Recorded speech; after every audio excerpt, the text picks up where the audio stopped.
Don't do that.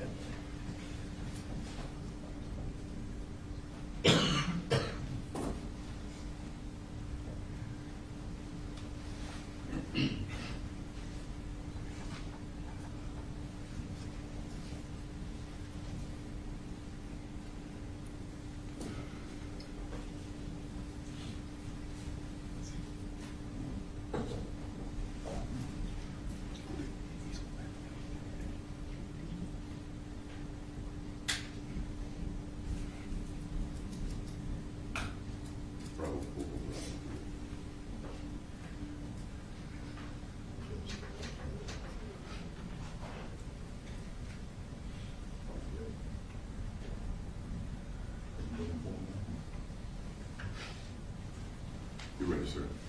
Y'all ready for the jury? Yes, Your Honor. Yes, Your Honor. All right, bring it in.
You guys can see.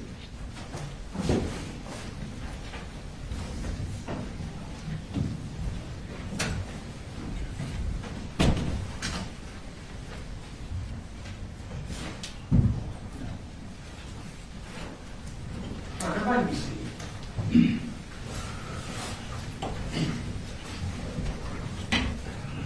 Let me just, good morning.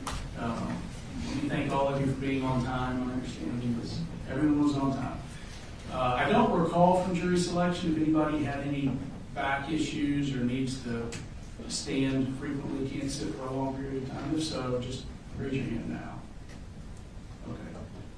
What you may want to do is sit where she's sitting, the last chair here. You don't have to do it right now, but later on, that way you can stand up. It'll be a little easier for you to get up and down as you need to during the course of the trial, okay? All right, so ladies and gentlemen, the first thing I'm going to do is give you your trial oath. If you will stand and raise your right hand. All right. So, ladies and gentlemen, you shall well and truly try the issue formed upon this bill of indictment between the state of Georgia and Colin Gray, who is charged with multiple offenses that I'll review with you in just a minute, and a true verdict give according to the evidence, so help you God. Please swear or affirm. Swear. All right, all were sworn. Thank you. Be seated. So, ladies and gentlemen, your service is about to begin in earnest. Thomas Jefferson once said, "I consider trial by jury as the only anchor yet imagined by man by which a government can be held to the principles of its Constitution." What I'm going to do next is give you some preliminary jury instructions. I know some of you have never served on a jury, so listen to these and let them guide you as you consider the evidence in the case. So you have been sworn in and paneled, and you are about to try a criminal case entitled State of Georgia versus Colin Gray. The defendant, Colin Gray, has been indicted by the grand jury of Barrow County in an indictment that I'm going to summarize to you now. I want you to understand, you will have a copy of the indictment with you during jury deliberations. That document is what controls as far as the language of the charges go. I'm summarizing it now to to avoid reading all 29 counts. But you will have it with you in the jury room and understand that that is what is the controlling document regarding the charges, not what I say right now. All of the offenses are alleged to have occurred in Barrow County, Georgia on or about September 4th of 2024. Understand that to all of the charges, Mr. Gray has entered a not guilty plea and that he's presumed innocent, as I told you during jury selection.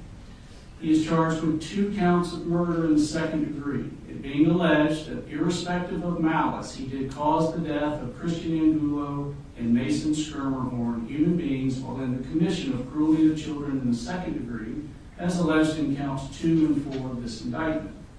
He is charged with 2 counts of involuntary manslaughter, it being alleged while in the commission of an unlawful act, reckless conduct, as alleged in counts 6 and 8 of this indictment, he did cause the death of Richard Aspinwall and Anna Christina Hiramy, human beings, without any intention to do so.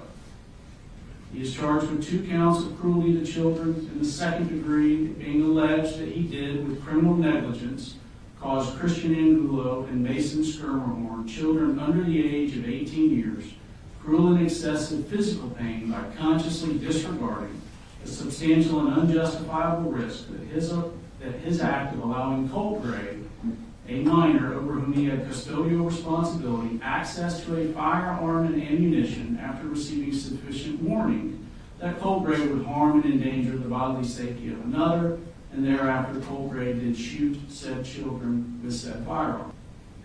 He is charged with 3 counts of cruelty to children in the second degree, being alleged that he did, with criminal negligence, cause Melanie Galera Castaneda, Natalie Griffith, and Taylor Jones, children under the age of 18 years, cruel and excessive physical and mental pain by consciously disregarding a substantial and unjustifiable risk that his act of allowing Colt Gray, a minor over whom he had custodial responsibility, access to a firearm and ammunition after receiving sufficient warning that Colt Gray would harm and endanger the bodily safety of another, and thereafter Colt Gray did shoot said children with said firearm. He was charged with 3 counts of cruelty to children in the second degree, it being alleged he did, with criminal negligence, cause Jackson Beaver, Ronaldo Vega, and Nautica Walton, children under the age of 18 years, cruel and excessive physical and mental pain by consciously disregarding a substantial and unjustifiable risk that his act of allowing Colt Gray, a minor over whom he had custodial responsibility, access to a firearm and ammunition after receiving sufficient warning that Colt Gray would harm and endanger the bodily safety of another, and thereafter Colt Gray did discharge a firearm multiple times inside the classroom occupied by said children. He is charged with 11 counts of cruelty to children in the second degree, it being alleged that he did, with criminal negligence, cause Landon Adams, Hayden Bowen, Jalen Brady, Michaela Brown, William Carricker, Marquez Coleman, Kendez Lawrence, Martin Moreno Galdamez, Tyler Moon, Ariana Norman, and Brittany Rubio, children under the age of 18 years, cruel and excessive mental pain by consciously disregarding a substantial and unjustifiable risk that his act of allowing Colt Gray, a minor over whom he had custodial responsibility, access to a firearm and ammunition after receiving sufficient warning that Colt Gray would harm and endanger the bodily safety of another, and thereafter Colt Gray did discharge a firearm multiple times inside a classroom occupied by said children. He is charged with 1 count of cruelty to children in the second degree, it being alleged that he did, with criminal negligence, cause Zane Zinni, a child under the age of 18 years, cruel and excessive mental pain by consciously disregarding the substantial and unjustifiable risk that his act of allowing Colt Gray, a minor over whom he had custodial responsibility, access to a firearm and ammunition after receiving sufficient warning that Colt Gray would harm and endanger the bodily safety of another, and thereafter Colt Gray did point said firearm at said child. He's charged with 2 counts of reckless conduct, being alleged he did unlawfully endanger the bodily safety of Stephen Edwards and Cassandra Ryan by consciously disregarding the substantial and unjustifiable risk that his act of allowing Colt Gray, a minor over whom he had custodial responsibility, access to a firearm and ammunition after receiving sufficient warning that Colt Gray would endanger the bodily safety of another, and thereafter Colt Gray did discharge a firearm multiple times inside a classroom occupied by said victim, said disregard constituting a gross deviation from the standard of care which a reasonable person would exercise in the situation.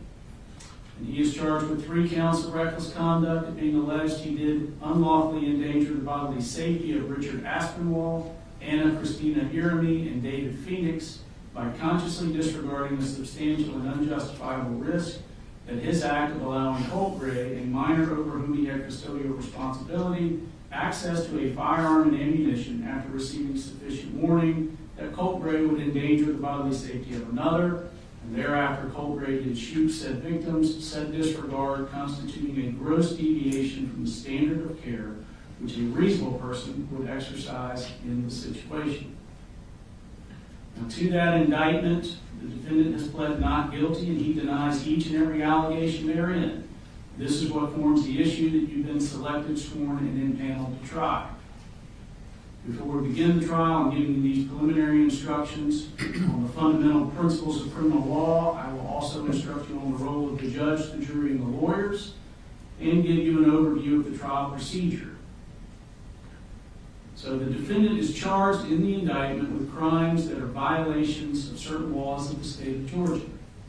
I want to emphasize to you that the indictment, including all of the counts therein, and the plea of not guilty are the legal procedures by which these criminal charges are brought against the defendant. The charges and plea of not guilty are not evidence of guilt, and you should not consider them as evidence or implication of guilt of any crime whatsoever. This defendant is presumed to be innocent.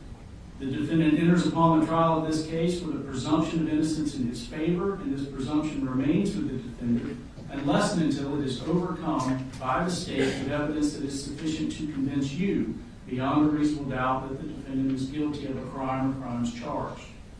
No person shall be convicted of any crime unless and until each element of the crime is proven beyond a reasonable doubt.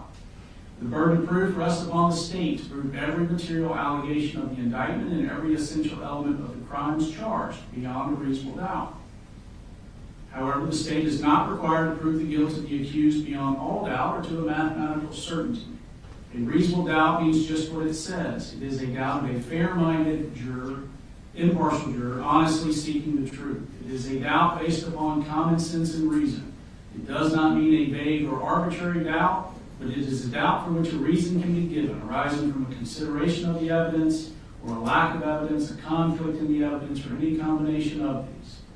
There is no burden of proof upon the defendant whatsoever, and the burden never shifts to the defendant to prove his innocence. If, after giving consideration to all of the facts and circumstances of this case, your minds are wavering, unsettled, or unsatisfied, then that is a doubt of the law, and you must acquit the defendant. But if no doubt exists in your minds about the guilt of the accused, then you would be authorized to convict the defendant. If the state fails to prove the defendant's guilt beyond a reasonable doubt, it would be your duty to acquit the defendant. Under our system, it is my duty as the trial judge to determine the law that applies to this case and to instruct you, the jury, on the specific rules of law that you must apply to the facts in arriving at a verdict. I'm giving you some of these instructions now. I will give you more detailed instructions after the evidence has been presented and the lawyers have made their closing arguments. During the trial, I may be called upon to rule on motions or objections to evidence. Nothing I say in making these rulings or at any time during the trial is evidence and should not be considered as an indication that I have any leaning in this case whatsoever. My only interest in this case is to see that it is fairly tried according to the laws and the Constitution of the state of Georgia and the Constitution of the United States. As expected, the lawyers serve as advocates for their clients and are duty-bound to represent their clients to the best of their ability. The lawyers also serve as officers of this court, and as such, they are bound to follow applicable laws, trial procedure, and rules of evidence during the trial. If at any time the lawyers believe that any law, procedure, or rule of evidence is being violated, they may make motions regarding the conduct of the trial or objections to the admission of the evidence. In making these motions or objections, the lawyers are simply seeking to fulfill their duties to their clients and to the court. Sometimes these motions or objections may require the court to consider outside your presence the questions raised, and you will be excused to the jury room. We'll try to minimize the number and length of these interruptions and ask for your patience in that regard. Ladies and gentlemen, trial procedure in a criminal trial is generally as follows. First, the attorneys for both sides have the opportunity to make what's called an opening statement. This opening statement is not evidence. Remember that what the lawyers say is not evidence, but is a preview or an outline of what they expect the evidence to be. Following the opening statements, the evidence will be presented. Evidence can be in the form of testimony given by witnesses or physical evidence that will be labeled with exhibit numbers for identification. After the presentation of all the evidence, the attorneys have the opportunity to make what's called a closing argument or summation. At that time, the attorneys may suggest which laws are applicable and how they should be considered in light of the evidence, and point out to you certain parts of the evidence that they think are favorable to their position. The goal of a closing argument is to persuade you to decide the case in their favor. Following the closing arguments, I'll charge you more specifically on the law that applies to this case. I'll then ask you to retire to the jury room to deliberate and reach a verdict. You, the jury, have a very important role. It is your duty to determine the facts of the case and to apply the law to those facts.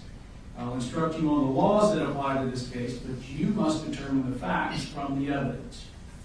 Evidence, by definition, is the means by which any fact and issue is established or disproved. Evidence consists of two things, testimony and exhibits. Testimony is the testimony that you will hear under oath from those who take the witness stand. Exhibits are those documents, photographs, or other physical items of evidence that are admitted into evidence.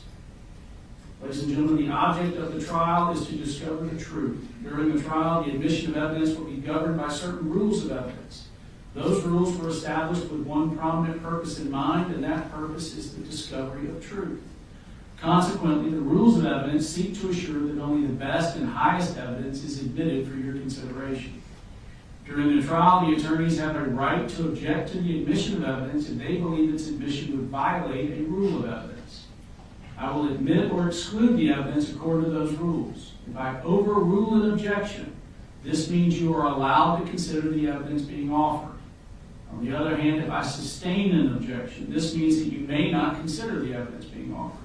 You should consider only that testimony and only those exhibits that are admitted. And you should draw no inferences and make no assumptions about the evidence objected to if the objection was sustained. In the event that you hear or see inadmissible evidence before an objection can be made and ruled upon, if the objection is sustained, I would instruct you to disregard it, and you should disregard that evidence entirely in your deliberations and in reaching your verdict. You, the jury, must determine the credibility and believability of the witnesses. It is for you to determine which witness or witnesses you will believe and which witness or witnesses you will not believe if there are some whom you do not believe. In determining the credibility or believability of witnesses, you may consider all of the facts and circumstances of the case, the manner in which the witnesses testify, their interest or lack of interest in the case, their means and opportunity for knowing the facts about which they testify, the nature of the facts about which they testify, the probability or improbability of their testimony, and the occurrences about which they testify. You may also consider their personal credibility insofar as it may appear to you from the trial of the case. As the fact finder, it is for you alone to determine what testimony you will believe and what testimony you do not believe. Now, it's important that you pay close attention to the evidence as it is presented during the trial. If at any time you are unable to hear or see evidence being presented, or if you're suffering from any discomfort that diverts your attention, please feel free to inform me and we'll do whatever is necessary to assure that you're able to hear and see the evidence being presented and to give it your undivided attention. If you are in need of a recess at any time, please raise your hand and let us know. We'll take a break. It is vitally important that you're as comfortable as possible so that you can focus on the evidence as it's being presented. It's important that you view this evidence with an open mind at all times and reach no final conclusions until the trial is over. Do not jump to conclusions before all of the evidence is presented. Also remember that during the course of the trial, it would be improper for you to discuss this case with anyone or to allow anyone to discuss the case with you or in your presence or hearing. This applies even to discussions amongst yourself in the jury room or elsewhere before actual deliberations begin at the end of the trial. Now, the bailiffs have been asked to provide you with pencils and notepads for your use during trial. You may take notes, but you are not required to do so.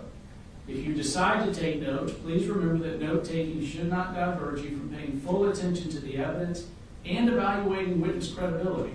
Your observation of the witnesses during their testimony can be vital to your determination of the believability of their testimony. The notes that you take are for your use only and are not to be shared with anyone until you begin deliberations with your fellow jurors. Notes are not evidence, they are only memory aids and should not take precedence over your recollection. It's the duty of each juror to recall the evidence, and while you may consider another juror's notes to refresh your memory, you should rely on your own recollection of the proceedings. Do not be influenced by the notes of other jurors unless their notes help you in determining your own independent recollection. Notes are not entitled to any greater weight than the recollection or impression of each juror as to what the evidence may have been. After the trial is over, the notes will be collected and destroyed. I instruct you, ladies and gentlemen, that you must decide this case for yourself solely on the testimony you hear from the witness stand and the exhibits that are admitted into evidence. So understand you are not to visit any scenes that may be depicted by the evidence. You're not to use the internet or the books for any reason, to do any research for your deliberations. I've implored you during jury selection, I'm going to say it again, pretend like it's 1980 to the best that you can. Stay off the internet, stay off of social media. Do not discuss this case with anyone other than your fellow jurors during deliberations. Now, the last thing I want to say is go with the flow. And I say that so that you'll be less frustrated. There will be times during the trial where the attorneys want to talk about something outside of your presence, and sometimes that requires me sending you to the jury room. Sometimes we'll take a break, and I'll say it's a 10-minute break, and you're still sitting in the jury room 20 minutes later wondering what's going on. Something's come up that we need to discuss outside your presence. You may be at your lunch break, and I tell you it's going to be an hour, and it turns into an hour and 20 minutes. We're not wasting time. We're talking about things that we can't do in front of. You may be on a recess, come into the courtroom, and something comes up, and I've got to send you right back out. I just tell you this to set an expectation that trials are fluid, and I want you to just, to the best of your ability, go with the flow. Understand that things are going to come up that I have not heard before. I have not heard all the evidence in this case. I've heard very little of it. And sometimes I'm going to need to inquire with the lawyers just so I can speak freely with y'all outside the court. Okay? Now with that, I'm going to turn it over to the attorneys for opening statements, starting with the state. Thank you.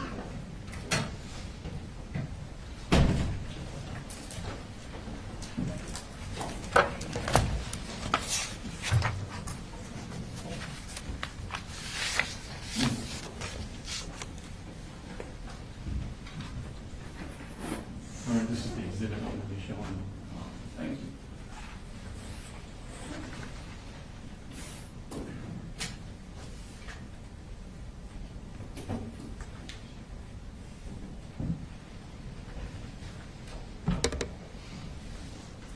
Morning. Before we start, one thing needs to be abundantly clear. This is not a case about holding parents accountable for what their children do. That's not what this case is about. This case is about this defendant and his actions. His actions in allowing a child that he has custody over access to a firearm and ammunition after being warned that that child was going to harm others. This is a case about his actions and the horrific consequences of them. I'm going to take you now to September 4th, 2024. It was a Wednesday morning. It was just after the Labor Day holiday. A 14-year-old boy enters Apalachee High School here in Barrow County. It's a new school for him. In fact, he had been out of school completely the entire previous year. And while the school year was already a month old, this was only his 5th day attending school.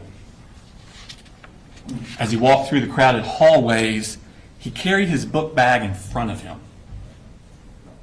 And hidden inside that book bag was a 6-hour M400 AR style rifle. This 14-year-old boy has an evil plan. He goes to his first period class, located here. It's a computer science class. He sits down at the table, and he puts his book bag with the rifle next to him. At some point during the class, he gets up and approaches the teacher, and he asks her, "Y'all had any active shooter drills?" She says, "Yeah, actually, we had one last week. You were absent." He goes back and sits down.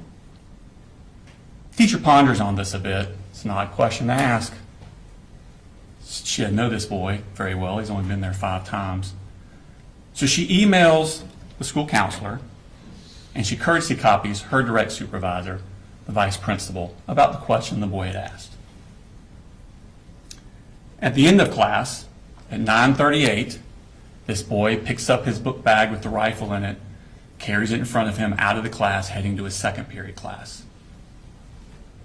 But that first period teacher stewed on it a little more, and between the class breaks, she decided, I'm going to go up to the office and find the vice principal and talk to her. But at this very moment, that 14-year-old boy is entering his second period class. It's 9:40 a.m. He takes a seat, and he puts that book bag with the rifle in it next to him. 14 minutes later, at 9:54 a.m., that boy gets up, grabs his book bag, and he tells the teacher, I'm going to go to the counseling office, which is located down here. He leaves the class, but he doesn't go down to the counseling office. He goes down what's called J Hall, and he enters the boys' bathroom here.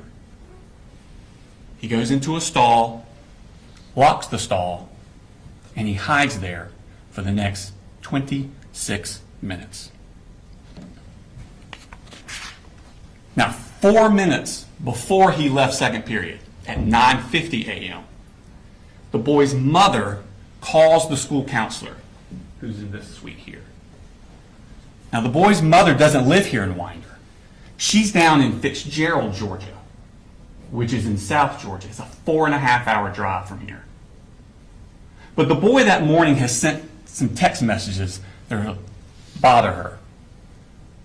And he's now not answering his phone when they call or try and get a reply. She's worried about his emotional well-being. Now, the counselor had actually met this boy the week before.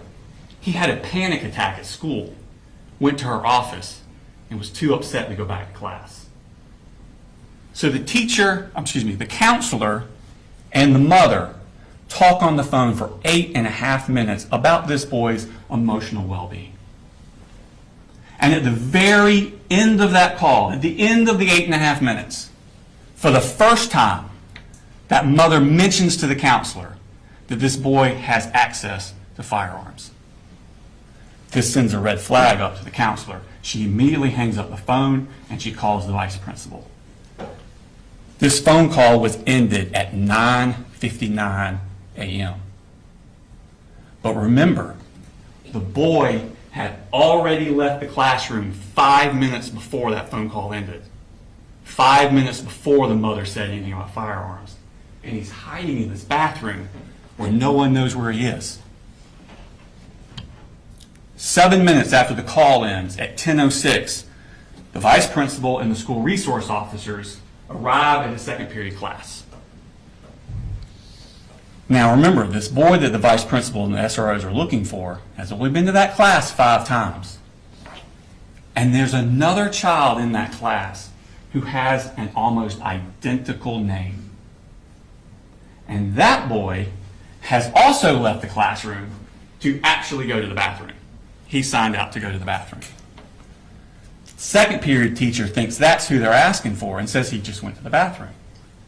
Gives the vice principal that boy's backpack. And the vice principal and the school resource officers head down to the bathroom to find that boy. That boy's just up at the sinks. He comes out with them, they talk to him, they search his book bag, and they realize this isn't the right kid. He doesn't have computer science for first period. They go back to the class. They arrive there at 10:11, back to the second period class. The teacher then tells them, oh, that child has gone to the counseling office, located here, because that's where he said he was going. Vice principal, school resource officers go to the counselor's office. Of course, they haven't seen him. He never made it there. At this point, they decide they're going to go look on the security cameras, see if they can locate this boy. They go down this hall, and it's not on this map. You'll see a more full map later. So around this area is where the vice principal's office is that has access to the security cameras. So they're about right here. At 10:18, the vice principal emails the second period teacher. When did he leave your class? They're trying to locate when exactly he left, because remember, this boy's only been there 5 days. They don't really know what he looks like. So they're trying to find him on the video surveillance equipment. So she emails at 10:18, when did he leave your class? 2 minutes later at 10:20, second period teacher responds, he left towards the beginning of class. That's 10:20 a.m. when that email was sent. 1 minute later, at 10:21 a.m., that boy exits the bathroom he'd been hiding in. He's now wearing yellow work gloves. He's carrying that Sig Sauer M400 AR style rifle concealed with a poster board. And he walks back down J Hall towards his second period class. Now, when the vice principal had left that class to go look for him in the counselor's office, she shut the door behind her, and the door automatically locked. This boy is not going to be able to get into his second period class. But next door was another classroom, right here. It was taught by Cassandra Ryan and Stephen Edwards. And inside that class were the following students: Landon Adams, Christian Angulo, Jackson Beaver, Hayden Bowen, Jalene Brady, Michaela Brown, William Carricker, Marquez Coleman, Melanie Delira Castaneda, Natalie Griffith, Taylor Jones, Kendez Lawrence, Martin Moreno Galdamez, Tyler Moon, Ariana Norman, Brittany Rubio, Mason Skirmerhorn, Ronaldo Vega, and Nautica Walton. At 10:20, Mason Skirmerhorn, who's in that room, leaves to go to the bathroom. And the door does not shut behind him. Mason goes down this hallway. He actually passes the shooter in the hallway, and Mason goes into the bathroom. The shooter goes to his second period class. The door's locked. He knocks on the door. A student in that class gets up, goes to the door to open it for him, but sees through the glass at the last second him standing there with that rifle. She steps back from the door. At that exact moment, the teachers also reach the door because they've been looking for this boy, remember? And she sees through the glass him standing there outside their door with that Sig Sauer M400. She immediately presses a button on a lanyard that's around her neck that locks down the school. The boy then steps next door to the Ryan Edwards classroom, and he opens fire. He fires discriminately through the classroom. He hits the following victims: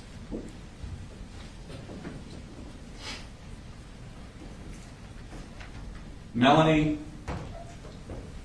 Delira Castaneda is seated here. This is the door he comes into. She's seated here. He strikes her in the left arm with a bullet. Natalie Griffith is seated here.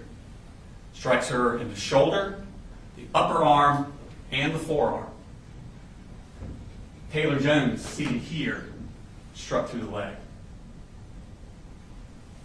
Christian Angulo, seated here by the door, he shoots him through the wrist, into the chest.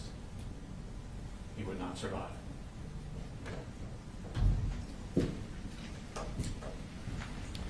Jackson Beaver, Ronaldo Vega, and Nautica Walton were also in that room. They were struck by shrapnel from the bullets ricocheting around the room. When he finishes shooting, the shooter then leaves. He runs down J Hall. He's looking for more victims. Christina Iermy is a teacher in this classroom. She hears the commotion. She steps out, looks down the hall. The shooter's about here. He shoots her through the neck before she can get back in the room. She would not survive. Richard Aspinwall is coming out of this room on I Hall. He hears the commotion. Joining him is David Phoenix coming out of this room. The two of them start coming down the hall here. They don't get very far because the shooter has now reached this point. He turns his gun down this hallway and sends a hail of bullets towards them. As they dive towards their room, David Phoenix is shot in the hip and in the foot. Richard Aspinwall is shot in the side and the upper chest. He would not survive. The shooter continues down the hallway. He gets to here, tries to get in this door, it won't open. He turns back and heads this way. At this point, Mason Skirmerhorn is still in that bathroom. He doesn't know what's happening. He comes out of the bathroom, and he turns away from the shooter, doesn't even see him, heading back toward his second period class. The shooter takes aim from behind, shoots at him but misses, hits the wall above and in front of Mason. This startles Mason, and he turns and runs the other way directly at the shooter. He's shot point blank range. He would not survive. Shooter's here. He then aims his gun down K Hall. And Zane Zinni is locked out of his classroom here. He's in the shooter's sights. Now, before the shooting started, two school resource officers, Donovan Boyd and Brandon King, were in the vestibule area, an atrium, I think they call it, in this area, right outside the vice principal's office. They're waiting for the vice principal to find this boy and go get him. They're waiting out there in the atrium, and they hear the gunshots coming from this side. And those two deputies ran towards the gunshots. They come down this hallway here, and they turn the corner, and they see the shooter here with his rifle aimed towards Zane Zinni. And they yell for him to drop the gun and get on the ground. And he complies before he gets a shot off at Zane Zinni. The officers rush down here, they secure him, and they secure that 6-hour M400 AR-style rifle. And out of his pockets, they find 3 more magazines loaded.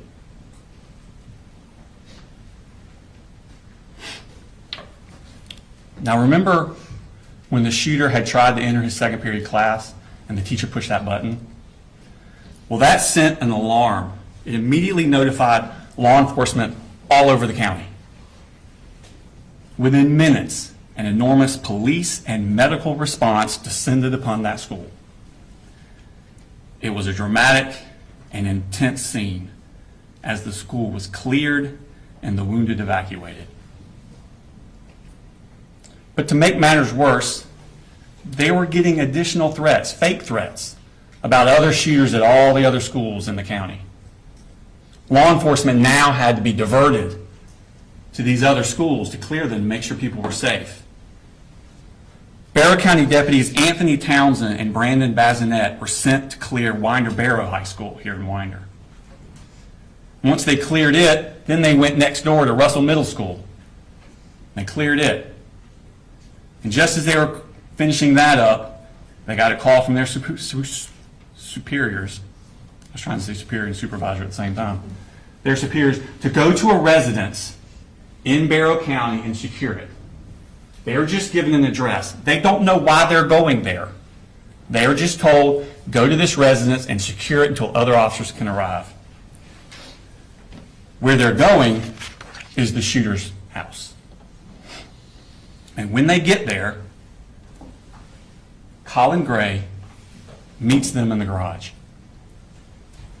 And without any prompting, because remember, they don't know why they're there, they don't know who this guy is. Without any prompting, he blurts out, "I knew it. My little girl just texted me. She's in middle school. She said we're in lockdown." I'm like, God Almighty, please tell me your brother didn't do something. Agents with the Georgia Bureau of Investigations arrived shortly thereafter, and they begin a search of the house. And inside that house, in that 14-year-old boy's bedroom, on the wall, they find this shrine, for a better word. Those pictures are all of the same person, Nicholas Cruz. Nicholas Cruz was the person that in 2018 went into Marjorie Stoneman Douglas High School in Parkland, Florida, with an AR-style rifle. And there he killed 17 students and faculty and wounded another 17 more. Investigators look at this and they begin to wonder, who is this kid? His name is Colt Gray. He's the oldest son of Colin Gray. His mother is Marcy Gray. He has a younger sister named Jenny, who was 13 years old at the time of this incident. She was actually going to Heyman Morris Middle School, which is directly next door to Apalachee High School. He has a little brother, Coley, who was 8 years old, was going to his elementary school. Now, Colt Gray, raised here in Barrow County, he went to Statham Elementary School up until fourth grade, up till the beginning of fourth grade. And in the beginning of fourth grade, he was withdrawn from Statham Elementary School because the family had moved, and they moved to Gainesville. And he goes to White Sulphur Elementary School, but only for a few months. Because again, the family moved again. Now they moved to Cumming. And he goes to Chattahoochee Elementary School. But again, only for a few months. In March of 2020, they moved to Fitzgerald in Ben Hill County, Georgia. It's South Georgia, kind of east of Tifton. Because there, Marcy's mother and father, Deborah Polhamus and Charlie Polhamus, live, and Deborah Polhamus's mother, Marcy's grandmother, Colt's great-grandmother, had passed away and left the house. So there's an available house for them to live in. So they moved down to Fitzgerald on March 4th of 2020.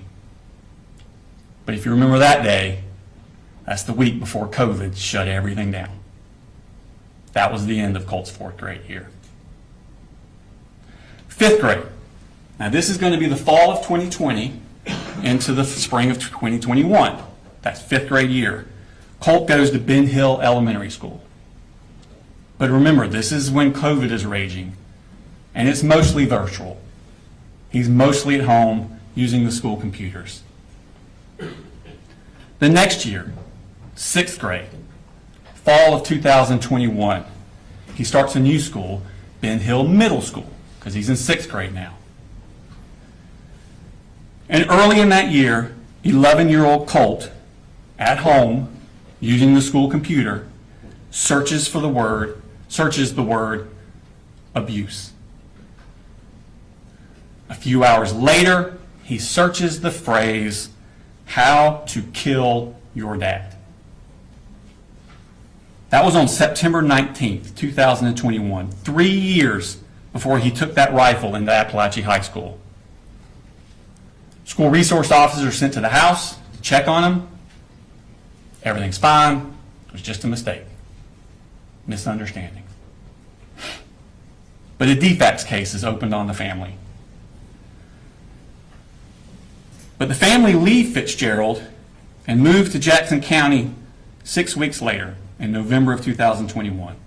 So in November, they come up here to Jackson County, Georgia. But they don't enroll the kids in school until February of 2022. Colt finishes out his 6th grade year at West Jackson Middle School. 7th grade, fall of 2020. 1 year after he searched How to Kill Your Dad, and 2 years before Apalachee, 12-year-old Colt starts Jefferson Middle School. It's his 7th school in 4 years. That Halloween, halfway through the semester, Marcy, his mother, gets drunk, passes out in the car in the driveway of the house. Jenny and little Coley are trick-or-treating, and they get separated. Coley gets lost. Authorities are called. Another defects case is opened on the family. Marcy and the 2 siblings, little Coley and Jenny, they move back down to Fitzgerald in November of 2022. But Colt stays up in Jackson County with the defendant. Defects caseworker Tamika Mitchum is monitoring Marcy and the 2 siblings down in Fitzgerald, and defects caseworker Michaela Anderson is monitoring Colt and the defendant up here in Jackson County.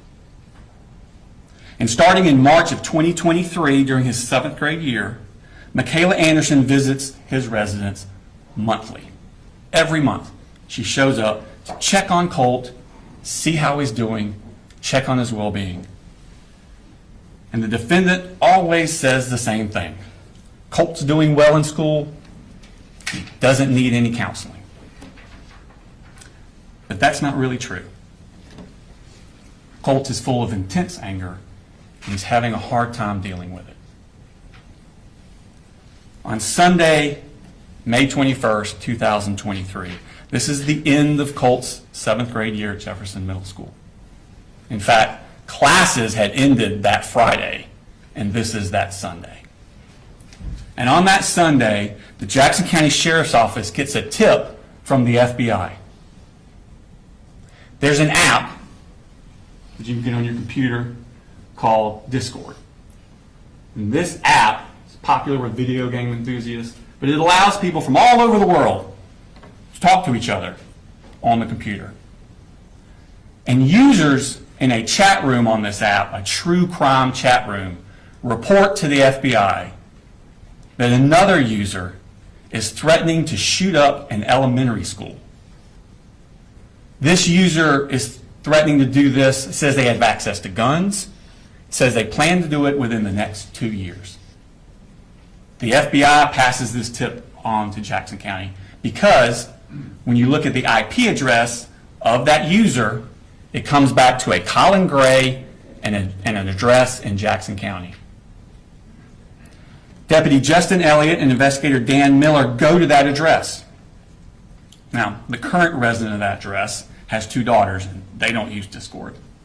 But they're new to that address, and they keep getting the mail of the previous tenant, Colin Gray. Deputy Elliott and investigator Miller then go to his new address. They speak with the defendant at his house, and they tell him about this threat on Discord. And they ask him, does Colt have access to guns? Which he does. But the defendant says that he and Colt, they take this school shooting stuff very seriously.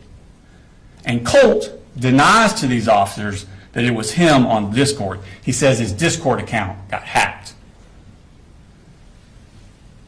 The defendant makes no mention to these officers that less than 2 years before, Ben Hill officers had also been to his house when Colt searched How to Kill Your Dad, also on a computer.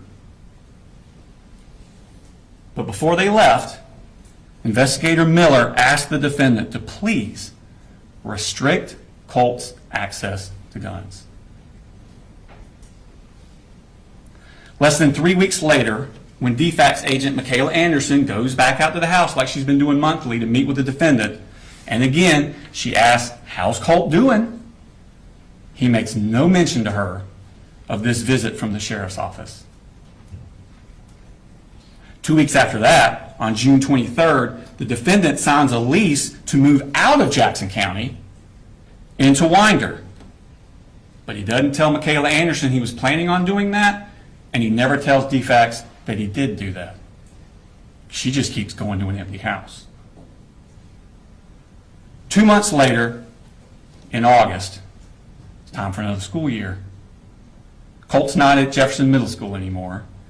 13-year-old Colt is enrolled at Heyman Morris Middle School. This is the middle school in Winder that's directly next door to Apalachee High School. This is supposed to be his 8th grade year.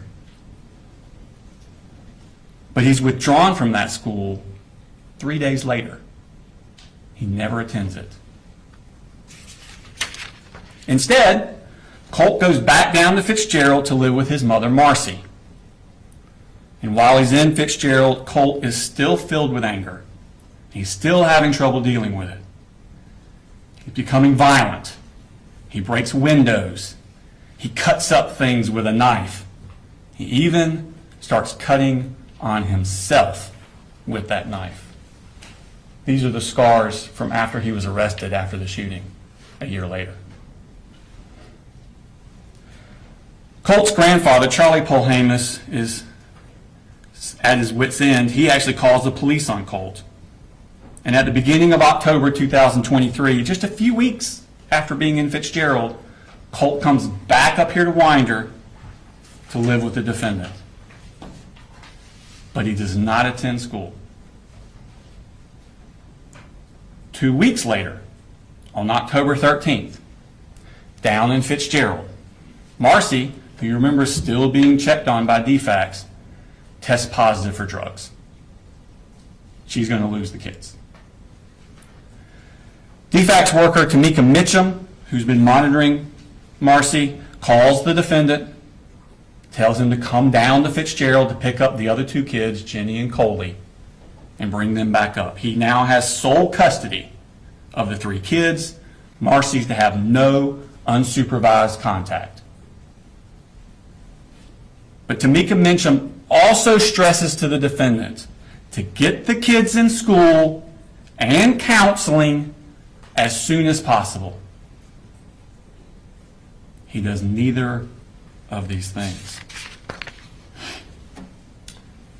3 weeks after the kids are brought up here, on November 6th, 2023, back down in Fitzgerald, Marcy basically goes crazy. She wants to come up to Winder. She wants her mother, Deborah Polhamus, to bring her to Winder.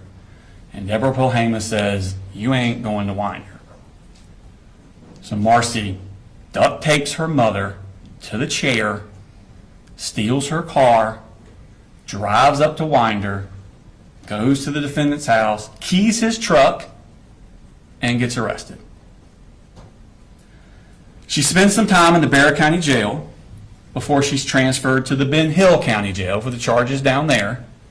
And while she's down there, she's released on bond to an inpatient drug treatment facility in South Georgia. She has no supervision during this time over Colt. Now back up here in Barrow County, it's been a chaotic few months for Colt. But that Christmas, after the cuttings and the things with the Jackson County and the moms going crazy, testing positive drugs, that Christmas, the defendant, 7 months after he was told by Jackson County Sheriff's Office of possible school shooter threats and being asked to restrict Colt's access to guns, the defendant buys and gives 13-year-old Colt that Sig Sauer M400 as his Christmas present. And he allows Colt to keep this rifle propped up in Colt's room.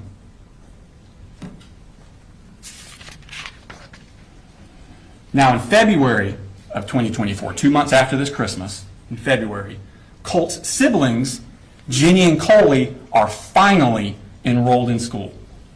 They've already missed 4 months of school, but they're finally enrolled. Colt does not attend. He misses the entirety of his 8th grade year. But during that spring, when Colt's not in school, the defendant continues to buy accessories for his Christmas present rifle. He buys a sight-marked ultra-shot sight to go on the rifle. He buys a bungee sling to go for the rifle. He buys an accessory rail set. He buys a 45-degree offset iron sights. And he buys a lot of ammunition. That summer, 2024, Colt is now 14. It's just a few months before he takes his Christmas present rifle into Apalachee High School. July 6th of that summer, Marcy gets out of rehab in Fitzgerald, and the defendant picks her up and brings her back up to Winder. It's her first contact with Colt in 9 months. Now, Colt, who had always been quick to violence and suffered from severe anxiety, begins to spiral out of control. He's fighting with his father. He's throwing things at people. He's putting holes in his sister Jenny's door. But the rifle stays in his room. On July 20th, Colt has a panic attack at the house. He comes in the living room and he actually asks his parents to call 911 for him. But they don't call anyone. His mental health becomes so bad that the defendant and Marcy together begin giving Colt Marcy's prescription for Zoloft. They're just giving it to him themselves. They worry he's suffering from depression, but they don't take him to see a doctor. It's around this time that Colt puts those pictures of Nicholas Cruz, the Parkland shooter, up in his room. And the rifle stays in his room. August 14th, 2024, 3 weeks before the shooting. It's Colt's first day of Apalachee. School had started 2 weeks earlier, but this was Colt's first day. He missed the first 2 weeks. He had not been inside of school for 15 months. Not since the sheriff's office came to his door about the threats to shoot up a school. And that morning, Colt again is spiraling out of control. He sends a text message to the defendant at 6:49 a.m. He writes, "I'm sick of your shit. This is the fucking end for you. You fucking caused this." 2 minutes later, at 6:51 a.m., he sends this text message to the defendant. "Whenever something happens, just know the blood is on your hands." His first day of school. And the rifle stays in his room. The very next day, August 15th, Colt skips school. He gets into a fight with his mother, Marcy, when she goes into his room to try and get the rifle away from him. With rifle in hand, he shoves his mother to the ground and she hits her head on the wall. She then asks the defendant to please take Colt's rifle and lock it up. He never does. Marcy then has had enough. She goes back to Fitzgerald, once again leaving Colt into the care of the defendant. And the rifle stays in his room. The next day, after this altercation with his mother, Colt asked the defendant to get him 150 rounds of ammunition. The defendant responds to him, well, he needs to pay for everything first, but he will. He will. Now, Marcy's down in Fitzgerald, the defendant's up here, but they're still communicating with each other by phone and text. And they begin to worry that Colt needs to be institutionalized. He needs to go to an inpatient facility. He's so bad. They search for places and resources, but the defendant never follows through. He never takes Colt to see any professional, and the rifle stays in his room. August 26th, 9 days before the shooting, Colt has another panic attack, this time at school. It's the one I referred to earlier in the opening. It's only his 4th day he attended school. Remember, he missed the first 2 weeks of school, and he skipped school 5 of the next 8 days. Colt leaves his second period class that day. He goes to the counselor's office. He's too distressed to go back to class. They call his father, but his father can't come to get Colt. Colt ends up spending the entire school day in the counselor's office. That night, on the phone, Colt asked his grandmother, Deborah Polhamus, if he did something terrible, would she still love him? This bothered her so much, Deborah Polhamus, that the next morning she drives up to Winder from Fitzgerald. And on the way, she calls Advantage Behavioral Health Systems. It's a crisis stabilization inpatient place in Athens, Georgia.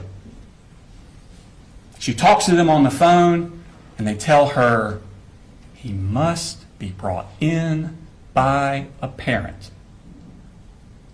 Marcy's in Fitzgerald. The defendant is here. They tell her that Saturday is a great day to come in because most people don't realize they're actually open on Saturdays, and you can just walk right in. But he needs to be brought by a parent. Deborah asked the defendant to take Colt on that Saturday, which would have been August 31st.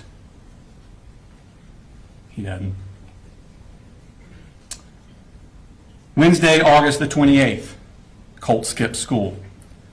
This is 2 days after that panic attack, the day after Deborah Polhamus is called Crisis Advantage Behavioral. Colt tells the defendant that he hears voices telling him what to do. This is 3 days before the defendant is supposed to take Colt to Advantage Behavioral, and 1 week before the shooting. At 7:44 a.m. that morning, Colt texts the defendant, I have to kind of dance around the inconvenient truth at times. I have no control over what these things say and tell me to do. And the rifle stays in his room. Colt skips school again the next day, which is a Thursday. That Friday and Monday, school is closed for the Labor Day holiday. And that Tuesday, September 3rd, Colt skips school again. That brings us back around to that Wednesday morning, September 4th, 2024.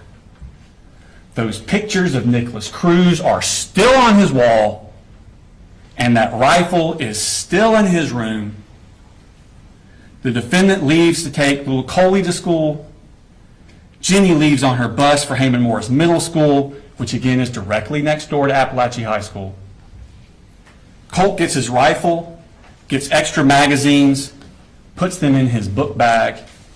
He wraps a poster board around the part of the rifle that sticks out of the bag, and he takes a hat with a Fender guitar logo on it, a stocking hat, and puts it over the top so you can't see it. And then he heads out to meet the bus. A few hours later, just like he'd been warning he was going to do, Colt murders 4 people. Now, after the shooting, which I will remind you happened at 10:22 a.m. So after that, at 11:01 a.m., Jenny, the daughter, texts her father, 3 people are dead at the high school. The defendant texts back a minute later, how do you know? How do you know? She responds, people are saying, and there was an email. Please, I'm scared. She then texts the defendant, I can't call you, I'm in a lockdown. At 12:19, the defendant texts Jenny, Jenny, have you talked to your brother? Jenny replies, no. But I think we're thinking the same thing, and I don't want to talk about it over text. 1 minute later, the defendant replies, yep, 10-4. I'll be here in just a few. Let me know when you get back in the building and when I can come get you. A few minutes later, the defendant arrives at his home, not Jenny's school, not Apalachee. He goes home, and he runs straight to Colt's room. He has to confirm what he already knows. He goes straight to Colt's room to see if that gun is missing. And it is. Moments later, Anthony Townsend and Brandon Bazinet arrive at his house, and he utters those words, I knew it. Now, ladies and gentlemen, the charges in this case, it's the same acts that he did. The charges are divided up between whether or not the victim of those acts was a child or an adult. If they're a child, the charges that stem from their victimization would be cruelty to children, because you have to be under 18 for cruelty to children to apply. But through his negligence of allowing Colt to have this gun, knowing what Colt was going to do, he caused cruel and excessive physical pain to the children. That's cruelty to children in the second degree. If that cruelty to children in the second degree results in death, like with Mason Skirmerhorn and Christian Angulo, that is murder in the second degree. So the cruelty and the murder in the second go together. They apply to the children. The 2 adult deceased, Christina Irmy and Richard Aspinwall, they're above the age of 18. The defendant is charged with reckless conduct, same act, recklessly allowing his child, that he knew this was going to happen, to harm someone else. And because they died during the commission of reckless conduct, that is involuntary manslaughter. So for the adults, it's involuntary manslaughter based on reckless conduct. All the other children who were either struck by a bullet or in that Ryan Edwards classroom when the bullet started flying, they're the victims of charges for cruelty to children in the second degree, either by the physical pain it caused or the emotional anguish it caused. And the adults that were injured or put in harm's way, David Phoenix, Stephen Edwards, and Cassandra Ryan, those 3 adults, they're the victims of the reckless conduct. Now, at the end of the case, we'll come back before you and ask you to render a verdict of guilty. Thank you. Mr. Hobbs. Thank you, Judge. Good morning, ladies and gentlemen. Before we talk about evidence, before we talk about the law, we have to begin with what every person in this courtroom already knows. What happened at Apalachee High School was tragic. It was horrific, it was terrifying, and it was heartbreaking. Nothing said in this courtroom can change that. Nothing that I'm going to say is meant to diminish that. You're going to hear emotional testimony, you'll see photographs, You'll see videos. You'll hear about the fear, the chaos, and the terror that Colin Gray inflicted on that school and this community. But your job is not to decide whether or not that was tragic. We all know that it was. Your job is to decide something much more specific. Your job is to decide whether or not Colin Gray knew what Colt was going to do. Because the state is not just prosecuting the shooter in this case, they're prosecuting the father as well. I want you to remember something as we begin.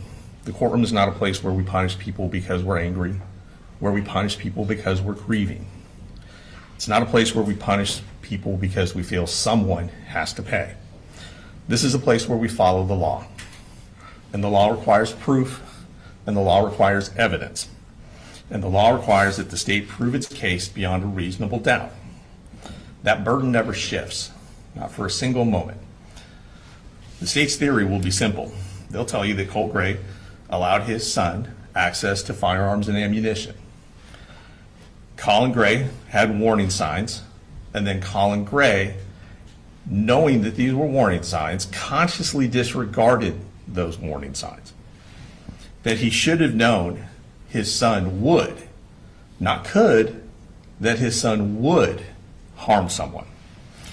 And because the son later committed this school shooting, therefore Colin Gray must be guilty, must be criminally negligent, because he knew this would happen. That's their theory. But what you'll learn from the evidence is that case is not that simple.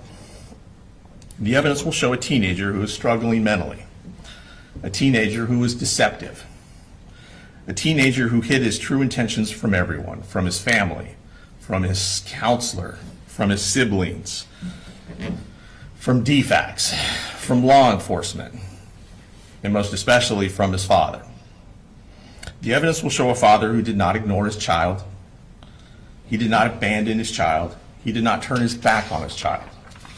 The evidence will show between Colin Gray and Colin Gray daily contact, daily effort, and active steps by Colin Gray to seek mental health intervention for his son through the school. The evidence will show that the most important facts, the planning of this shooting, the concealment of this shooting, and the timeline of this shooting were hidden by Colin Gray from his father. That's the difference between tragedy and criminal liability. And this case is about whether the state can prove criminal liability by showing that Colin Gray knew that Colt was going to do this, knew that Colt was going to harm someone else. You cannot hold someone criminally responsible for failing to predict what was intentionally hidden from them. You'll learn about Colin Gray's state of mind that at the time no one knew. You will learn that months before the shooting, Colt had notes hidden on his cell phone from April of 2024, private notes that appear to be the planning stages of this shooting. Those notes were not known to Colin Gray. Those notes were not shared with Colin Gray. There is no evidence of that. You will learn something else. The plans reflected in those notes show that the shooting was initially planned for February of 2025 to coincide with the anniversary of the Parkland High School shooting committed by Nicholas Cruz. The plan reflected in those notes was that that time was going to be when the shooting happened, not in September of 2024. Something changed. The evidence will suggest and support that Colt accelerated his plan. And there's evidence suggesting that that acceleration was tied to the fact that Colin Gray was actively seeking mental health treatment for his son through the school at that time. There are emails to the counselor. There's paperwork he filled out. There was already in motion, already in place, an appointment for Colt to meet with the counselor and to meet with the mental health specialist The very next day, September 5th,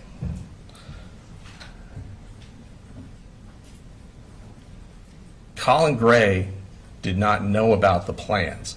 Colin Gray did not know that Colt was planning to do this and that he would in fact go harm someone else. The behavior that Colt exhibits, the behavior that you'll find from his notes in his cell phone, from his text messages, show that he was actively keeping this information from others, from law enforcement, from DFACs, from counselors, from professionals who know to look for these signs, and most especially from his dad.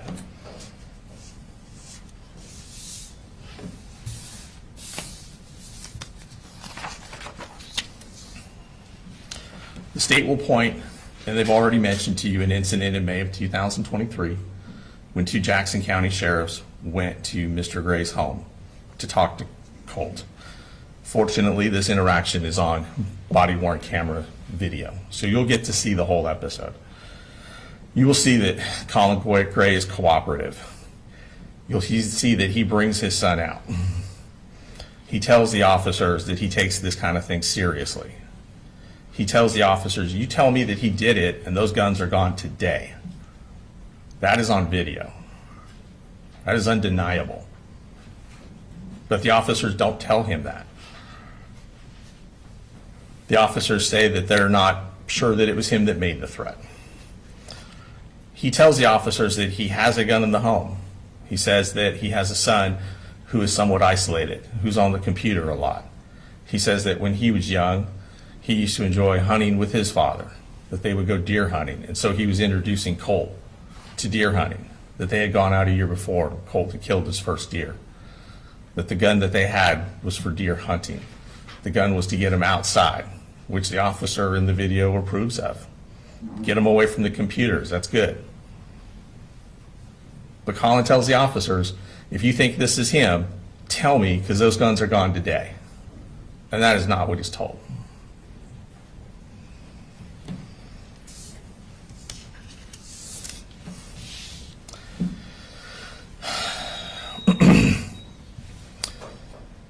It shows that Colin, had he known, would have removed those guns, but he didn't. Let's talk about what Colin actually did, because this case is being framed as if Colin Gray didn't do anything. The evidence will show the opposite. You will hear that when the family transitioned schools, it was Colin Gray who registered Colt.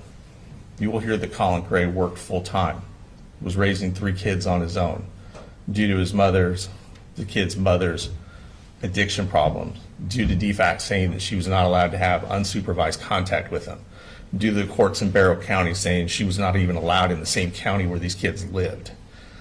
Colin was doing everything. Colin is the one that filled out the counseling referral forms. Colin is the one that communicated with the school counselor. Colin's the one who discussed the evaluation.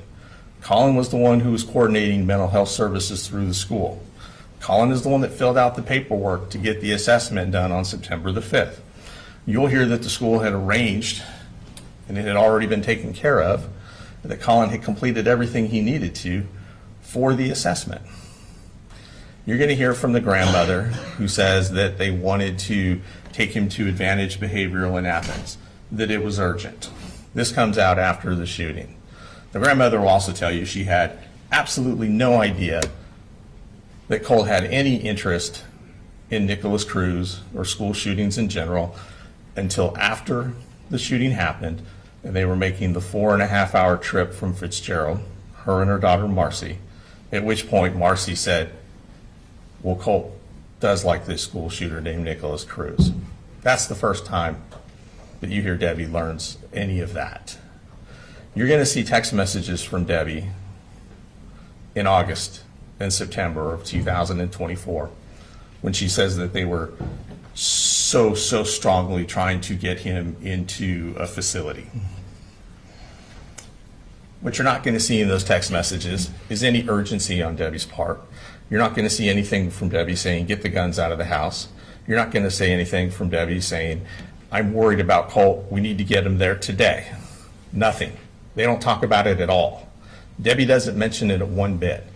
Now, she mentions it in hindsight after the fact, and Marcy does the same thing. Who is Colin Gray? He's a working father raising 3 kids by himself. He had responsibilities, he had a job, he had a family to keep afloat. He had 2 other kids besides Cole.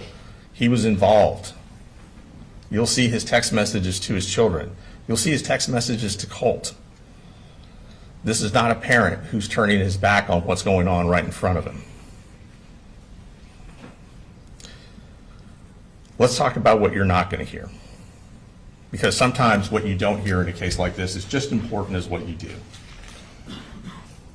Sometimes the absence of evidence tells you more than the evidence itself. You will not hear a text message where Colt says to his dad, I'm going to shoot a school. I'm bringing a gun tomorrow. I have a plan. I'm going to hurt someone. You won't see a single message like that. You will not hear that Colt ever told his father about the notes on his iPhone. You will not hear that Colt ever showed his father a plan. You will not hear that Colt told his father he was accelerating the plan. You will not hear that anyone called Colin Gray and said, your son is about to commit a shooting. You will not hear that law enforcement told him, your son made a credible threat. You will not hear a school official warn him his mental health treatment is imminent. He needs to see someone today. You will not hear anyone from DFACS told him, we have serious concerns that he's violent, that he's going to hurt someone else. You will not hear anyone say that they contacted the police on September 3rd and said there's a school shooting about to happen. You will not hear that Colin Gray encouraged violence. You will not hear that he glorified violence. You will not hear that he dismissed a specific credible threat. In fact, you'll hear something entirely different. You'll hear that Colt suffered from anxiety. You'll hear that Colt suffered from depression. You'll hear about his panic attacks. You'll hear that he didn't like going to school. These are serious issues, but these are not the same as homicidal ideations. These are not the same as suicidal ideations. These are not the same thing as proof of a probable school shooting. The state will ask you to connect dots after the fact using hindsight. Dots that became visible only after the shooting itself. But what you will not hear is evidence that at the time, Colin had sufficient warning that this outcome was probable. Not imaginable, not possible, but probable. That Colin knew that his son would harm someone else. You'll hear testimony from Colt Gray's counselor. And that's important because it gives you a professional's perspective on what was going on with Colt in the weeks leading up to the shooting. You will hear that Colt presented as a student suffering from anxiety and emotional instability, panic symptoms, an inability to function in class. And you'll hear something very important. You will hear that even the school counselor, a professional trained, did not perceive Colt as a threat. She described him as nice, respectful. That matters, because if a trained counselor did not perceive the imminent violence, then it's unreasonable to claim that the father should have seen it himself. You'll also hear testimony from her about how the father did in fact take steps to get him mental health treatment. The father was in communication with the counselor. The father submitted the paperwork. The father completed the referral, and the father was pursuing intervention. You'll hear the therapist was essentially scheduled to meet with Colt the very next day. The father was not ignoring the problem. Colin Gray was acting. They want you to hold him responsible because they don't think he was acting fast enough. You'll hear from his daughter, Colt's sister, Jenny Gray. Her testimony will corroborate the concealment that Colt was perpetrating on his family, on his dad. She'll testify that Colt was secretive, that he was constantly deleting and opening new accounts on Discord to avoid detection, that he was using usernames that were combinations of alphanumeric combinations. you'll find that he would not discuss, based on the statement that Jenny gave on September 4th of 2024, that he would not discuss school shootings or school shooters in front of his father. You will hear in the morning of the shooting, Colin Gray had already left home. You will hear that Colt, when he did discuss school shooters with Jenny, made her promise not to tell his dad. You'll hear that morning on September the 4th, Colin Gray got up and took his youngest son, Coley Jr., to school, that he left before Jenny and Colt did to catch the bus. You will hear that Colt had to go and find the gun because it wasn't in his room, that he had to find the ammunition that wasn't in his room, and that he had to put them in his backpack, and that he had to conceal the rifle that stuck out of his backpack 18 to 24 inches with a poster board. And he put a hat on top of it. It proves concealment, it proves independent action, and that matters because it's consistent with what Colt had done the whole time, which was conceal this plan from his father. Remember, the state says that he knew. They said that he knew this was going to happen.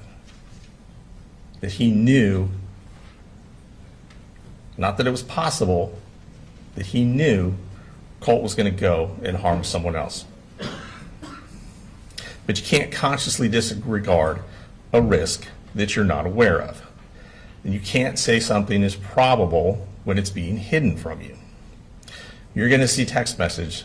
They've already discussed some of the messages. We're going to discuss some of the other ones. And we're going to talk about why they matter.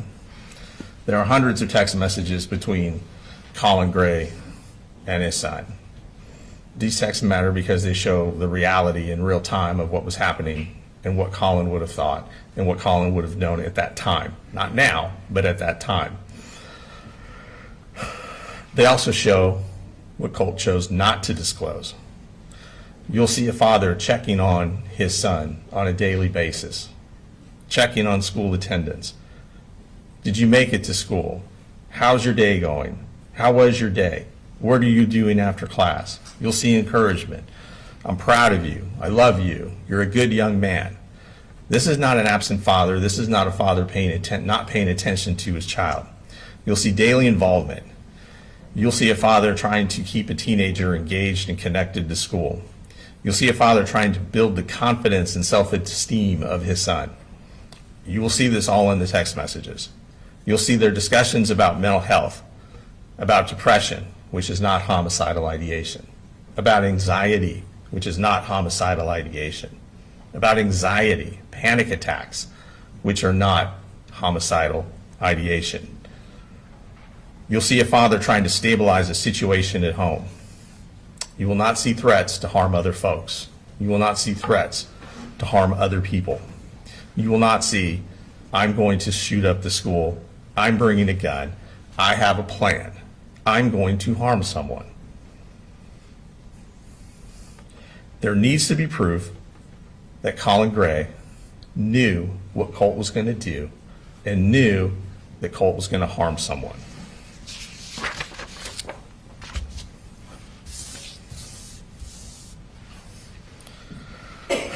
The text messages show something else as well. They show that Colt was capable of living a double life. He could text his father, love you, and have a good day, while simultaneously writing plans on his phone about shooting up the school. He could talk about liking school. School was good. The kids here are mature, referring to the Apalachee High School. They gave me a nickname. The teacher said I'm the tech guy.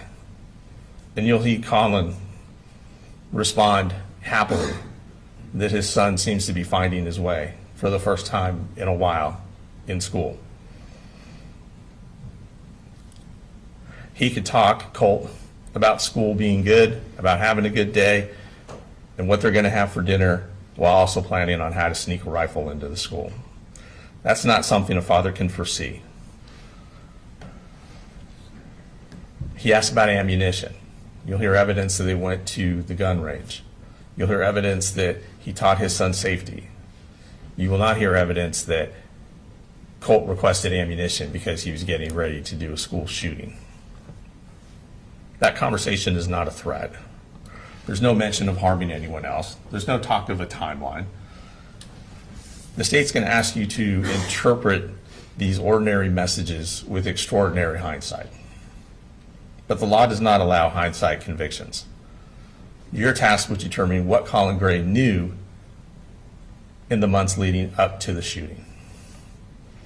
It requires proof of what he specifically knew at that time.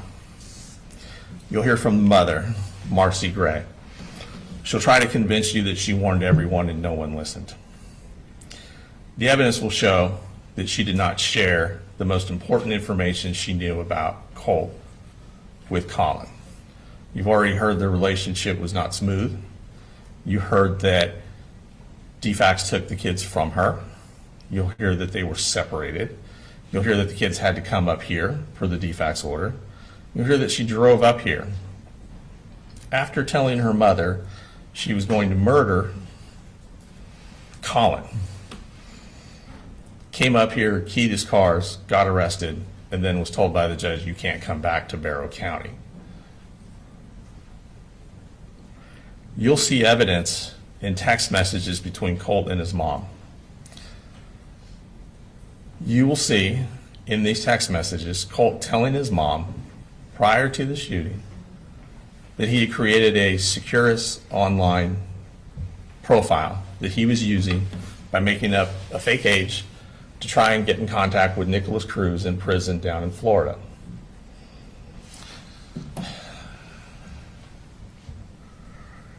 He will text her that he had emailed Nicholas Cruz a couple times, and he'd even put money on his commissary. Marcy's response is to ask him where he got the money. And he tells Marcy in a text message, I told Dad it was to buy a video game on Steam. To which Marcy responds with a laughing out loud emoji. Marcy knew that he had this interest in Nicholas Cruz, but she did not share it with Colin. Immediately after this conversation, you will not see a text message from Marcy to Colin say, hey, did you know he's been emailing a mass murderer in Florida? Did you know that he put money on this mass murderer's commissary account that he told you was for a video game? She doesn't share any of that with Colin. She keeps that to herself.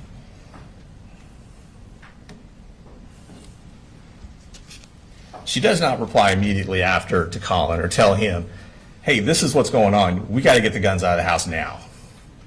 No, she responds with a laughing out loud emoji. That's how serious she took it. She didn't think anything was going to happen. Remember, the evidence will show that even she, with the information that he did not have, did not believe there was an imminent threat and did not believe that Colt would harm anyone else. She didn't call law enforcement. She didn't seek an emergency mental health evaluation. And you'll hear evidence that after the shooting, her conduct is inconsistent with what she tells the police. You'll hear evidence that even after the fact, she's still trying to assist him in contacting school shooters and amplifying his profile across true crime community websites. And that matters because credibility matters and bias matters. You will see that the state is asking you to convict Colin largely based on a hindsight narrative provided by witnesses who are not credible, that did not recognize the warning signs in real time. You will hear from the victims in this case. Their testimony will be emotional. And it's important to understand what happened inside that school. But respectfully, their testimony will not establish what Colin Gray knew and didn't know. They can't tell you what was said in the home. They can't tell you what was concealed. They can't tell you what was sent in text messages, and they can't tell you what warnings were communicated to Colin Gray. We're not going to dispute the horror of what happened. We're not going to dispute that they were harmed, that they were physically harmed and mentally harmed.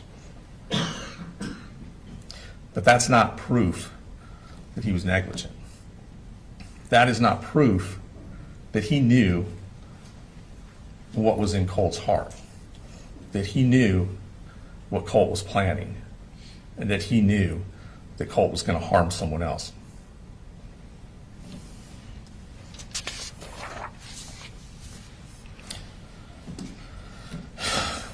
The law doesn't punish what is possible. The law does not punish what is conceivable. He is charged with knowing what would happen. He is charged with knowing his son would harm someone else. In life, almost anything is possible. It's possible that a teenager who's angry might get into a fight. It's possible that a teenager who's depressed might run away or make up excuses not to go to school. It's possible that a teenager who's anxious might break something or act out. But this is not a case about whether something bad is possible. This is a case about whether or not Colin Gray knew Colt was going to take a gun to that school and harm other people. That matters, because if the standard becomes it could have happened, then the law becomes limitless. If the standard becomes you should have imagined the worst, then every parent becomes criminally liable for what a teenager might do. But that's not the standard. The standard is proof. Proof that Colin Gray knew, that he consciously disregarded, not a vague fear, not a general worry, but a risk that made this tragedy. That he knew Colt was going to go to that school. That he knew what the counselor didn't, what the DFACS professionals who had met with Colt didn't. The state will ask you to look at the outcome and then work backward to say because this happened, it must have been foreseeable. But the law doesn't allow hindsight to substitute for evidence. That's why you're going to hear about what was actually known at that time, and most importantly, what was actually hidden from Colin Gray at that time. Because when someone conceals a plan, deceives the people around them, acts independently, the law does not allow us to pretend that the people left behind should have seen through all of it.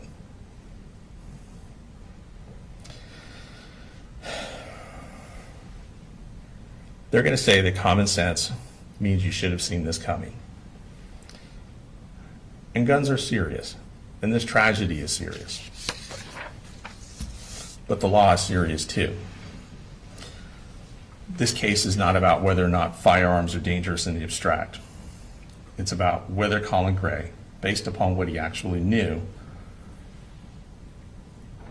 failed to act because he knew that his son was going to go to that school and commit these acts.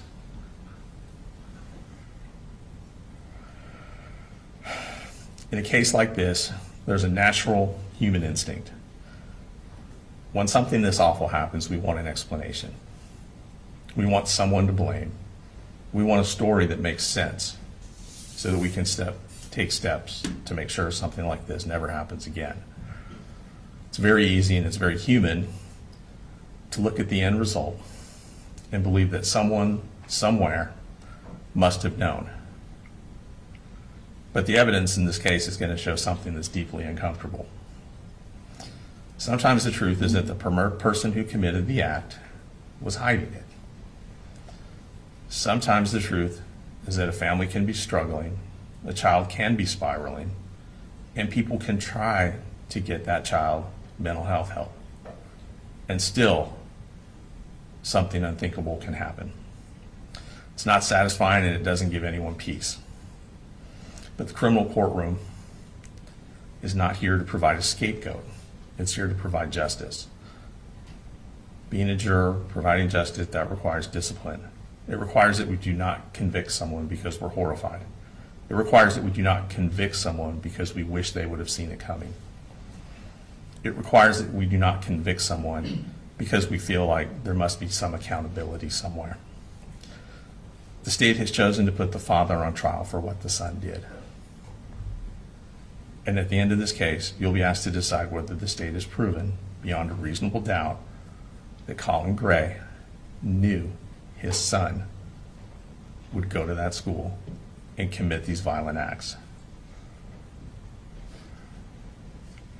And at the end of this trial, you will find the state cannot prove that beyond a reasonable doubt, and we will ask you to return the only verdict that the evidence can support, which is not guilty on all counts for Colin Gray.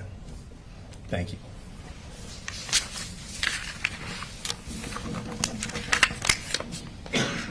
Ladies and gentlemen, before the first witness is called, I'm going to go ahead and take a 10 to 15 minute restroom break. Just recall the prior instructions, do not to discuss the case, save that for deliberations. All right, we'll be in recess for 10 to 15 minutes. Use your notebook on your chair.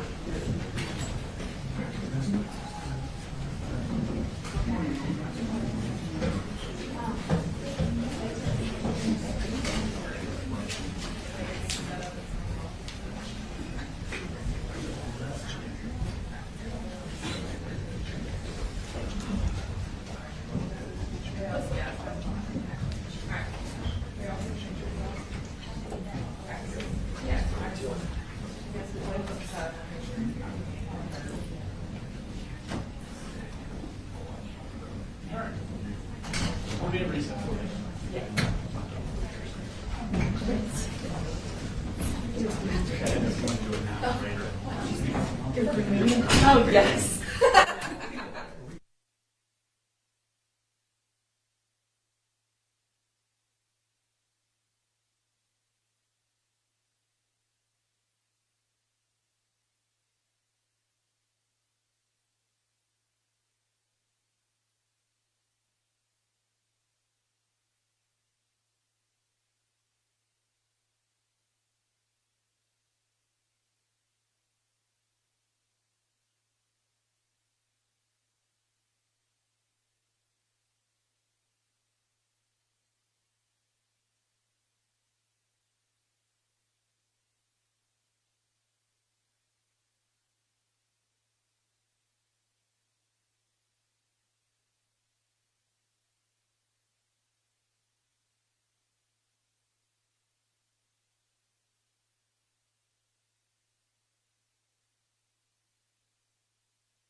settle down very quickly.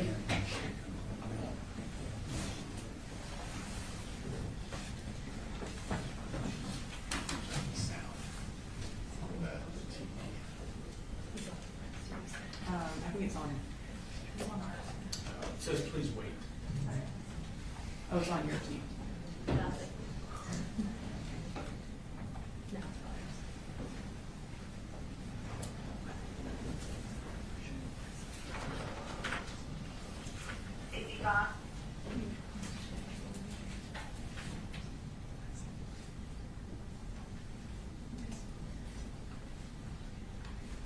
Are you able to turn up your sound a little bit? Not drastically.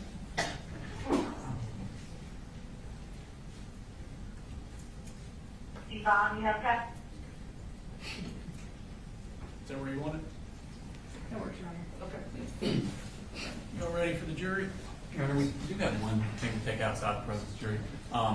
Mr. Hobbs in his opening made several references to things Colt was going to say. We would object any hearsay.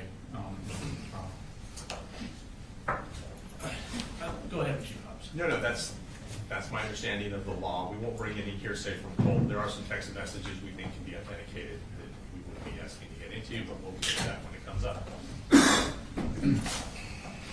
All right. Otherwise ready? Yes, sir. All right, bring the jury in. Yes, sir.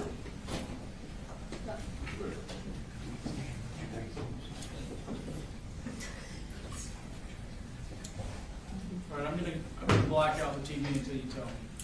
Okay.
All right, now was my back problem guy gonna, okay, there you go. I'm good on the end. You don't wanna sit down there?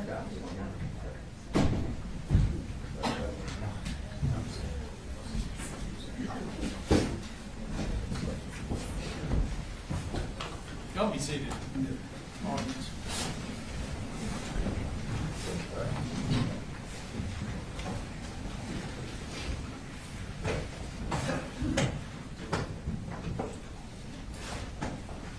All right, state call first witness.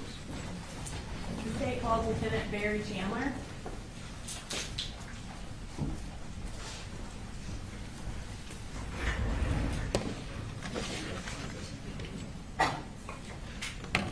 Please raise your right hand. Do you swear to tell the truth, the whole truth, and nothing but the truth, so help you God? I do. Okay, you can have a seat. Will you go ahead and introduce yourself to the jury? My name is Barry Chandler. Okay, and what do you do? I'm a lieutenant with the Bexar County Sheriff's Office. And what role do you currently have with the Bexar County Sheriff's Office? Currently, I'm assigned as the supervisor over the training unit. And were you in that same role in September of 2024? Yes, ma'am. Prior to becoming lieutenant over training, can you just briefly describe what roles you've had at the Sheriff's Office? Yes, ma'am. So I started my career in the jail in 2003. I was a court services deputy, patrol deputy, answering calls for service and things like that. I was a school resource officer for about 6 years, and then prior to being promoted to lieutenant, I was an investigator for 7 years. I worked 6 years in crimes against persons. So in your capacity as a school resource officer, did you become familiar with the various schools in Barrow County? Yes, ma'am. And what different high schools are there in Barrow County? We have Winder Barrow High School, Apalachee High School, and the Barrow Arts and Science Academy, BASA. And where is Apalachee High School located? Off of Heyman Morris Road. And obviously, is that in Bexar County? Yes, ma'am, in Barrow County. And approximately how many students go to Apalachee High School? Around 2,000. In your capacity as the lieutenant over training, did you coordinate any trainings related to active shooters in 2024? Yes, ma'am. And when and where did you do that? We did several in 2024. We started off at Old County Line Elementary School. We worked at CFIT, which is the Center for Innovative Teaching. And it all sort of culminated at Russell Middle School on March 14th of 2024. And can you tell us about the training that you did on March 14th at Russell Middle School? Yes, ma'am. So generally, active shooter training is designed for us to teach our deputies and law enforcement to rapidly enter a structure, to immediately find the person that is shooting and then stop them from shooting. So the training that we did prior to the March 14th drill at Russell was very focused on that. We also included implementing what are called rescue task forces. So rescue task forces are members from fire and EMS who can get into the school quickly, and with security provided by law enforcement, they can start rendering aid to victims. So that was our big push, and the March 14th drill specifically was designed to do it was what we refer to as a full-scale exercise, meaning we had many representatives from almost every public safety agency in the county. The Sheriff's Office participated, the Winder Police Department, Barrow County Fire and EMS, Winder Fire Department, the school systems, our 911 Center, GEMA had a representative, the Georgia Emergency Management Agency. So we had a lot of folks that came together because our goal with the full-scale exercise was to make something as realistic as we could, to give our deputies the ability to respond to the most real-life environment they could. The school system was great. They included, they had teachers that were there that volunteered. The administrators were there. We used cadets, explorers from the Sheriff's Office and the Fire Department as role players. But we tried to make it real, essentially, was what we tried to do. And what was the purpose of having a training that included fire and EMS as well as law enforcement? The purpose ended up being sort of our motto over the course of that training and honestly since. And the purpose was to stop the killing and stop the dying. That's the two goals that we have when we respond to active shooters. Stop the killing, meaning stop the shooter from actively killing people, and then stop the dying. We have to render aid and help people that have been injured. Now I'm going to draw your attention to September 4th of 2024. What were you doing that day?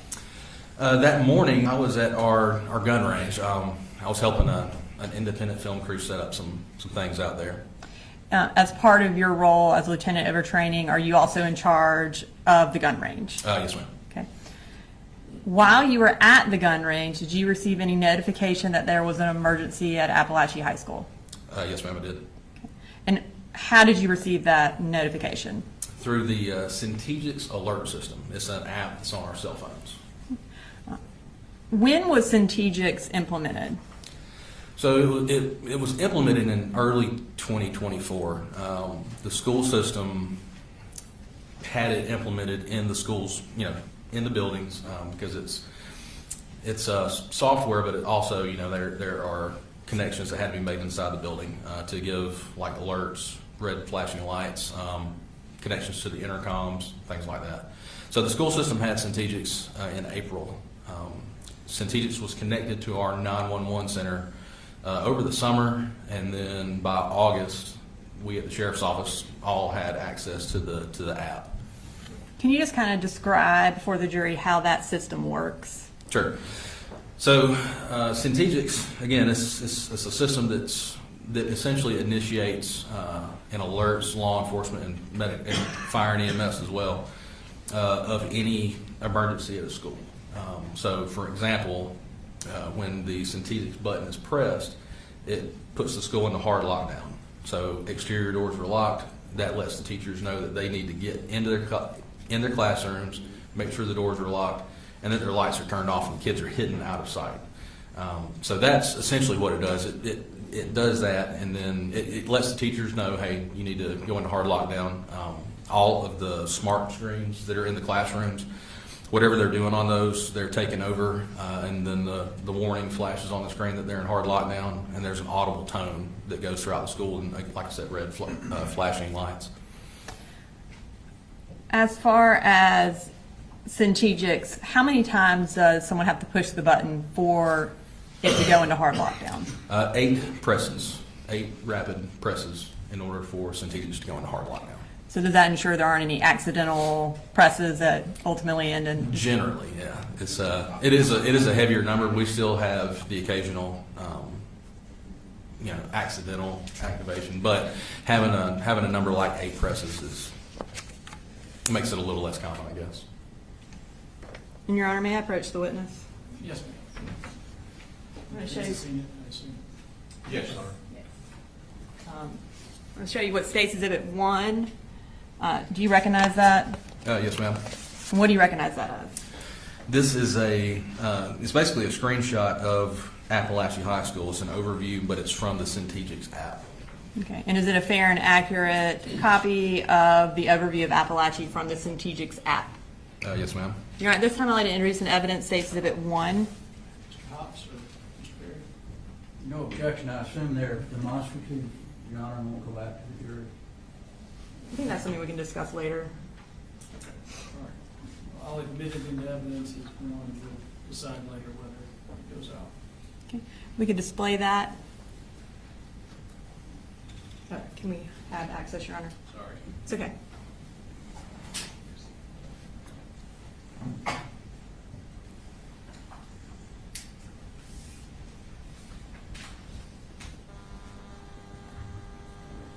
I pushed it. It says please wait. Okay.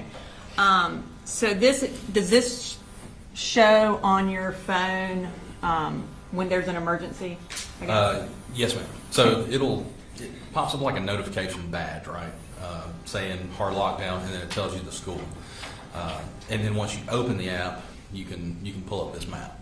And does it tell you where specifically the emergency notification came from? Yes, ma'am. So kind of going back to September 4th of 2024, when you pulled up this screen, what did you see? So initially, when I heard the alert was going off on my phone, looked at it, and then I didn't immediately go to this screen because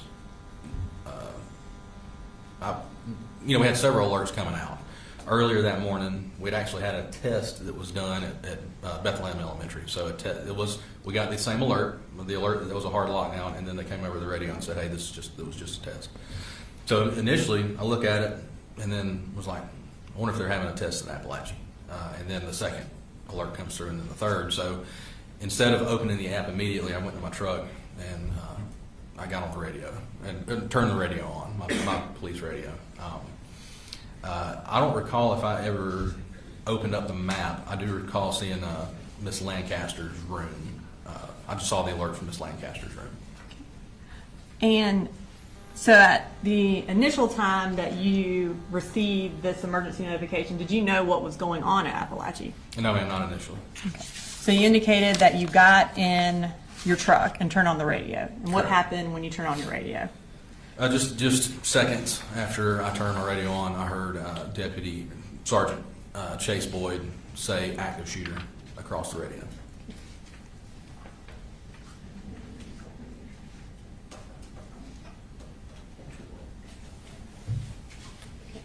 I have in my hand State Exhibit 2. It's on a hard drive, and it's the radio traffic from September 4th.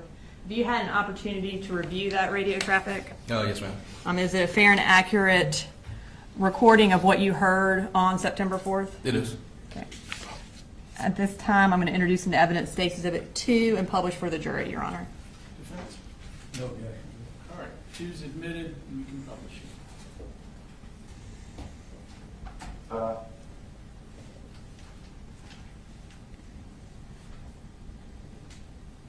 Safety Bond, you have traffic. Sure. Active shooter.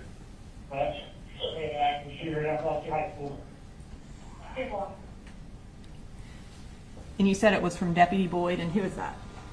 Sergeant Boyd he's a supervisor with the SRO division. He's one of their immediate supervisors. So when you heard that, what did you do? I immediately so being at the range and being in our ammunition house, I didn't have my standard uniform on, so I threw on my gun, jumped in my truck, and I went to Apalachee as fast as I could. About how far from Apalachee were you? Close to 5 miles. Do you remember approximately what time you arrived? Around 10:30. And I'm going to show you what's been marked to say exhibits 3.1, 3.2, and 3.3. Okay. Do you recognize those? Yes, ma'am. And what do you recognize those as? They're overviews of Apalachee High School. They show rooms, room numbers, so essentially school maps. Okay. And just for the record, is 3.1 a full map of the high school? Yes, ma'am. Okay. And is 3.2 a partial map of the high school? Yes, ma'am, it is. Okay. And I'm going to have you look over to your left. Okay. Is that also 3.2 right there? Yes, ma'am. Okay. And then is 3.3 an overview, like a street view from Google Maps? Yes, ma'am, it is. Okay. Your Honor, this time I'd like to introduce into evidence State Exhibits 3.1, 3.2, and 3.3. Defense? Same objection, good. Just as far as going out. Whether it's demonstrative or not, okay. Right. All right. 3.1, 3.2, and 3.3 are all good. All right. Now we're going to start with 3.1, if we could display that for the jury. All right, so is this the full map? Yes, ma'am, it is. Can you, and I'm going to hand you this in Okay. case you need it. Can you show us on there where you went when you arrived? So I entered the school through the front door. Front door is going to be here. I made my way to the main atrium, and then from the main atrium, I moved down F Hall until it intersected with J Hall. Once it intersected with J Hall, I made my way. So I could see a large law enforcement presence, obviously, at this point. So I moved down towards the end of J Hall, and that's where I came into contact with Sergeant Boyd, and he had the shooter in custody. Okay. And when you arrived, who else was there? A lot of folks. When I initially went through the front door, I saw Sergeant Maxwell. I remember seeing one of our investigators, and so but when I made my initial approach, until I got to the atrium, I think I was by myself. And were EMS already there as well? Yes, they had just gotten there, I believe. And for you, what was your purpose of making entry? To make sure that the shooter was, number one, secured, to make sure that we didn't have any other shooters in the school, and then to begin to render aid and work towards the bigger picture of securing the entire school. Okay. Were the skills that y'all learned in March utilized that day? Oh, yes, ma'am. And how so? So a lot of the people that we spoke to after the event said that, it's extremely stressful. I can't put into words how different the actual event is than all the training that we've done over the years. And we've done it since, I've been at the Sheriff's Office since 2003, and in 2004, we did an active shooter drill at Apalachee High School. So the words can't put into perspective the amount of stress, but most of the guys that I talked to, they were like, it just felt like training. And Judge, we're going to object to most of the guys that you talked to and what they may have said. Just hearsay. Just describe it from your perspective. I'll sustain the objection. Thank you. It made it more where it was like it was something that they had seen before, which is not very common. It was something that we needed to do for us for the deputies. And what was the result of the coordinated response by EMS and law enforcement that day? So the result was we were able to fully secure the school. Every patient that was injured that could have been saved was saved. We refer to it as we had 0 preventable deaths, which was unheard of in active shooter scenarios up until September 4th. And you can have a seat. Okay. I won't have you do anything That's on all that right. for a little bit. After you made entry and went to the end of J Hall and observed that the shooter was in custody, what did you do after that? After making sure that the shooter was in custody, I got a team of deputies and we began moving down. So sort of, again, looking at the big picture, seeing where people were at, realizing where we needed resources. It didn't seem like anybody was fully down F Hall. So I took a team of deputies down F Hall and we began making sure that the classrooms that there weren't any other injured people in the classrooms, again, that there wasn't another shooter, and then just securing those areas. And as you were securing them, were y'all also evacuating students? Not initially, but fairly soon after we started clearing. The evacuation process didn't take too long to get to. And I'm going to go ahead and bring up State's Exhibit 3.3 behind you, which is the Google overview. So can you, and I think I lied, you are going to look at the map real quick. That's fine, yeah. Can you show us on there where the school is and just kind of orient the jury to what we're looking at? Yes, ma'am. So, Heyman Morris Road, this is Apalachee High School. The front door is right here, and then you have the rear parking lot where the buses go, and then the football field. And the football field is surrounded by a chain link fence. And when y'all evacuated the students, where did y'all ultimately evacuate them to? To the football field. And when parents arrived to come find their children, were they eventually allowed to go to the football field as well? Yes, ma'am, they were. Approximately how many law enforcement officers responded to Apalachee High School that day? I believe that the number was close to 400, if not a little more. And how many different agencies, if you know? There were 56 that we made note of.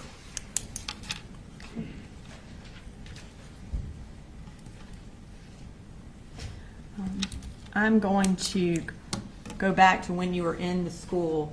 Did you observe any dust-like substance present in the school when you were clearing it? Yes, ma'am. And where was it located? So I noticed it the closer I got to J Hall. As I was going down F Hall, I noticed it as I was getting towards J Hall. And had you had experience with that kind of dust before? Yes, ma'am, years ago. Okay. And based on that, your training and experience, where did that dust originate from? I almost immediately recognized that it was from the ceiling tiles. The concussion from the gunshot caused the dust from the ceiling tiles to start to fall and settle. In 2008, we had done an active shooter drill at Old County Line Elementary School, and I was picked to be the suspect, the shooter. I was given a blank gun, so it doesn't fire real projectiles, just really loud and puts out the flash. And they put me in a bathroom, and when they gave me the signal, I shot, and the dust fell down from the ceiling tiles, and it created something very similar to what I saw at Apalachee. And in your capacity as lieutenant over training, have you had an opportunity to review the surveillance videos from September 4th? Yes, ma'am. Okay. In reviewing it, did you see the dust come from the ceiling tiles like you just described? Yes, ma'am. What was your purpose in reviewing that surveillance video? Just to review the actions of our first responders, of the deputies, of fire and EMS, and to learn if what we did well, what we could have done differently, and then to implement that into training. After watching that video, did you become aware of the path that the shooter took on September 4th? Yes, ma'am. Okay. At this time, I'd like you to go through that path for the jury, Okay. and if you could use the large map over there. Yeah. And I'd like to start with the shooter's first period class. What class was he in? So for first period, he was in Miss Harris's class, and that was 1.515. It's going to be located right here. And are you familiar with what time first period class is? Yes, ma'am. So he got to class around 8:01, and the class starts at 8:15. Okay. And are you familiar with what time it ends approximately? Oh, yes, yeah, it ends at 9:38. After he left first period class, where did he go for second period? So he leaves first period, and then he goes to Miss Katherine Greer's room on J Hall, room 2.151, and that was where that was second period. That's where he went next. And what time does that class start? 9:45. At some point, did he leave Miss Greer's class? He did. He left her class at around 9:54. And where did he go? He went to the restroom. Can you show which restroom he went to? Yes, ma'am. Men's restroom, J Hall, just a short distance from Miss Greer's class. And approximately when did he leave the restroom? At 10:21. After he left the restroom, where did he go? He went back towards Miss Greer's class. So he had left Miss Greer's class. He had his book bag with him that we ultimately learned had a gun in it. So when he exits the men's bathroom, he's got the book bag. At some point, he drops the book bag, so he just has his gun, and he goes back to Miss Greer's classroom. And was he able to get into that room? No, ma'am. Where did he go after that? He went immediately next door. He went to Miss Ryan and Coach Edwards' classroom, which is 2.152. And what happened in that classroom? The door to that classroom was open, slightly open, just a little bit, and he began firing numerous rounds into that classroom. And was anyone injured or killed in that classroom? Yes, ma'am. Several students were injured. Christian Angula was killed in that classroom. After he left Miss Ryan's classroom, where did he go? So after he shot here, thankfully, as unfortunately as Christian was, after Christian had been shot, he used his foot to close the door. So he restricted access to the shooter after that. The shooter moved back down the hall towards the restrooms that he had come from.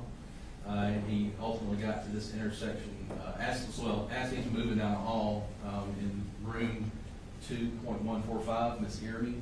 She was in that room, Christina Irmy. She opened the door to see what was going on. She looked out briefly, and he shot her. And did she survive? No, ma'am, she didn't. After he shot Miss Irmy, what did he do? So after he shot Miss Irmy, he kept moving. He was continuing to move. He got to the intersection here of K Hall and J Hall. And while he was here, he saw Coach Aspinwall and Coach Phoenix, Ricky Aspinwall and David Phoenix, left their classrooms, which are two doors side by side, so they leave pretty much at the same time. And as soon as the shooter sees them coming out of those classrooms, as they're in the hall, he shoots them numerous times.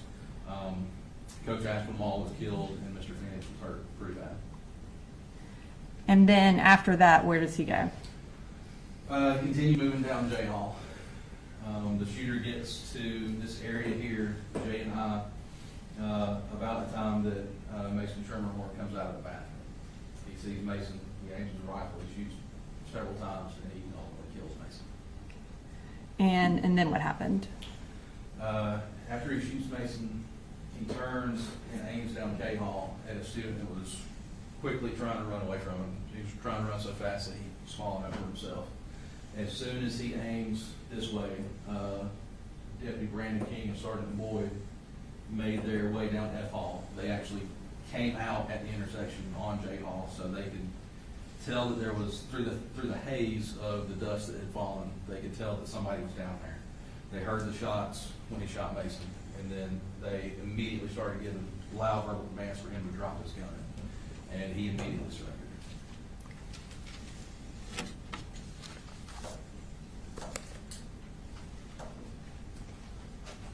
All right, Lieutenant Chandler, I don't have any further questions for you right now. Cross. Good morning, Lieutenant. Morning, sir. I only have a few questions for you. How many entrances are to the high school? Specifically, I'm not 100% sure exactly how many entrances. I can count them for you, though, using the map that we have, if you'd like me to. If you know, that would be great. Okay, give me 1 second. So I'm going to go based off of mostly just the exterior doors. There are going to be some other doors that I might not be able to count.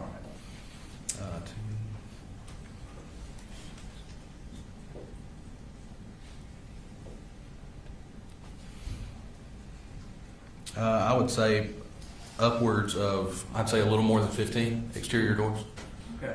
And are all of those doors secured when the kids first come in? Yes, sir. So other people can't get in from other places? Correct, they're supposed to be, yes, sir.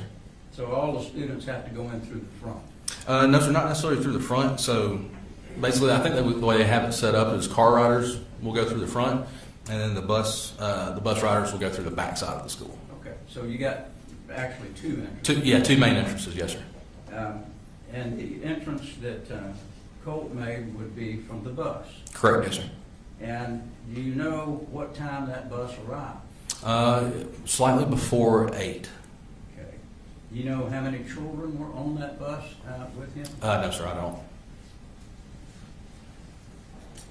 I assume you didn't take possession of any evidence at all, right? No, sir. My role after the initial response was that I did supplement CID's efforts, but I didn't specifically collect evidence. Okay. Nothing further. Thank Thank you, you. Judge. Based on crossing, you redirect? No, Your Honor. May Lieutenant Chandler be excused? Yes, ma'am. All right, thank you, sir. Yes, sir. Thanks. State policy, please. Is the next witness a long one? We made break for lunch before cross, if so. Maybe about 20 minutes. Okay. Go ahead. The state calls Dr. Matt Thompson.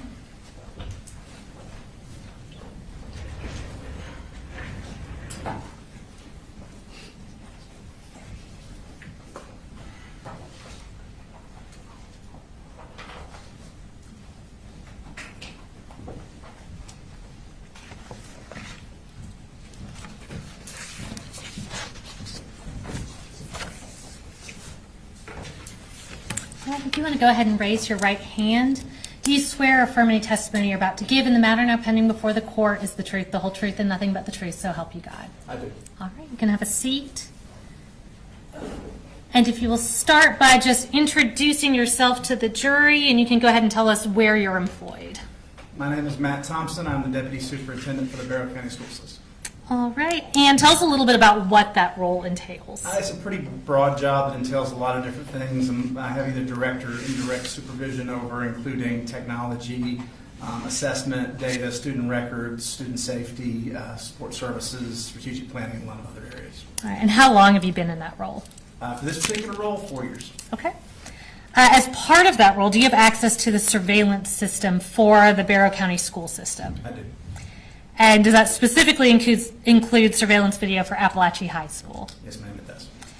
Tell us a little bit about the surveillance system that Apalachee High School has. System-wide, we have about 2,800 school and classroom cameras and about 800 bus cameras, about 4 per bus. For Apalachee specifically, we have 241 cameras spread out through the external parts of the school into the corridors, hallways, and including classroom cameras, and then they have however many buses delivered there on a given day. We have 4 cameras per bus. Okay, and approximately how long has this surveillance system been in place? We went with the particular server model that we're using around 2015, so a little more than 10 years. And does that record 24/7? It depends on the camera. The classroom and hallway cameras record continuously 6 a.m. through 6 p.m., and then they have a mechanism that if there's a sensor that detects motion, it will start recording it at a given point. The external security cameras and some of the key entrances record 24/7, and then the bus video records as long as the bus is actually cranked and engaged. It records continuously. Gotcha. And do any of these videos have sound? The bus videos do record sound. Teacher classroom videos do if the teacher chooses to engage it, if they're recording a lesson for their instructional purposes. But unless the teacher turns on the classroom cameras, they do not record sound, and the hallway security videos and the external do not record sound. All right, so are you aware if any of the videos relevant to this case have sound recorded on them? I'm not aware of any that do, Okay. except possibly the bus video. I'm not 100% sure on that. Okay. So the bus could go either way? Bus could, yes. Okay. And we'll start with the school proper, how is the surveillance video stored? So the videos, when they're recording, are feeding data into a server That server is organizing those. You can use our software to kind of query the server. We use a software called Video Insight. You can watch live streams, or you can also watch archived data, but that data feeds into the server room where it's stored for 30 days unless we choose to mark it for non-deletion, at which point it will be retained. Otherwise, it cycles over after 30 days. Okay, and who has access to these videos, to this server? The server room? Yes. That'd be anybody with a master key at the school, which would include school administrators. That would also include maintenance staff, a handful of IT staff, and then also a very small number of district staff, including myself. Okay. And how can you yourself access these recordings? We would never really have a reason to go to the server room. We just access those videos through the Video Insight platform, which is an installed app that's on our computers that we use to, we can watch again the live stream, or we can pull video clips out of that, or we can just review archival footage. All right, and so this app on your computers, is it fair to assume that you said a very limited amount of people have access to that? Is that true for that app? School administrators would have their own school. Beyond that, there's a small number of district staff that would have full district access, but it's very small, fewer than 10 in a fairly large district. And is this the same system that's used for the buses in addition to the school system? Buses are slightly different. They don't feed data live into a server. Theirs are recorded on a hard drive on the actual camera. So when we ask to review bus footage, we have to ask that the hard drive be actually pulled out of the camera and delivered. We can request that anytime we need to. Okay. So on this hard drive, we have what have been marked as States Exhibits 4 through 28, showing the bus that Colt Gray took to the school on September 4th of 2024 and relevant video from Apalachee High School. Have you had the opportunity to review all these videos? And are they accurate copies of what was captured from the surveillance video that day? Yes. Were all these videos obtained directly either from the server at the school or the local servers on the bus? That's correct. And have they been materially changed or altered in any way? They have not. Judge, at this time we would tender States Exhibits 4 through 28, and I would note that States 22 is in two parts, so we've just marked that as 22.1 and 22.2. All right, defense and your objection. No objection. All right, 4 through 28, inclusive of 22.1 and 22.2 are all good. All right, so we're going to be playing relevant portions of these videos at a later point in the trial, but what we're going to do with you right now is go through some clips from the exhibits just to orient the jury to the different views that these different cameras provide. We'll start with a clip from States Exhibit 4, which is the exterior of the school bus.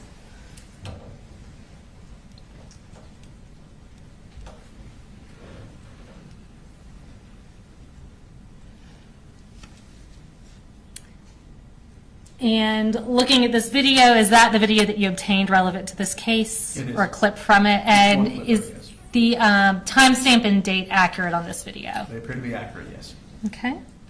And where's that camera? I think it's relatively obvious, but where's the camera shooting That way, so from? there's 4 cameras per bus. That would be the front-mounted camera that's pointing out the front of the bus. Okay. Moving on to a clip from States Exhibit 5.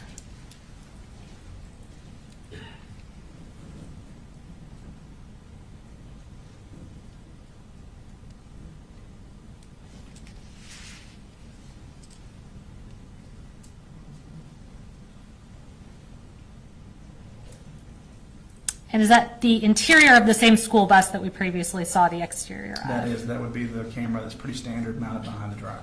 Okay, and once again, is the date and timestamp accurate on that video? It appears to be, yes. All right, now shifting to cameras at the school, we're next going to show a clip from States Exhibit 6.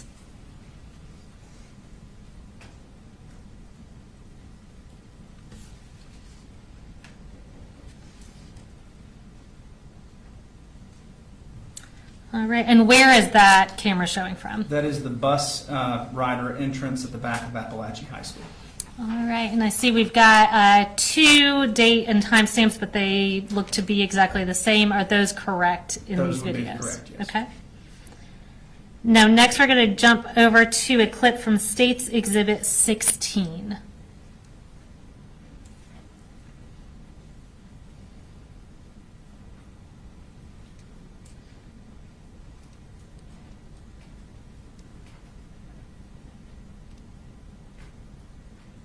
All right, so this one obviously looks a little different or significantly different from the other videos we're looking at. Can you just kind of explain what we're looking at here? This is one of the classroom cameras.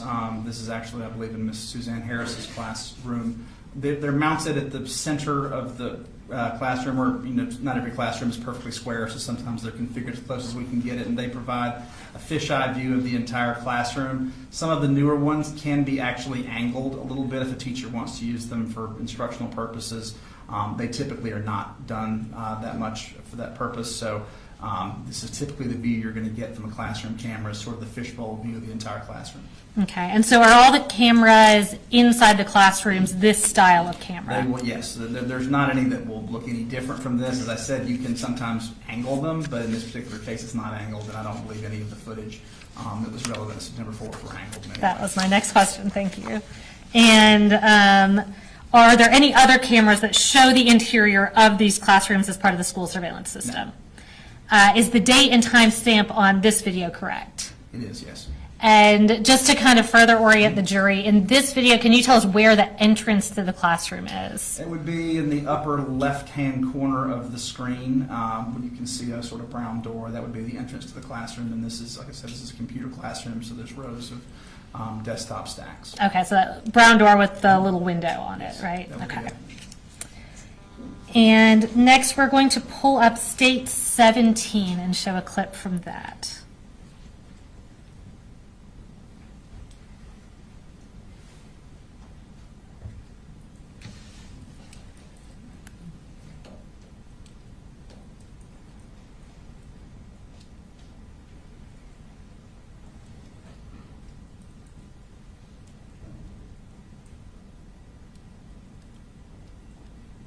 All right, and tell us what we're looking at here. This is just a pretty standard example of one of the hallway surveillance cameras that's looking down a hallway. Actually, I'm not 100% sure which hallway that is. Likely K Hall would be my guess, but it's one of the. I recognize enough of the names to know that's one of the ones that feeds onto J Hall. Okay.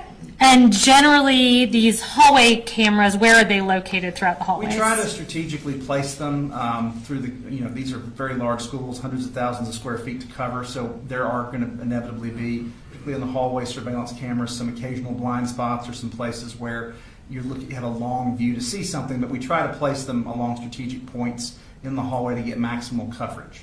Okay. Is every square inch of every hallway covered by a camera? No, ma'am. We unfortunately do have some blind spots occasionally. Okay. And is there any video surveillance that specifically covers any part of the interior of any bathrooms? No, for obvious student privacy reasons, we don't have any surveillance cameras within restrooms. We do try to typically have one facing the entrance or the exit to the restroom, but we don't place them inside. Okay. And on this video, and I believe any hallway videos, I see we have two timestamps that are actually slightly different. Can you tell Yes. which one is accurate? So the upper left-hand corner is the camera's particular internal timer that is specific to the particular camera in use. Those can, unfortunately, due to connectivity issues, battery issues, those can be off. Those sometimes will lag what actual time. So when these are queried on the server, the bottom right is going to be the server time that is synced to national clocks and is the independently verifiable time. So in this particular case, anytime you see two timestamps, the one on the bottom right is going to be the accurate date and time. Okay, so in this case, we're looking at these two times, and the accurate time is 9:39 a.m. That would be correct, yes. That would be the server time. All right, thank you.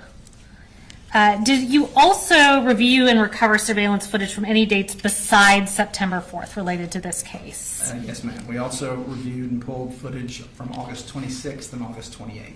Okay. 2024. And again, we'll provide more relevant context and publish those videos through subsequent witnesses. But starting with August 26th, what were you generally looking for? That was the last day Colt attended school prior to September 4th, and we were particularly interested in verifying that he spent the majority of that day in the counseling suite. So in this particular case, we pulled videos related to his first period class, his second period class, and then his moving into the counseling suite for the majority of the rest of the day. And was that video recorded and stored in the same capacity as you previously described? It was, yes. And did the timestamp appear to be accurate, or in the case of any hallways, that bottom right timestamp appear to be Yes, they accurate? did to me. With these videos from that date, did you combine multiple camera recordings of Colt related to him going to the counselor's office? We did. It's a little clunky when you're trying to parse through a server. So Sure. a lot of times we'll create curated like pathway videos through a school. So in this particular case, we pulled sequential clips off of multiple cameras and sort of stitched them together using just very basic video software, just so that you have an unobstructed view of the student moving through the school. And we did that for the August 26th for Colt. Okay, and other than putting those videos from different cameras into one file, were the videos changed or materially altered in any way? They were not. And Judge, again, we'll publish this at a later time, but at this time, we would tender State's Exhibit 29, which is also stored on this hard drive. No objection. All right, 29 submitted. And just to follow up on that a little bit, is there any surveillance video once you enter the counseling wing at Apalachee High School? There isn't actually a unobstructed view of the entrance to the counseling suite. You can get almost there from the where you come off of K Hall, coming down from J Hall. You can see where individuals will turn to go to the counseling suite. You can also see that off of other hallways, but you can't actually see anybody enter the counseling suite. Okay, and was the thought there essentially also for privacy reasons? Yeah, sometimes we've kind of gone back and forth over the years, but as to coverage versus trying to be a little more discreet with students who may have issues and they don't want to be picked up on camera. So in this particular case at Apalachee, we don't have a camera that shows the counseling suite entrance. Okay. And shifting your focus to August 28th, which is the other date you referenced, were you looking for a specific person on that date at Apalachee High School? We were, yes. Okay, and who was that? That would be Colt's grandmother, Miss Deborah. I think I've had her name mispronounced all these years. I think it was Pummelhoose or... Okay, I believe Paul Hamus, Paul Hamus, there we go, thank but I think we will she clarify later. She had visited that day to meet with a counselor to discuss her concerns. So we pulled video showing both her entrance and her exit from Apalachee High School. Okay, and again, did you combine the multiple camera recordings of her on that date into one file? We did. And other than putting them into one file, were they changed or materially altered in any way? They were not altered in any way. All right, and is that the video that we've marked as State's Exhibit 30 and put onto this hard drive, a fair and accurate depiction of what you pulled off those It is. cameras? And Judge, at this time we would tender State's Exhibit 30 and again play it at a later time. Defense? No objection, Judge. All right, 30 submitted without objection. All right, now lastly, I'm going to show you what has been marked as State's Exhibit 31. And can you just identify what this is? So this is Apalachee's bell schedule for 2024-2025, specifically the fall semester. Appalachee's instructional day is tied into 4 main instructional periods with a shorter advisement period. Okay, and before I make you talk through it twice, what I've handed you fair and accurate? This is Okay. the accurate bell schedule from the fall of 2024. Okay, and Judge, we'd go ahead and tender that as State's Exhibit 31. Defense? No objection. 31 submitted. All right, and we'll go ahead and pull that up on the screen just so it's a little easier for people to follow. So yeah, if you'll just kind of talk us through what this shows. Sure. So what this is going to be doing is, as I said, there's 4 instructional segments, and there's also an advisement period that is built in on certain days. So in this case, what this is showing is the beginning and ending of each class segment, and then the time students have to traverse to their next class before they would be considered tardy. Okay. And nothing further from me. The defense may have a couple questions for you. All right, Cross? I just have one question. Yes, sir. At that time, Apalachee High School did not have metal detectors. correct? That is correct, sir. All right, thank you. All right, need to be excused? Yes, sir. All right, thank you, sir.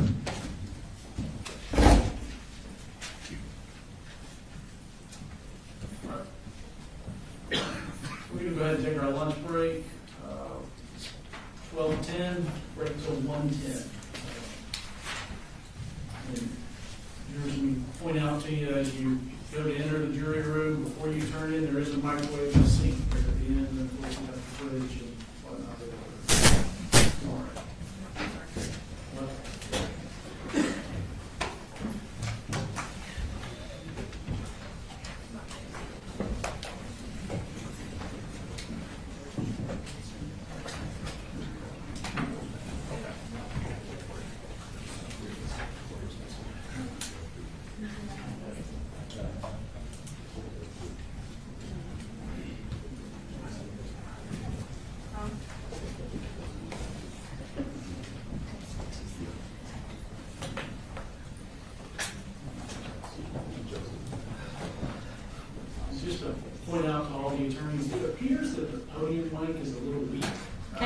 got it turned up a little louder, but if you're away from it at all, it's, to the extent you care, it's not really picking it up. Is that for the jury's benefit or the court reporter's benefit? I would say the court reporter mostly. The way our sound system works, if you're not right at a mic, it's not picking it up. Obviously, she's close to you there, and she can hear you. But just so you all know, Can you put a different mic on there? we have an identical looking one.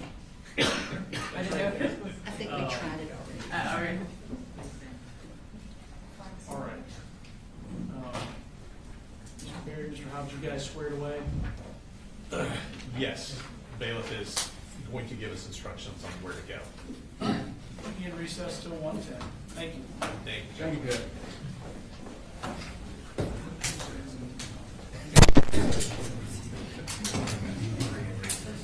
I think it's going to be a lot of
I got it, I'm sorry.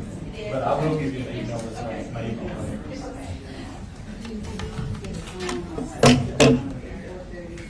Hello. Hi. I did not intentionally. Sorry.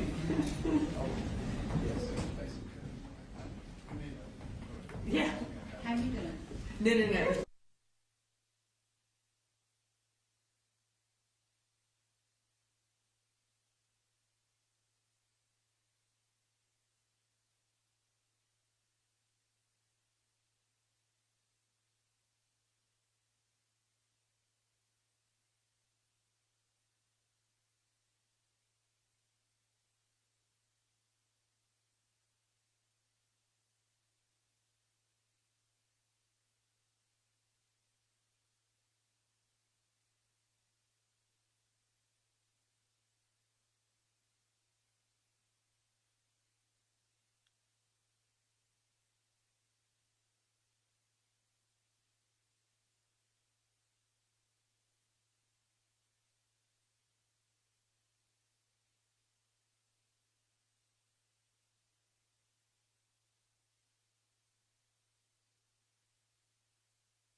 And then you wouldn't be on the third floor. We want nothing to do with, we figured they were over here. Yeah. But yeah, that might be one of the things. Be on the second floor. We'll talk to the judge after court. Just remember what you can't film.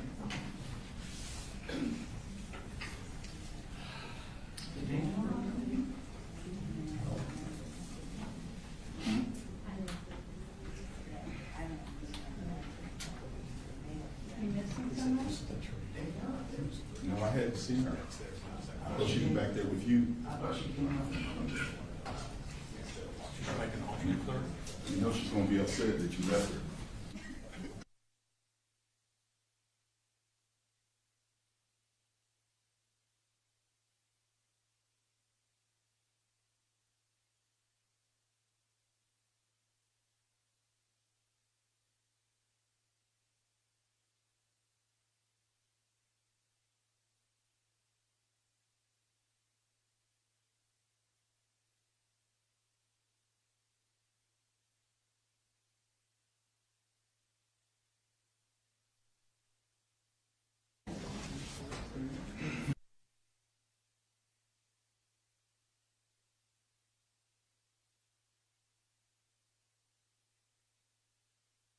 Can we just put some timestamps on the record? It just seemed easier to do that outside the presence of the jury. Okay.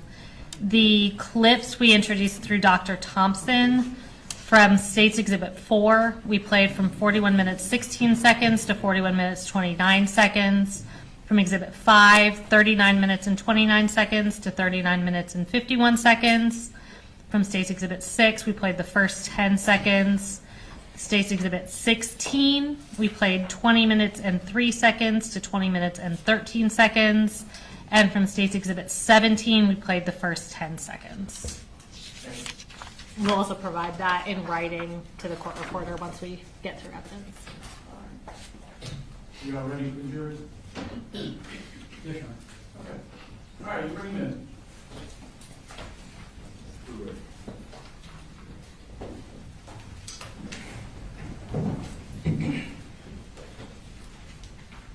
Is the large exhibit going to be used for this witness too, or? Yes, Okay. just very briefly. Just, it's fine.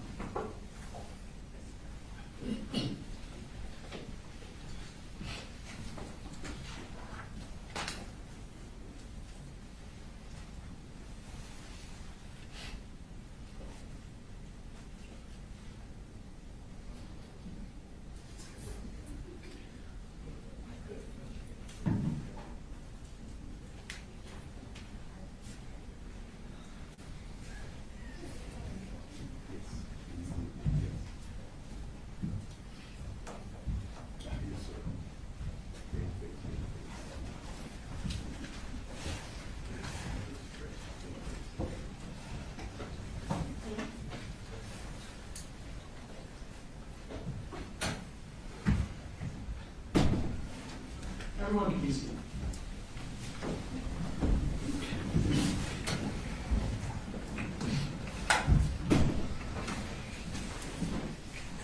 All right, state calls next witness. State calls Suzanne Harris.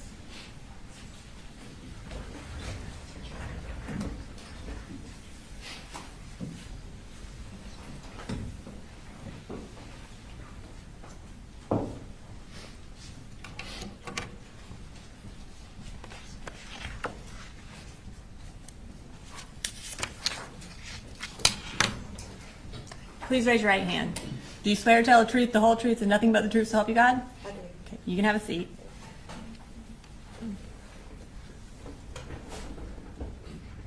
Will you go ahead and introduce yourself to the jury?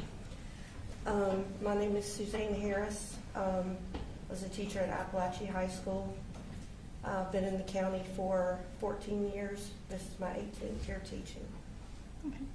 Well, you went ahead and answered my next question, which was, what do you do? So you indicated that you worked at Apalachee High School. When did you work at Apalachee High School? What years of service did you do there? I worked there until December of this past year. So I've been there for 4.5 years. And while you were at Apalachee High School, what subject did you teach? Computer science. In September of 2024, were you teaching computer science at that time? I was.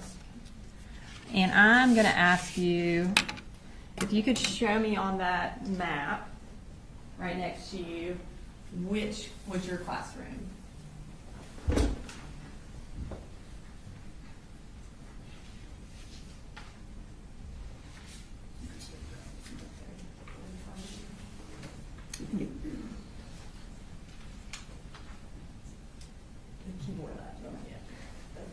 I'm right here on G Hall, and my classroom is right here, 1.515. Thank you, Ms. Harris. You can have a seat. I am going to draw your attention to September 4th of 2024. Were you working at Apalachee that day? I was. And was Colt Gray in one of your classes? He was. What period was he in? He was in first period.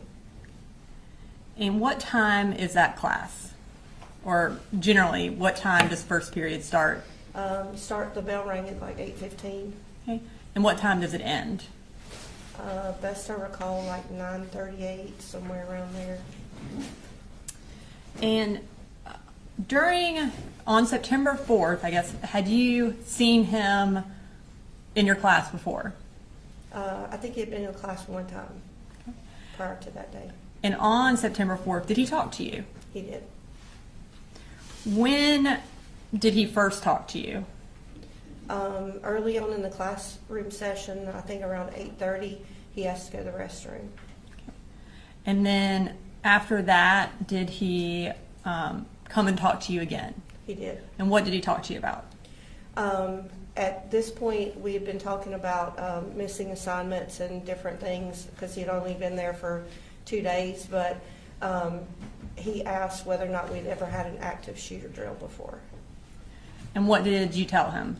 I told him that we had had one. Judge, we're going to object any hearsay. Mr. Wilkerson's response. Your Honor, doesn't go to the truth of the matter asserted. It goes to sort of present sense impression, what they're discussing at that time, and then what action she took afterwards. Yeah, I would think this falls into a category of non-hearsay. They're not offering it to prove that they did or didn't have active school shooter trainings in the past. It's just, did he ask the question? So I'll overrule the objection. Thank you, Your Honor. And so, kind of getting back to the question, he asked you if there was an active shooter drill, and then your response was what? Yeah, we actually had one last week, but he wasn't there for the drill. Okay. And was there any further discussion about that? At that moment, I did ask him what school he went to because I was concerned, like, why would you, had you worked in, or been in a school that it would have made you nervous about school shooting? And he told me that that he had been at Jefferson High School, middle school, excuse me, in the 8th grade. And I asked him if he knew Elaine Murphy, who's one of the teachers at Jefferson. Judge, I'm going to again object any hearsay. And Ms. Brooks, you have a response? Or? I think we'll just move on from what she said back to him and go on to the next topic. All right, so I'll sustain the objections to his last remarks. Go ahead. Okay. So after y'all had the discussion, did he go back and sit down? He did. Okay. And this time, I'm going to publish a clip from State's Exhibit 16. It's been previously introduced in the evidence, and the clip is from 38 minutes and 23 seconds to 39 minutes and 12 seconds.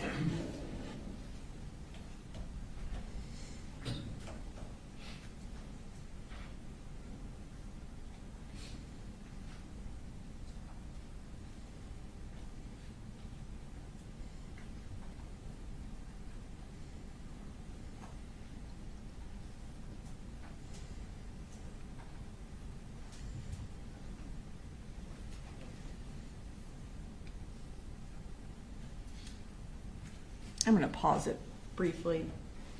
Can you kind of tell the jury, just so they can make sure they see where you are and then also where Colt Gray is?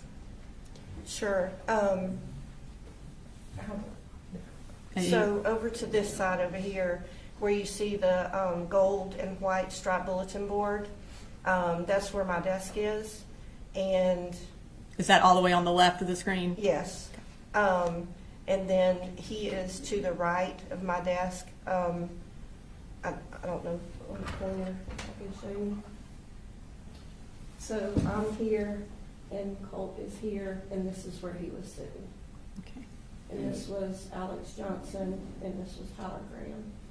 It may facilitate things for these fish I've used to kind of refer to like the Facebook clock, 9 o'clock or just.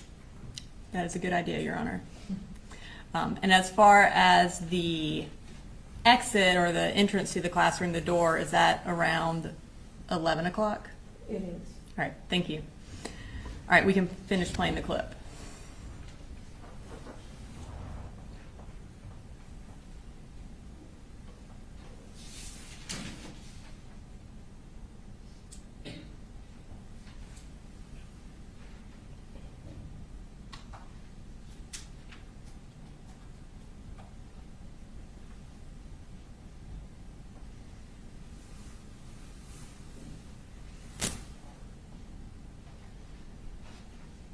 Okay.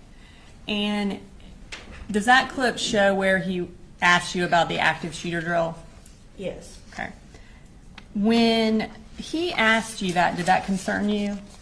I mean, you don't expect to hear that in the classroom. I mean, we hear about school shootings, but you don't think it's going to happen to you.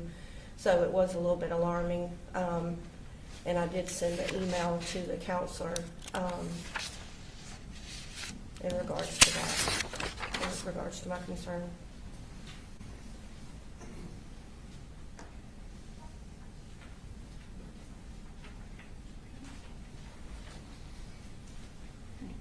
I'm going to show you what's been marked as State Exhibit 32.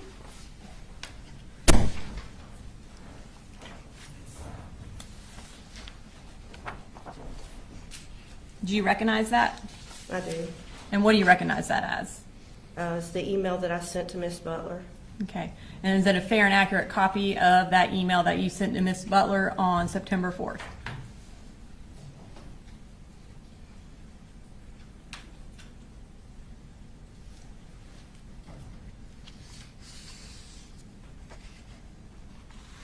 Yes. Okay. Your Honor, this time I'd like to introduce into evidence State Exhibit 32. No objection. All right, 32 is admitted. Okay, if we could display that for the jury. Okay, so you indicated that you sent this email to Miss Butler. Can you tell us who Miss Butler is?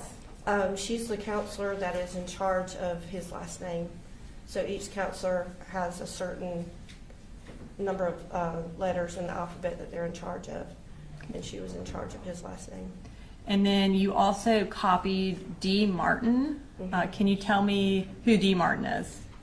She's our assistant principal, but I'm a CTAE teacher, so she was actually over the CTAE umbrella. Okay. And what time did you send that email? The timestamp is 8:46 a.m. And can you read for the jury what your email said? The subject said, inquiry from CG that might warrant a few questions. Miss Butler, I had a student who is new to the school. He has missed quite a bit already. He asked this morning if we ever do any active shooter drills. I thought this was an odd question. I told him we did, and we had one recently, but he was absent. I asked if he had a particular concern, and he said he didn't. The student is Colin Gray, and he is in the 9th grade, just FYI. Thank you. Now, after you sent that email, did Colt come and talk to you again? Yes. Okay, and what did he talk to you about this time? Several times he was asking about missing assignments. The two students that were sitting beside him, Alex Johnson and Tyler Graham, they were actually helping him with assignments. But at some point closer to the time that the bell rang, he asked what our policy was in between restroom transitions as far as going to the restroom.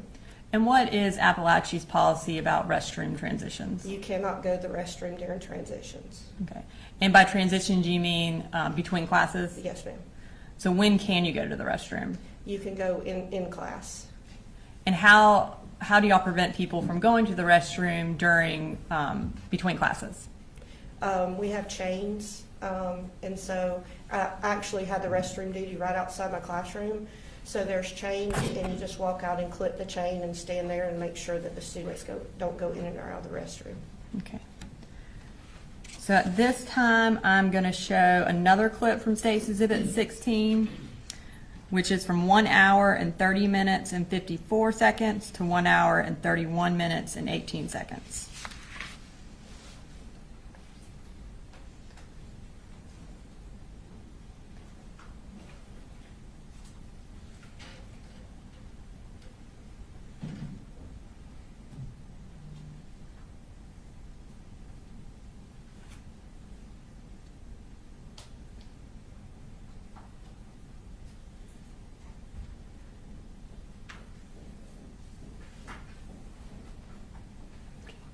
Is that when he asked you about going to the bathroom, or what the bathroom policy is? He did, and I reached over to grab the bathroom pass. That's what the thing I was reaching for.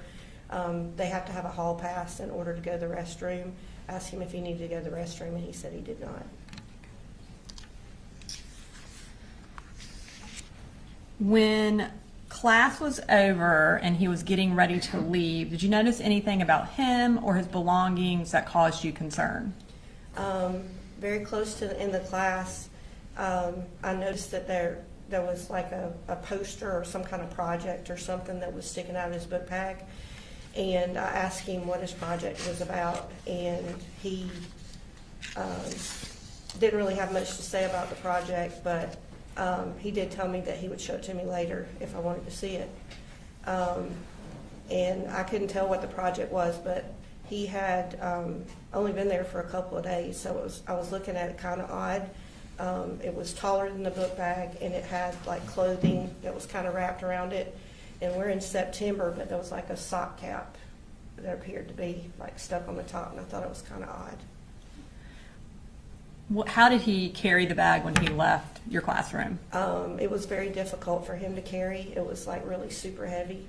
And so when he went to pick it up, you could tell, and I said, "Do you need help with that?" And he seemed a little agitated or a little nervous. And so he just like scurried out of the classroom with his book bag. Now, as a teacher, as an educator, do you have the authority to search a child's backpack or a student's backpack? No, I do not. Okay. And so based on what you observed with his backpack and with the questions that he asked you about the active shooter and about the bathroom, what did you do? Initially, I went straight out the door and went to the restrooms to put up the chain because the class is in transition and that's where my restroom duty is. But as I was standing there, I wasn't standing there very long, but I heard a voice that said, "He's got a gun." And that's just like a voice in your head, voice kind of? in my head, yeah. And what did you do when you kind of felt that happen? I got cold chills from the top of my hair all the way down to the toes of my feet. And I stood there for a minute, and it quickly runs through your mind, like if you make an accusation and you can tell somebody's got a gun, they're going to think you're crazy. But as I stood there for just a second, it just got louder. And so I just darted down the hallway and went straight to D. Martin's office. Okay. And what did you do when you got to D. Martin's office? I was going to attempt to tell her that I thought that he had a gun, but she was in there with another student, and so the door was closed. So I immediately came out. Mr. Broughton, who was our other AP, he was standing out in the atrium because we're in class transition, and I went up told him that I really needed to talk to somebody, and he said, "Well, have you already been talking to Dee about this?" And I said, "Yes." And about that time, somebody came on the radio and said that she was releasing that student to the media center. And he said, "Oh, well, she's done. So you go ahead you go ahead and go in there and talk with her." And so that's what I did. So. And what was that discussion, or what did you tell her? When I went in, there was another teacher that was coming in behind me. It was Mandy Pugh and two of her students.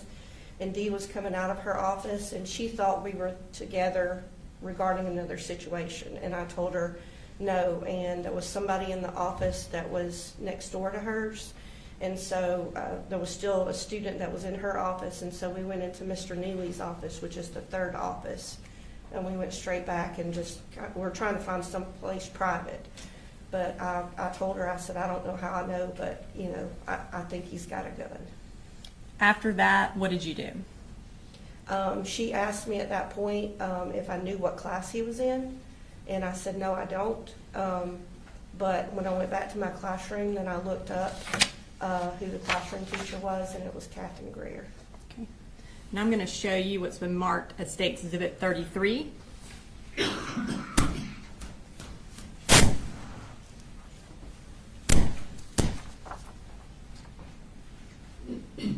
Do you recognize that? I do. And what do you recognize that as? It's the email that I sent letting Dee know what classroom he was in. And is that a fair and accurate copy of that email? Yes, ma'am. Your Honor, at this time I would like to introduce into evidence State's Exhibit 33. No objection. All right, 33 submitted. And we'll go ahead and publish that to the jury. Okay. And again, you indicated that this was to D. Martin. Can you tell us the time that you sent that email? The time is at 9:52 a.m. And can you tell us what the email said? Colin Gray is with Miss Greer during the second period, FYI, thanks.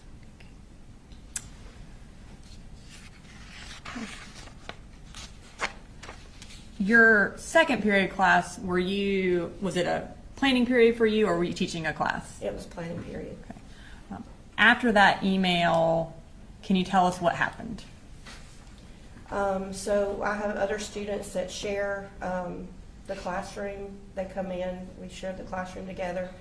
And Alex English, which is another teacher, it's his first year teaching. He was teaching audio, video, technology, and film. And he came in with his students. And so at some point during the class, I was just really nervous, and I just stood up and kind of addressed the whole class without asking him first. I just was very stern, and what I said was, don't ask me how I know, don't ask me any questions, but do not leave this classroom unless it's an absolute emergency. Because I just felt in every fiber of my being that something was wrong. At some point, did you become aware that there was shooting going on in the high school? Yes. At one point, Alex kind of came towards the door, and we kind of stepped out in the hallway, and I told him what I was suspicious of, and he was like, oh gosh, that sounds, scary or whatever. And I said, I don't know how I know, but I just felt like that something was going to happen. And so I came back in the classroom, and shortly thereafter we saw the lockdown screen, and we went into lockdown. And eventually, were you able to hear the shooting, or did you just become aware that something had happened? No, I actually heard the shooting. It's our protocol to go out, like to open up the classroom door to kind of look to see who's in the hallway, if there's any kids in the bathroom. And I did that, and I could hear gunshots to the left, which is down towards the counseling office. After the shooting had ended, were y'all eventually able to leave your classroom? Yes. Okay. And where were y'all evacuated to? To the football field.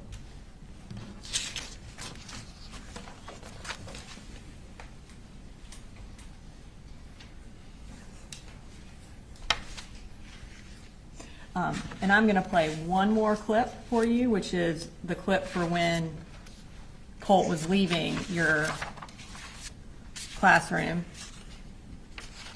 And it is from 1 hour and 39 minutes and 11 seconds to 1 hour and 40 minutes and 14 seconds.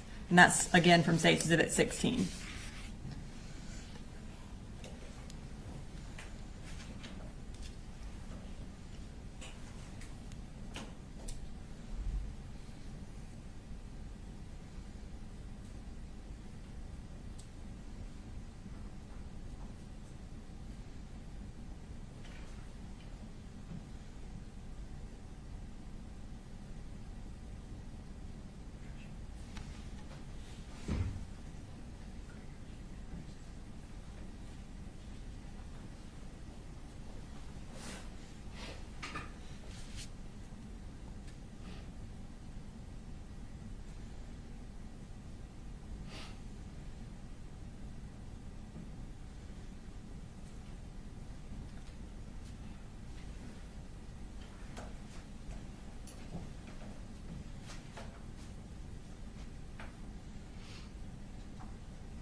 And just to be clear, did you ever actually see a gun? No, Okay.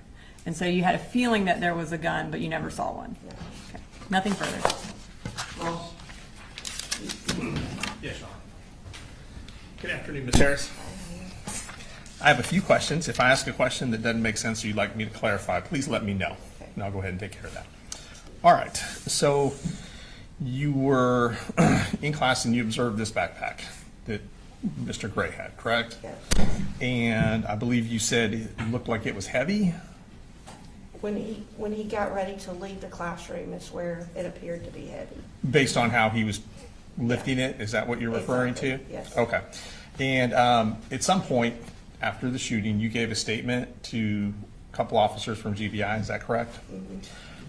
And you have to say yes or no for the court reporter, Oh. sorry. No, you're fine. Did, do you remember telling them that you were familiar with guns? Yes, And I believe you said that you thought based on the length of the object that was extending from his backpack, that kind of made you suspicious. Is that fair to say? yes. How, was it about the poster board? How far was it extending out of the backpack? It appeared to be about that far. So you're holding your hands, and so I have to make a record for the court reporter, like a foot and a half? More? 2.5 foot, Okay. yeah. Okay. And you said there was a hat stuffed down the tube of the poster board. Is that correct? It appeared to be clothing, and best I recall, it looked like a sock cap. Like a toboggan? Yes, So like a winter hat? yeah, And of course, this was September. right. And I thought that was odd. Right. And it wasn't cold that day? No, it was not. Okay. All right.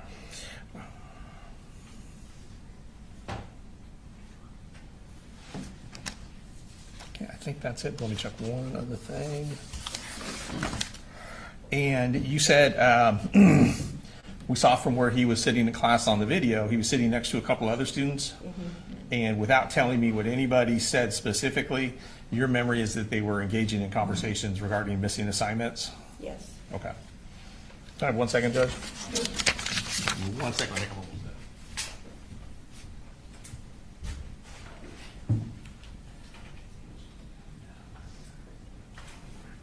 Ms. Harris, that's all the questions I have. Thank you. Based on Carl's, any redirect? No, Your Honor. May Ms. Harris be excused? Yes. Thank you, ma'am.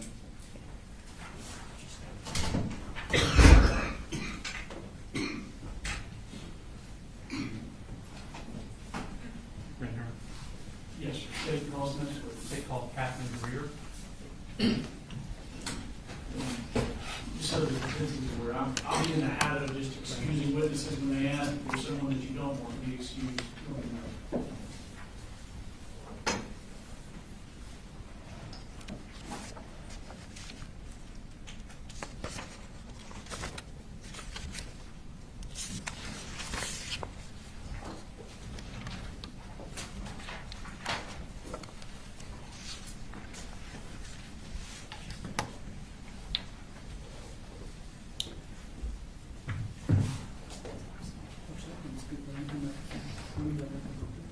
Can you raise your right hand, please?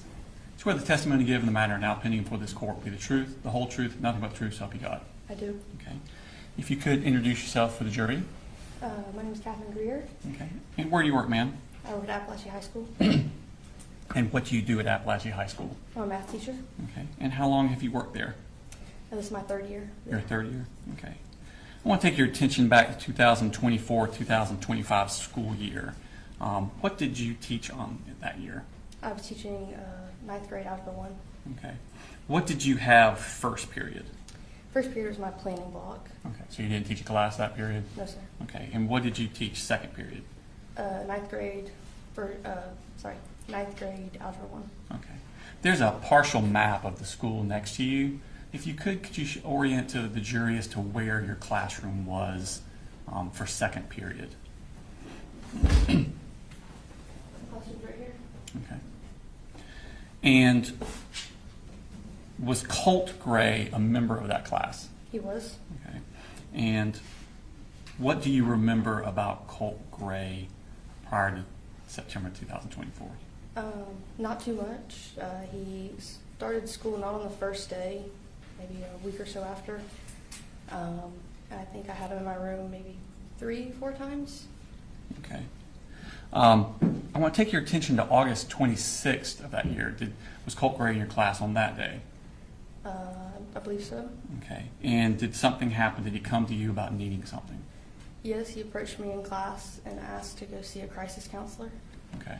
And did that seem... We're going to object to any hearsay. Your Honor, hearsay is a statement made out of court. That wasn't a statement. He was asking for something. That would be more in a present sense impression. It's also not for the truth of the matter asserted. I don't think that would be hearsay. Go ahead, Mr. Ross. Judge, I think it is being admitted for the truth of the matter in regards to his mental health state at that time. Your Honor, it's not testimonial in nature. He's not asking, or he's not testifying to anything. It's not an out-court statement. He's asking to go somewhere. That is not hearsay. Yeah, I believe him asking to see a counselor on that day is non-hearsay, so I'll overrule the objection. Okay. So he asked to see a crisis counselor. Was there anything about what he asked that stood out to you? Just the fact that he used crisis counselor. Usually my student just says, can I go see my counselor? So that stood out. How did he appear to you emotionally? I don't recall how he appeared when he asked. I just knew it was different from a typical ask to go to see a counselor, so I walked him there. Okay. So is it your normal practice to walk them to the counselor? If they just asked to go to a counselor, not typically, but since he said crisis counselor, I didn't know what was going on, so I did want to walk him. And so class next to me has 2 teachers in Okay. it, And who were they? Miss Ryan and Coach Edwards. Okay. So what did you do when you decided to walk him to the counselor's office? I peeked my head over next door and just asked if one of them could watch my class so I could walk him to the counseling office. Okay. And did they do that? They did. Okay. Could you show, and did you walk him to the counselor's office? I did. Could you show on the map that we were just talking about where the counselor's office, did you walk him to? Counselor's office is over here. Okay. I walked him down that hall. Okay, thank you. Did Colt come back to your second period class that day? He never came back to my classroom. That day or any other day? He didn't come back that day, and I believe the next time he was there was September 4th. Okay. Let's go to September 4th. Approximately how many times on that day had Colt Gray been present in your classroom? 2 or 3, maybe. Okay. Did you have any problems with him before then? I did not. Okay. Did he have any issues with other students that you seem to notice? No, I never saw him interact with any student specifically. Okay. Did you notice anything out of the ordinary about him? No, sir. Okay. Is there another student in your class with a similar name? Yes, And who was that? Colton Gray. Colton Gray? Now, Colt Gray was a freshman that year, correct? Correct. All right. What year was Colton Gray? A senior. Okay. And what was his personality like? Very sweet, very respectful. He tried hard, put his best effort forward. Great kid. Did he interact with you and other students? He did. Okay. I want to take your attention to the morning of September 4th. About what time do second period students begin arriving in your class? Around 9:45, or a little bit before the second period bells at 9:45, I believe. Okay. And what are you typically doing when students are arriving at your class? Typically, I'm standing at the door greeting them. Okay. Did you notice Colt when he came into your class? I do not remember him coming into the room. Okay. Do you remember seeing his book bag when he came into the room? No. Okay. Have you had an opportunity to see the security camera footage of your classroom from that morning? I have. Okay. And looking back on that security camera footage, do you realize why it was that you don't remember seeing Colt? I did. And why is that? I was pulling up a presentation on my screen, so my back was turned to the door. Okay. This security camera footage that you saw, does it accurately portray what happened on September 4th? It does. I'm going to show you a clip from what's already been tendered as State's Exhibit number 21. Your Honor, for the record, this is going to be from 1 minute 15 seconds to 6 minutes and 18 seconds. And asking, it portrays Colt coming into the room.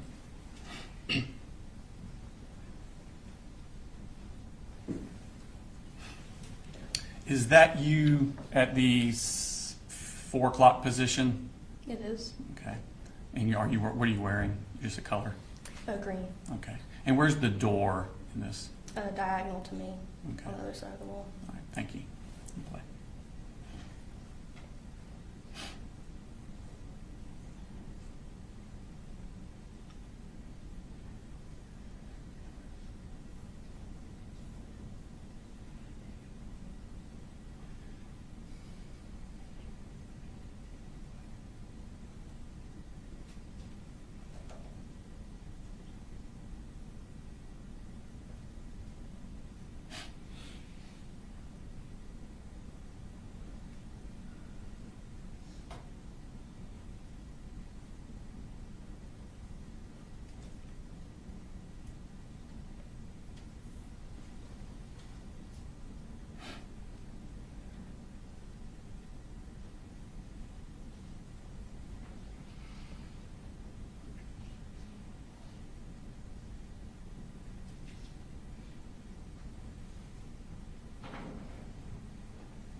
Kid that just entered the room, who was that? That's Colin Gray. The one with the black shirt and the tan pants? Yes, sir.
So at this point, class change is ended. Yes, sir. At some point during class, does Colt ask to leave the classroom? He does. Okay. And what purpose does he ask to leave the classroom? He has to go see his counselor. Okay. At this point, do you take him, did you walk him this day? I did not. Okay. And did he take his stuff with him or did he leave it in the room? He took his book bag. Okay. And is this also shown in the security footage? It is. Okay. Your Honor, this time I'm going to show what's 13:22 to 14:22. It's close to 10 minutes. And this is another. It's also from the same, from States 21, Your Honor. And let me just clarify for a second my last ruling. So I overruled an objection previously about hearsay on he asked to see a crisis counselor. I think him asking the question is admissible for the fact that he asked it. It's not admitted for the purpose of establishing that he was in fact having a mental health crisis. All right.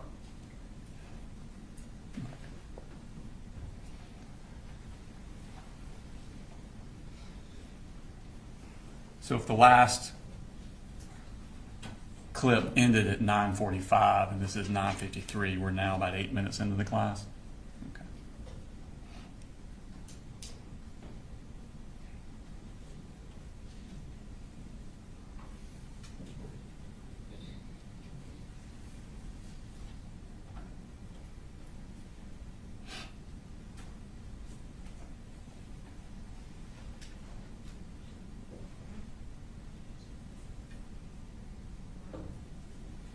What's he doing there on the wall? He's grabbing the pass, the Okay. office pass. So different passes have different destinations on them? There's a restroom pass and office pass. Okay.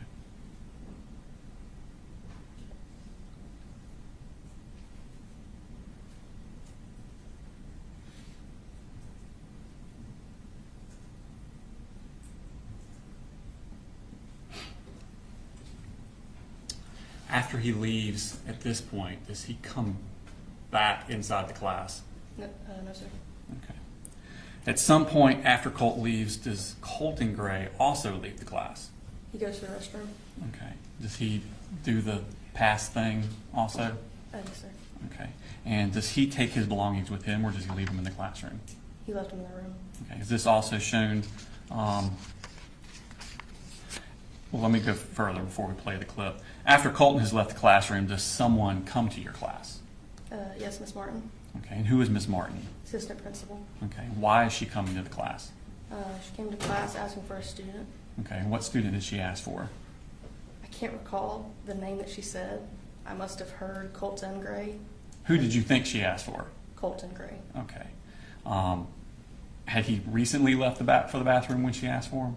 Yes. Okay. And did you tell her where he had gone? I said he's in the bathroom. Okay. And did you give her his belongings? I handed his book back to her. Okay. Is this also shown on the security footage? It is. Okay. Your Honor, this time I will show clip from 2342 to 2633, also from State's Exhibit number 21.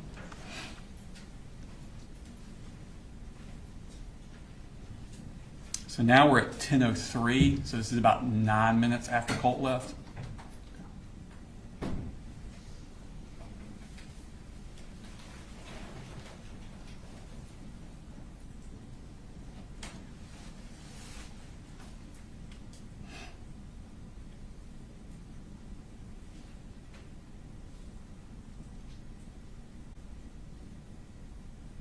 What's he doing there, Colton? He's signing out. Okay. So you have to get a pass and you have to write on the... Put your name down. Okay.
Is that Miss Martin coming in there? It is. Okay.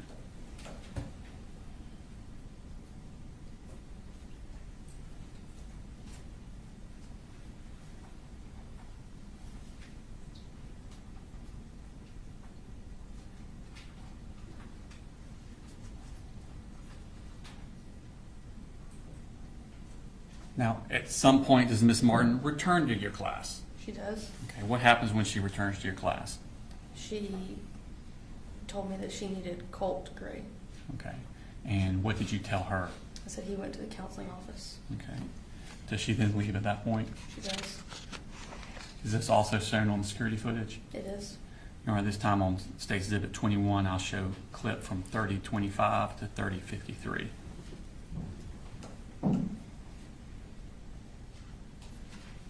So now we're at 10:11. This is what, about 5 minutes after she left the first time?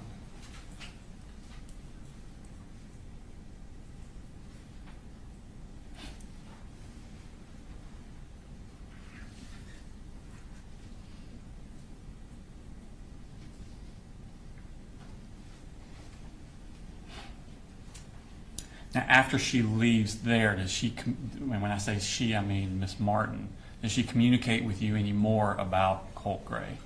She does. And what does she do? She intercomed into my room. I'm sorry, she what? Intercomed Okay. into my room. So she got on the intercom? Yes. Okay. And she asked me to check my email.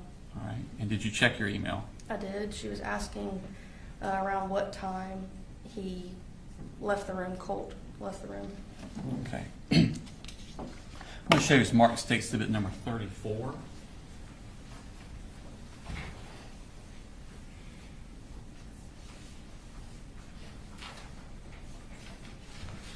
Ask you to identify that.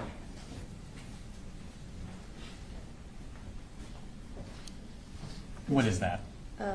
This is the email that she sent me asking what time he left, and the email that I responded with saying he left around 9:50. Okay. So you had the email to you and your reply on the same? Correct. Do they accurately reflect the email exchange you had with Miss Martin? They do. All right, this time I tender State Exhibit number 34 in the evidence.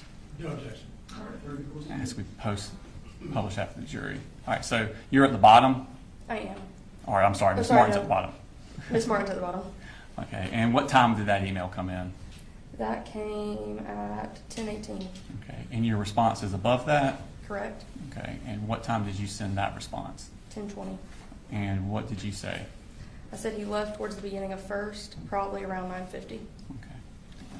Okay. What happens then? Class continues, and I'm up towards the front of the room when I see some movement in my door. I catch a glimpse that it's him. Okay, is the door open or closed? It's closed. Okay, how are you able to see movement? Is there like a glass or There's something? a glass window. Okay, and so you see movement? Mhm. What do you do then? I realized that it was him, so I immediately went to my computer to send an email saying he's at my door. Okay. I want to show you Smart State Exhibit number. Who'd you send that email to? Miss Martin. Okay. Show Smart State Exhibit number 35.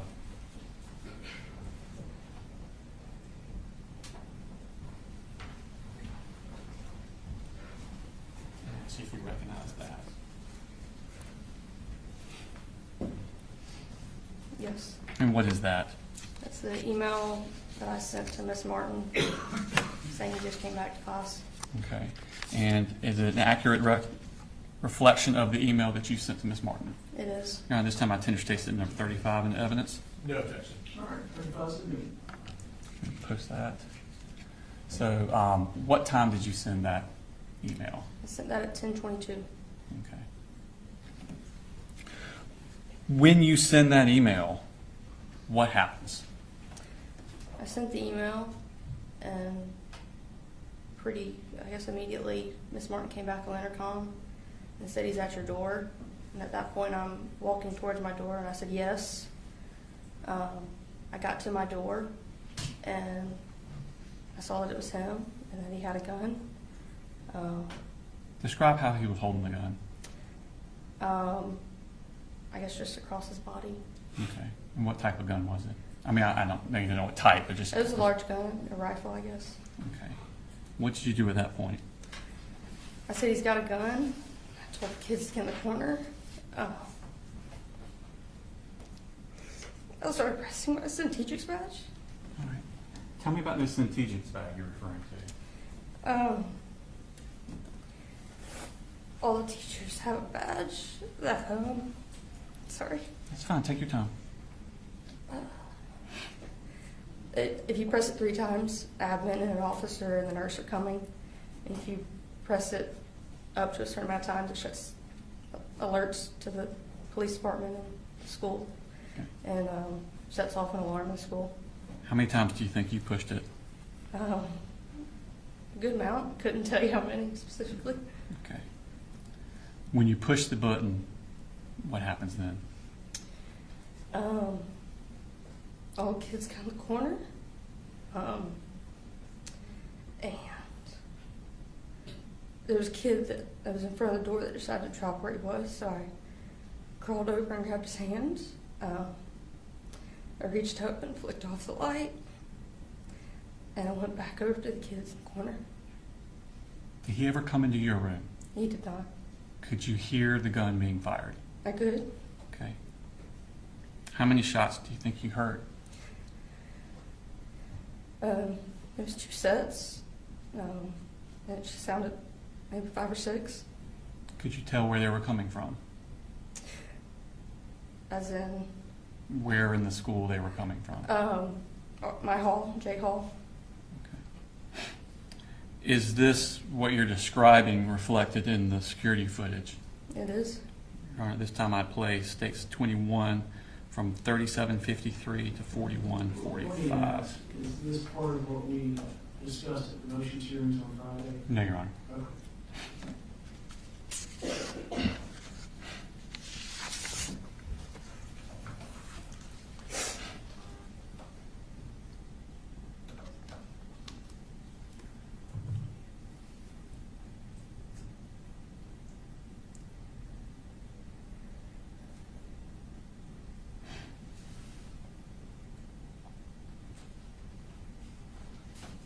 Is this when you're emailing with Miss Martin? Yes.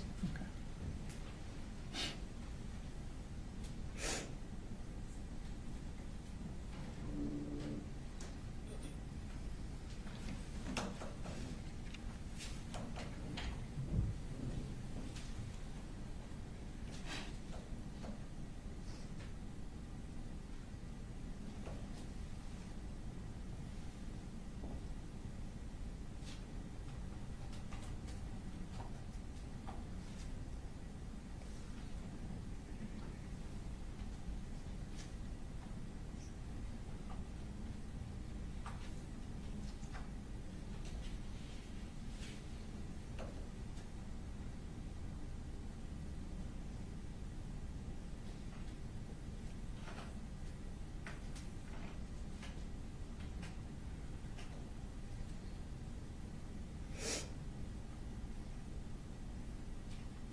Is that him in the door there? It is. Is this you sending the email? Yes.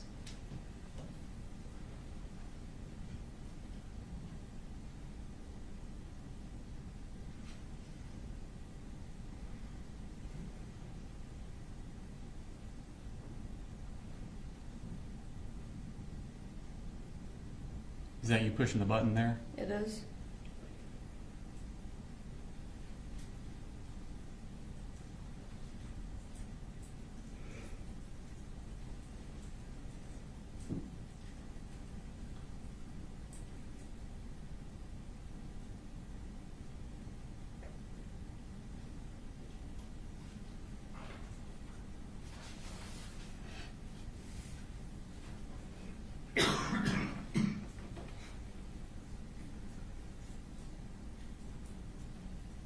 Is this what y'all are trained to do during the shooter drill? Yes, sir.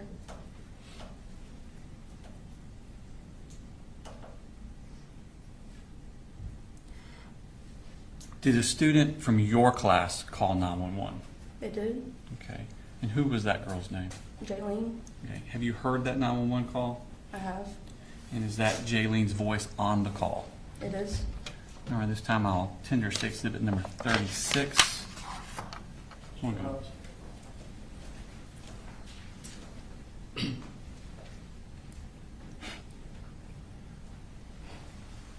No objection, Judge. All right, 36 is admitted. Your Honor, that this 36 is the business certification record, and 36, the call itself, is on the hard drive. We're going to play a clip that is 5 minutes and 42 seconds long. 5 minutes 42 seconds long.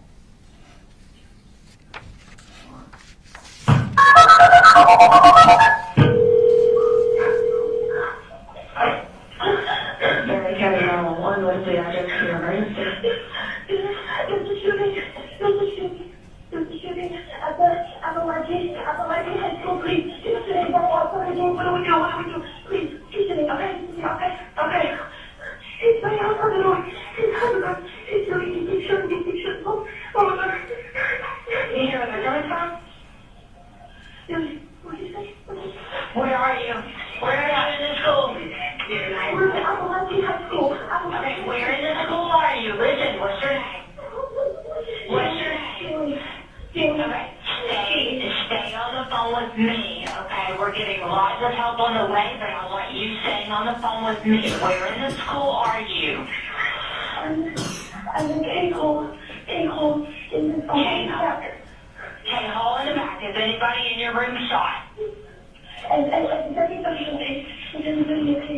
Stay on the phone with me. If you have to put the phone down, put it down, but I want you on the phone with me. Do you understand?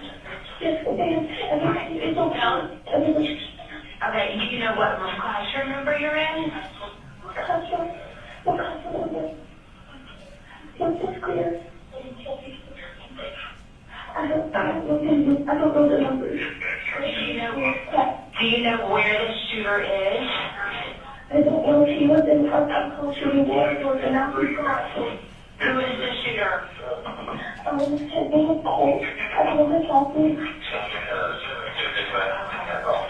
Alright, spell your name for me. J-A-R-Y-N. Okay, listen. I'm going to stay on the phone with you, okay? I'm staying on the phone with you and take a big deep breath with me. Okay, Jalen, my name is Terry, okay? I'm going to stay with you. Okay, I got you. Okay, how many people are in your room, Jalen? How many people are in the room? How many students are in the room? At least like 130. Okay, what's your last name, Jalen? Delira. Spell it for me. D-E-L-I-R-A. Okay.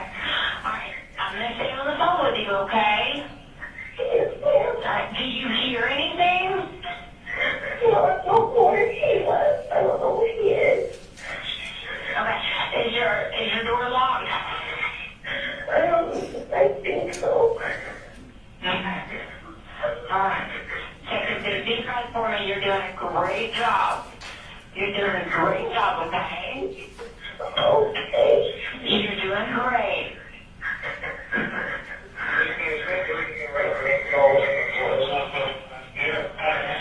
You're doing a great job. I want you to let me know if you hear anything. Okay? All right. Is your door locked? Is there anything in front of your door? No, it's off the desk. No, there's nothing. Okay. Do you know what, you don't know what classroom you're in, like what classroom number?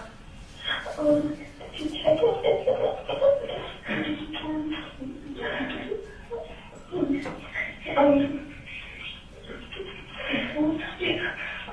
it is room 2.151. 2.151. Okay, is your teacher there with you? Yes. Okay. All right, what's your teacher's name? Miss Greer. Miss Greer? Okay, where is she at right now? Is everybody hiding? Yes. Okay. I got a whole lot of people coming and I got a whole lot of people there. But I'm staying on the phone with you, okay? I'm not going to go anywhere. I'm going to be right here with you. Okay. You're doing a great job. I want you to let me know if you hear anything at all. Okay. Do you know what Colt looks like? There was like dyed blonde hair. Dyed blonde hair? Glasses.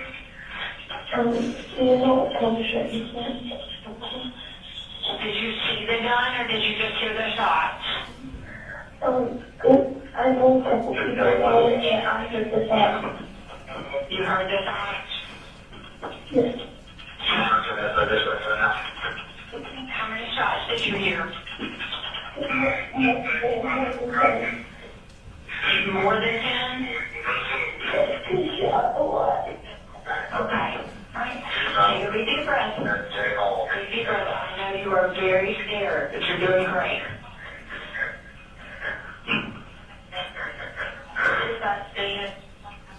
Okay, you're doing great. You're doing a really good job. How old are you? 14. You're 14? Okay.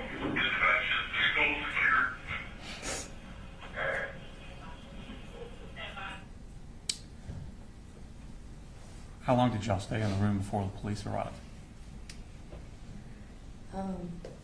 Maybe 10, 15 minutes. I'm not sure. What happened after the police arrived? Our door was unlocked by an SRO that came in. He asked us if there was anyone in the room that wasn't supposed to be there. I answered no. He closed the door, said he would be back. He came back to the room and told us to stand up and walk outside with our hands up. And did you do that? We did. And where did y'all go? We walked out of J Hall up the hill, I guess to like just a lawn area. Mm-hmm. And then I guess once more classes started to come out, we walked towards the stadium. Okay. Did y'all go to the football field? We went to the football field. What was the scene like on the football field? I just started helping make sure kids got into the bleachers, and then it became chaos pretty quickly with lots of families coming looking for their kids. And how long were y'all out on the field? Hours. At some point were you interviewed by law enforcement? I was. Okay. And they asked you about the same type of questions I asked you? Yes, sir. Did you answer them about the same type way? Yes, sir. Just a second, please. I have no further questions. They may have some for you. Cross. Yes, John.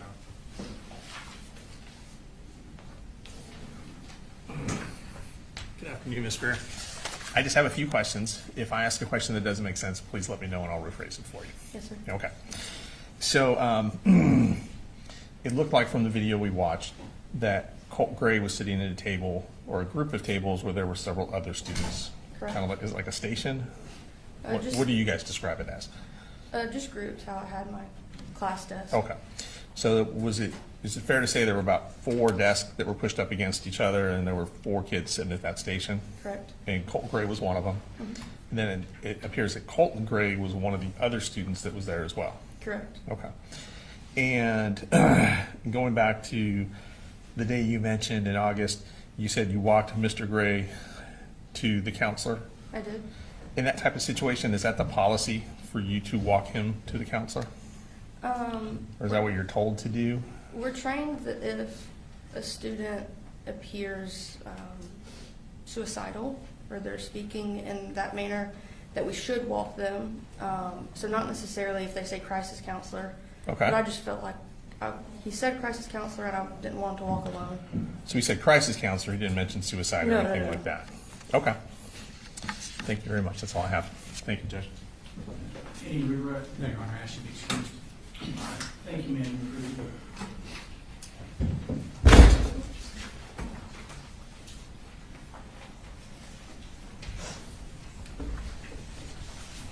State calls on this. State calls Jason Wilkerson.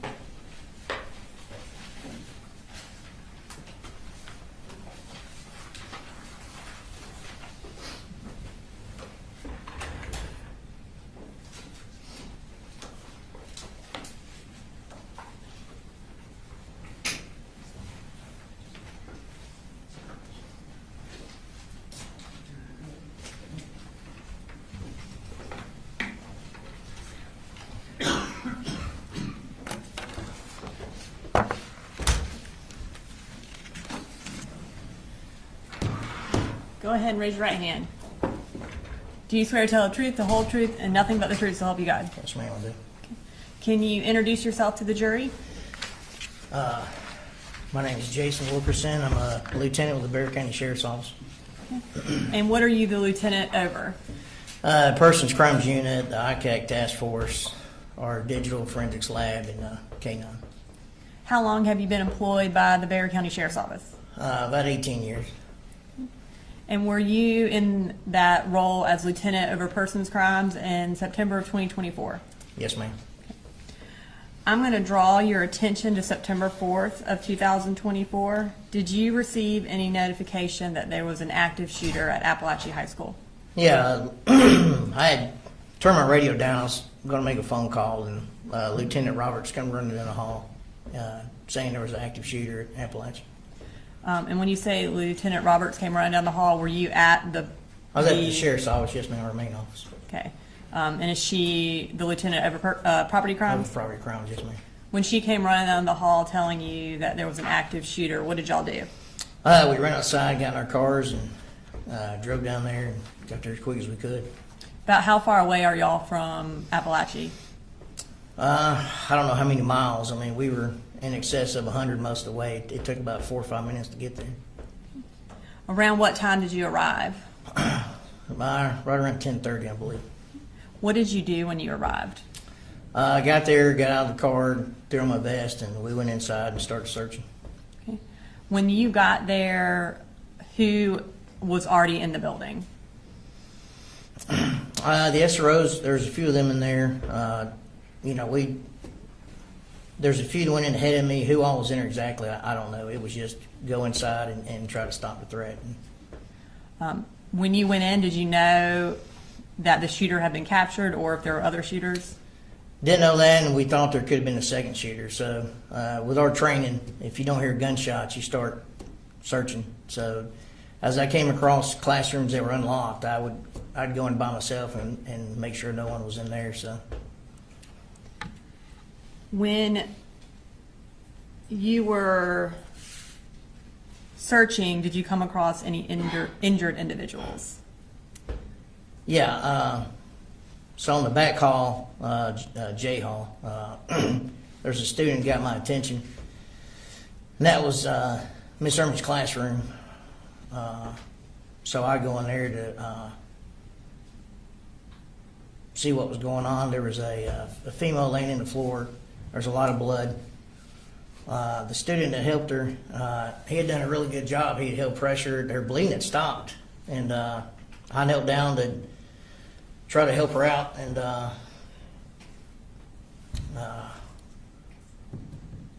her skin was pretty pale. It just kept getting paler. Her lips kept getting bluer, and she just said, I can't breathe, I can't breathe. And, you know, I'm not, I mean, it's outside the scope of my medical training. You know, it just, her symptoms to me didn't make sense for what I've been trained in.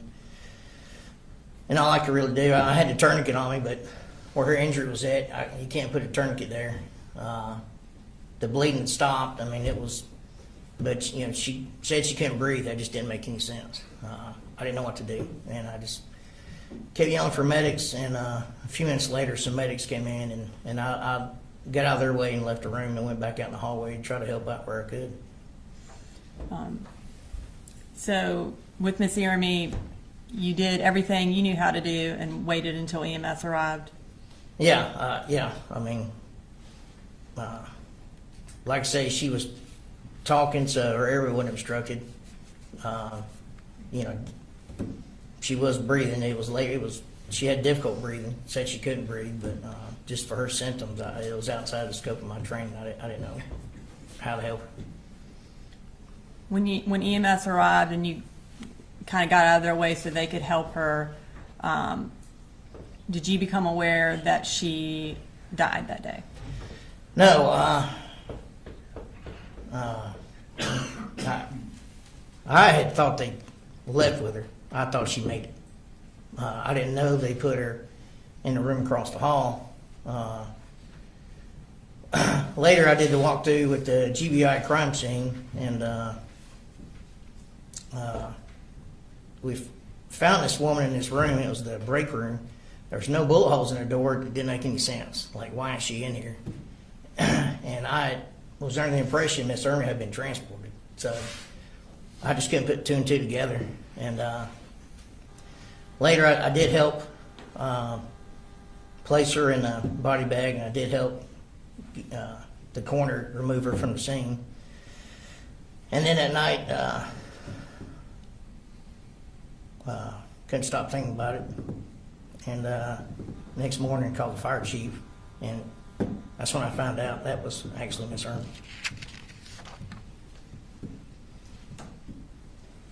I'm going to show you what's marked as Exhibit 41. Do you recognize that? Yeah, that's Christine Ieremy. Your Honor, this time I'd like to introduce in evidence State Exhibit 41, which is a school picture of Anna Christina Ieremy. No objection. All right, 41 to be moved. Okay. Now they display it for the jury. And you indicated that as Miss Ieremy? Yeah. And was she one of the deceased at Apalachee that day? Yes, ma'am. So you indicated that you then, I guess, started clearing the school more. Can you tell the jury what you did after you left Miss Ieremy's room? Went out in the hallway. There was a Hispanic juvenile female that had a gunshot wound to the shoulder. The injury was too high for a tourniquet, so another investigator held pressure and walked her out to the medics.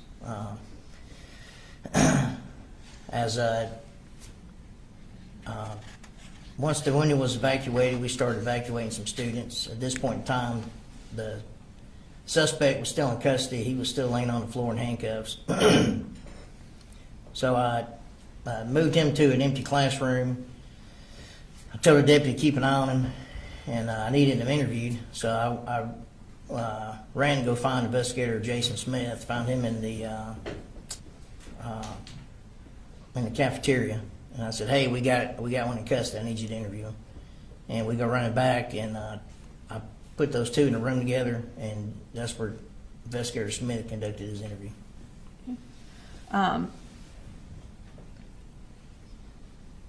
Did you eventually find out where Colt lived? Well, at the time, the deceased male in the floor of the hallway, I don't know if y'all have introduced everybody yet, but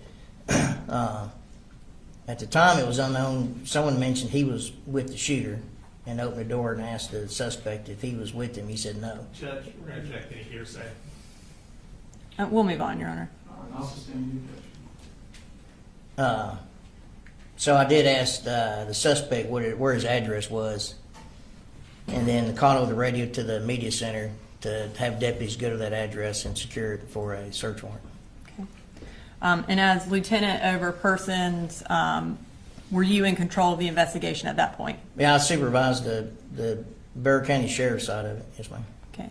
And who did you assign as the lead investigator from the Bexar County Sheriff's Office? Jason Smith. Okay. And did y'all call in the Georgia Bureau of Investigation for help as well? Yes, ma'am. Yeah, they were a big part of it.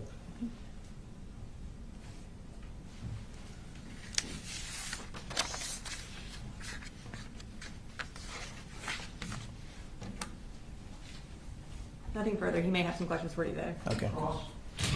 No questions, sir. All right. Thank you, sir. All right, thank you.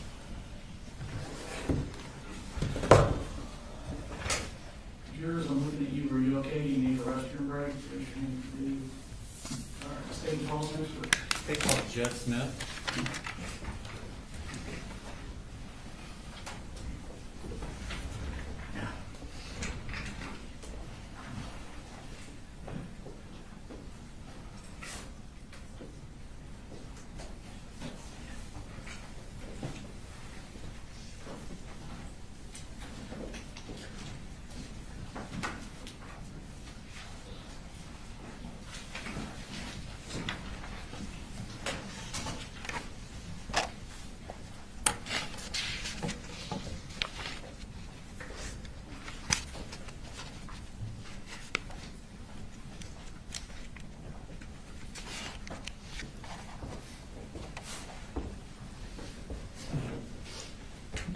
Swear the testimony you give matter now pending before this court be the truth, the whole truth, and nothing but the truth, so help you God. So help me God, yes. If you could have a seat, and if you could introduce yourself to the jury. Sheriff Judge Smith. And are you the sheriff of Bexar County, Georgia? I am. How long have you been the sheriff of Bexar County, Georgia? I got elected in 2009. Okay. And before that, what did you do? I was a police officer at the Winder Police Department. And how long have you been post-certified police officer? 25 years now. I want to take your attention to the morning of September 4th, 2024. Where were you that morning? I was at my headquarters at 233 East Broad Street, where the sheriff's office and admin building's at. Yes. Had y'all had something that morning with the Strategics system? We did. So Strategics was implemented through the school system and through our public safety partners, the sheriff's office, the police department, and the fire department. A few months prior to that, and that morning at 7:30, we officially tested Strategics for its rollout, if you will, at 7:30 a.m. that morning. Okay. What school was it tested from? Bethlehem Elementary. Principal Mindy Reed is the one that tested it for us. Did it go off okay? It did. Okay. I want to take your attention to around 10 o'clock. What were you doing? I was in my office at East Broad Street. I was checking emails, normal stuff that I do in the morning times. At the time, there was a GBI agent, not in our region, that was there checking the files of a former employee of ours. And we were having a conversation, and they were trying to hire this former employee. And I jokingly told her, "You're wasting your time. I would clone this young lady if she would come back." We were talking and conversating back and forth, but just that was normal for me to be in and out of the office. Okay. And what happened at that point? I'm sitting at my desk. My cell phone is sitting beside me as where I have it plugged up at. And the first Strategics alert went off at around 10:15, around that time.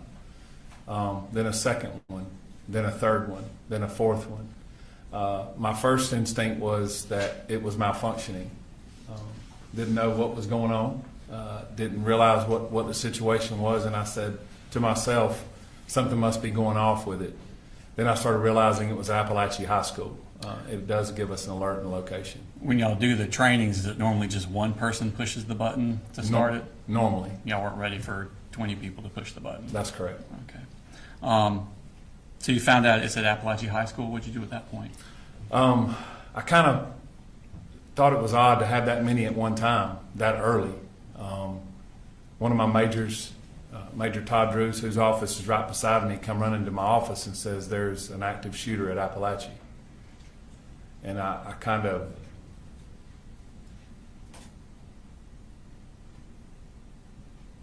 I said, there's no way. So I remember the GBI agent standing right there beside me, and I ran outside, put my vest on in the truck, and I don't really recall driving from 233 to Heyman Morris where Apalachee was at. How far away is it? I'd say 3 or 4 miles. My phone was ringing. I do remember turning down Heyman Morris Road, and there was a line of blue lights and red lights from as far as I could see. And when I turned in, Apalachee has a circle drive, and I remember going to the left. I don't recall ever hearing on the radio where the location was at. Let me pull up the school map. Could you pull up States 3.1, which has already been tendered into evidence, Ron?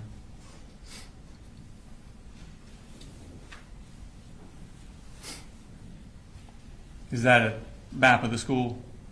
Yes, it is.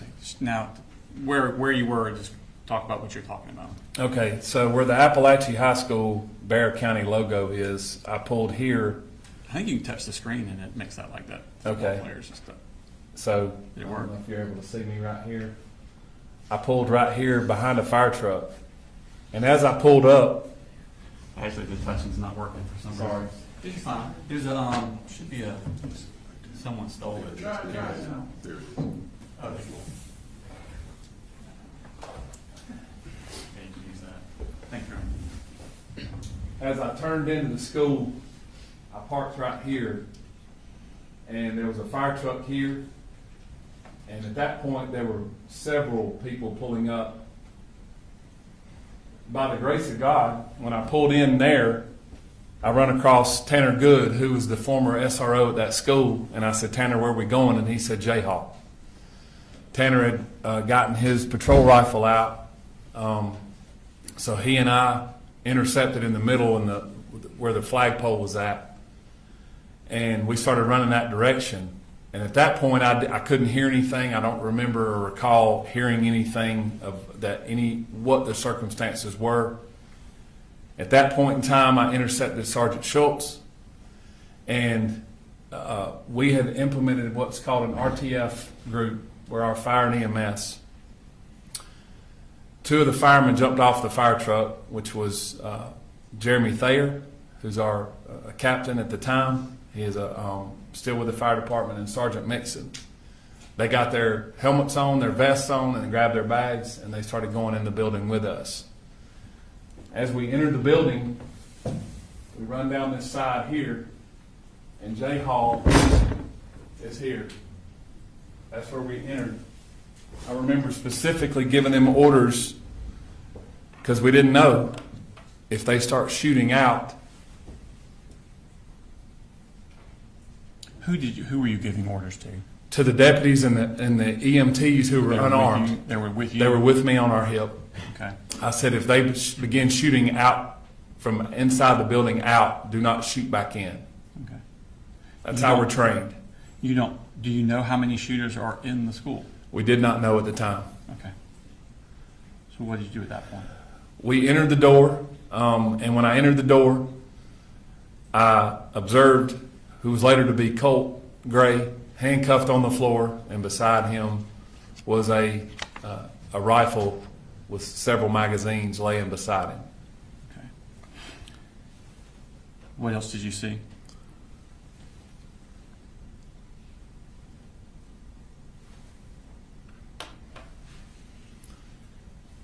Just beyond him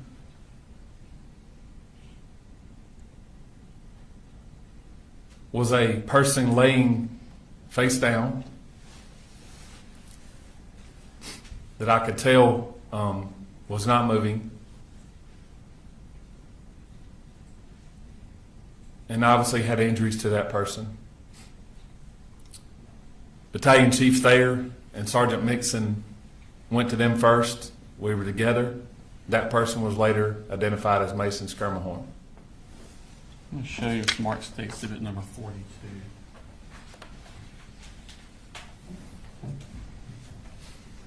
Can you identify what that is? That is a picture of Mason Skirmahorn in the parking lot. On September 4th, 2024, was Mason Skirmahorn under the age of 18? Yes, he was. All right, this time I'd like to post State Exhibit number 42. No objection. 42 submitted.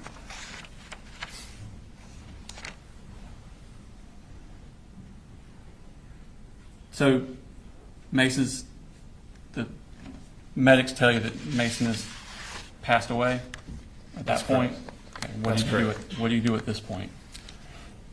So myself and several others that were in the room or in the hallway, Tanner Good, Sergeant Schultz, Lieutenant Wilkerson, several others were starting to intercept that area.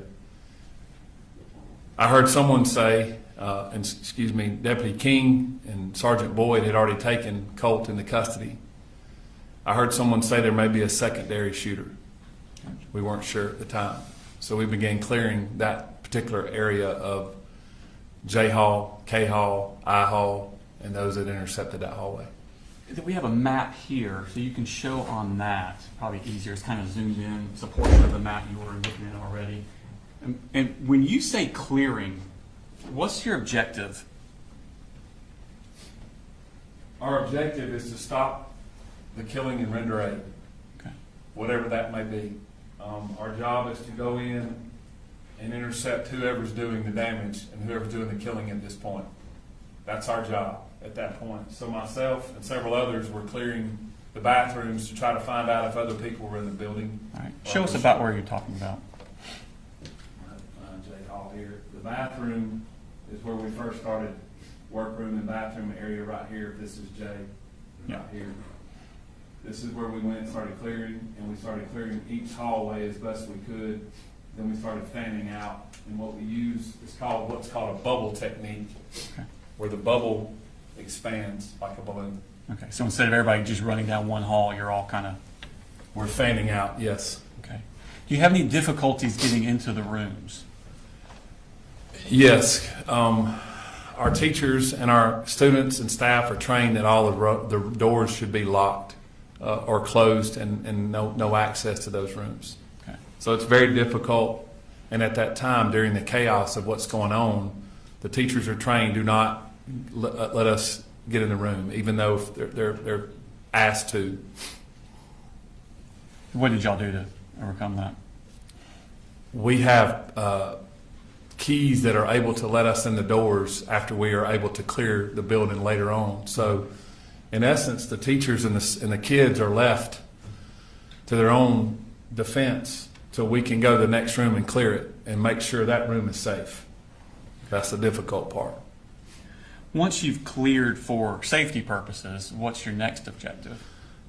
Our next objective is to secure what we have, secure the scene, and secure what we have at this point in time, and render aid in this case. And that's what we did. We started rendering aid with our RTFs. Okay. What specifically did you do in the rendering aid part? Obviously, there were numerous people there. I began checking the area, and I came across one of the victims in the hallway. She was laying on the floor. Myself and Captain Rob Curott with the Winder Police Department at the time began rendering aid to her. You know what her name was?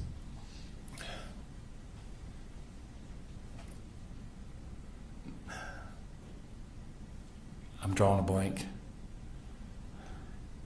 Tell me about her injuries. Did you see them?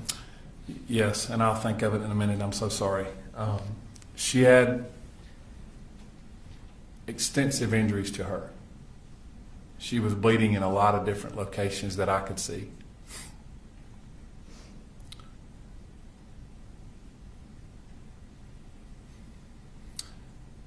She began talking to us, and I said, let's calm down for just a little bit. And Captain Curott and I were talking to her. And what we have in our RTF bags are what's called a drag bag. And in that drag bag, it's able for us to put a patient on that and take them out a whole lot easier and pull them out of a situation that's like this. We rolled her over, and I noticed that she had extensive injuries to her forearm and wrist. Devastating injuries. I remember later on I had a lot of blood on me from her injuries.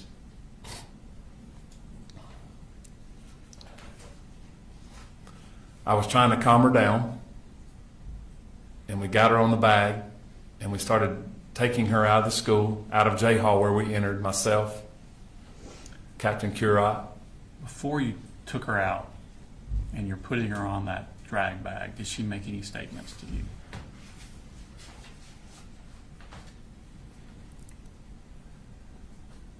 She said, "Do not cover me with that sheet. Don't cover my face."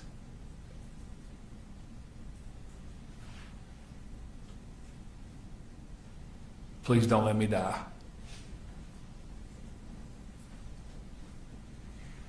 And I said, "We're not going to let that happen."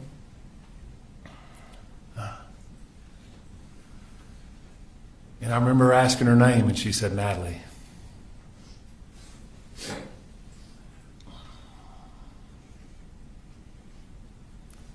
a beautiful girl. And she said, "Please, don't cover me." I said, "We're not." Did you do any sort of medical type procedure with her? We did. So as we exited the building, Lieutenant Chad Norris had lined up about 4 or 5 ambulances right outside the door. And as we got her outside, I'm trying to calm her down. She's obviously very distraught. She's losing a lot of blood. I yelled for a tourniquet, and I didn't have one on me. And as we were lining up behind one of the ambulances, I yelled for a tourniquet, and Colonel Ham grabbed a tourniquet from one of the ambulances, and it was pink. I'll never forget it being pink. And I leaned down and I said, "Natalie, this is not going to feel good." She said, "What do you mean?" I said, "We have to put a tourniquet on you. You're bleeding pretty bad." And as I put the tourniquet up her arm, and Captain Curat did, I said, "We got to go higher." And we got it up to her shoulder. And I said, "This is not going to feel good, baby girl." And I grabbed her hair off of her face, and I said, "Just hold on for just a second." He tourniqueted it down, and she screamed extremely loud, and I said, "It's going to hurt, but we have to do this." We got that tourniqueted on, and at that point, she calmed down a little bit. I told her she's going to be okay. I said, "The next time I see you, we're going to talk." We loaded her in the back of an ambulance with another patient. Then I ran back in the building. When you were taking Natalie out, was Colin Gray still in the hallway? He was. And did Natalie see him? She did. Did she make any statements to him?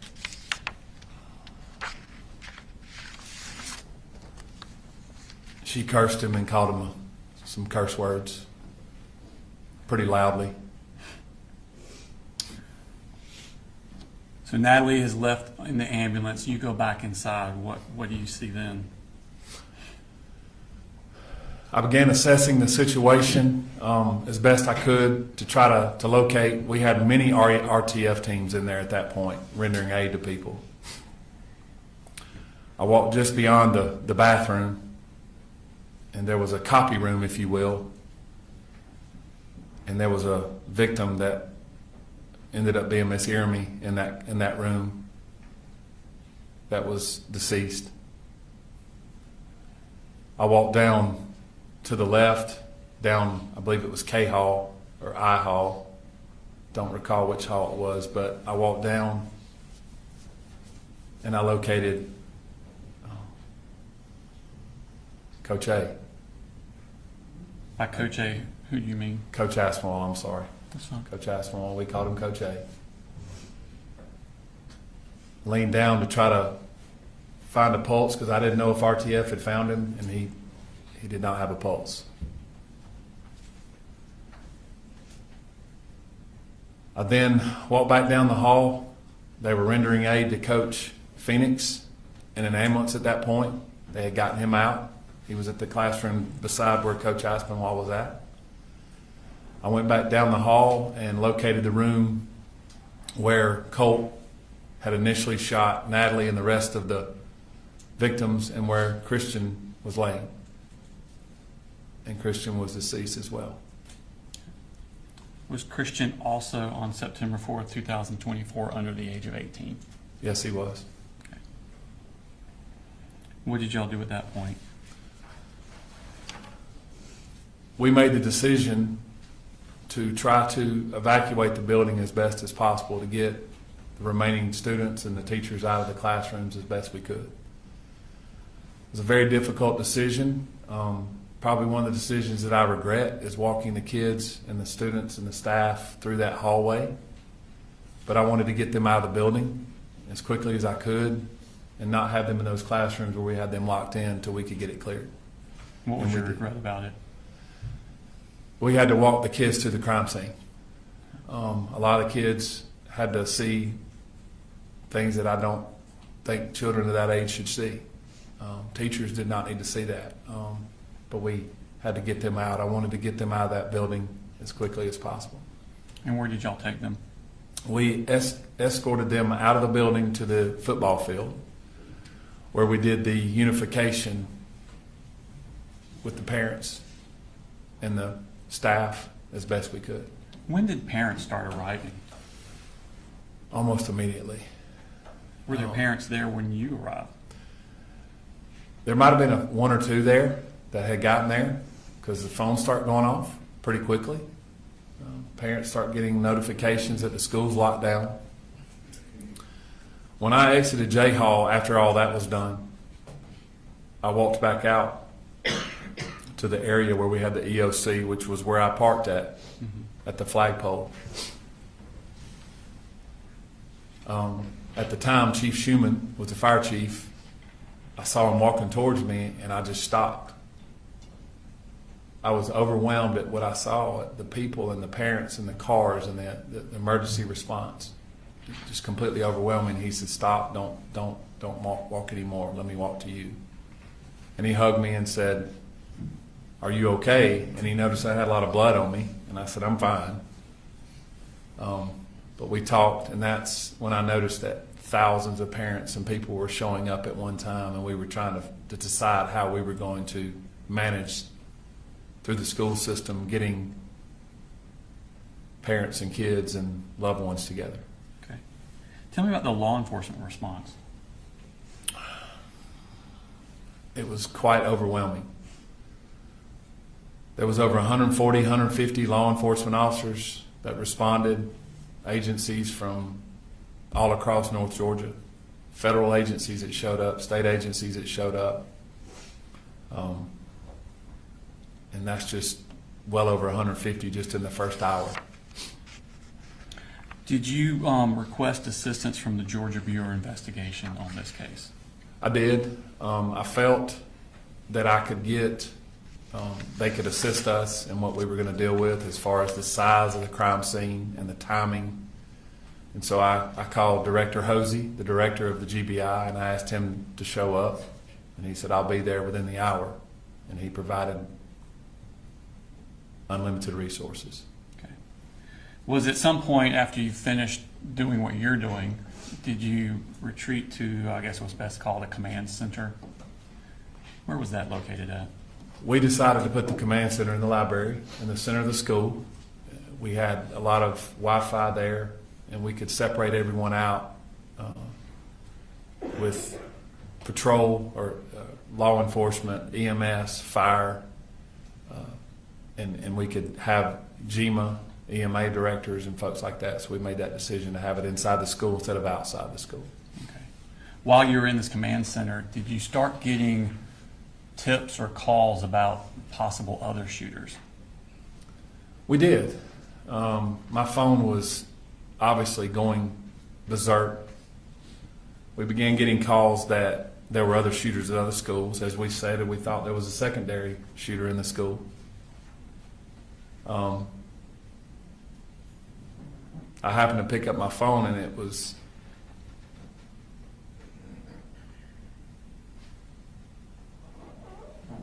my daughter, who was at the other high school, Winderberry. And she said, "Daddy, are we okay?"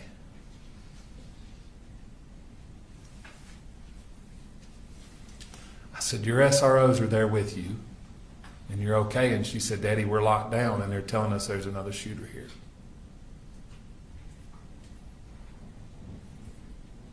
You know, as a dad, you're supposed to protect your children, and I couldn't do anything.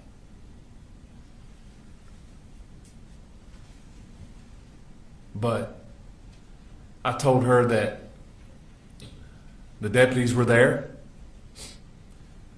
I turned over and I said to the Georgia State Patrol major, and I said, "Do me a favor and send some troopers over to the high schools." And they did, and they secured that for us as well.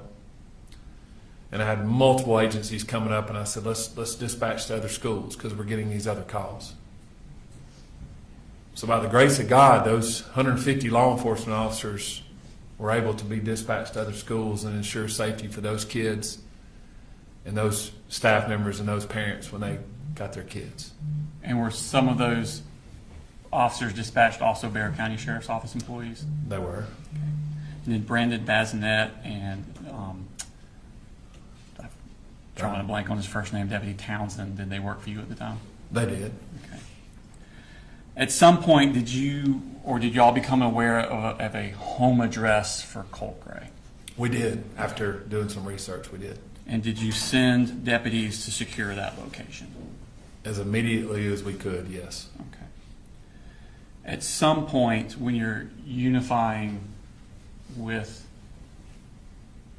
the parents with the children, did you have a task to do at that point?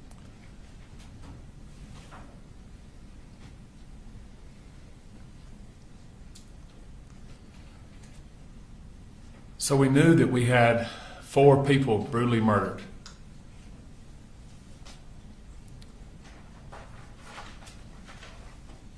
And I had to sit down and doing this 25 years, probably the most difficult thing I've ever had to do is tell 2 sets of families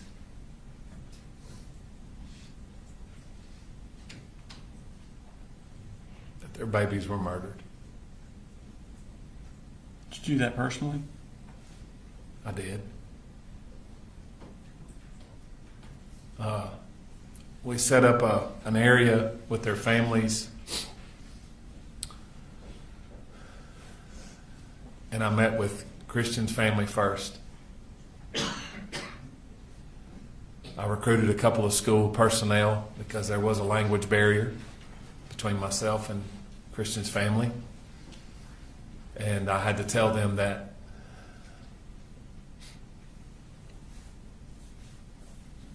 Christian's life was taken. And all I could do is sit there with him and pray with him and tell him I'm sorry.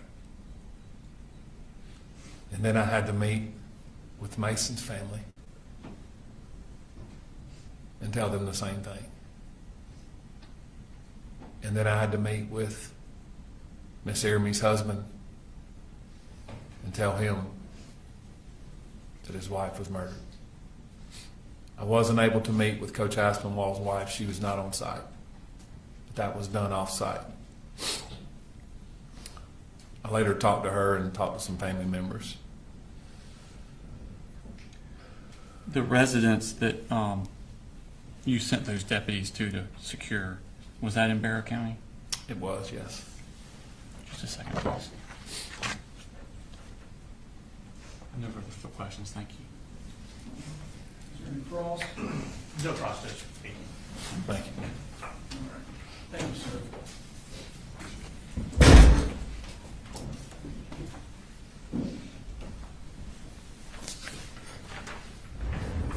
go ahead and take a 10 to 15 minute break.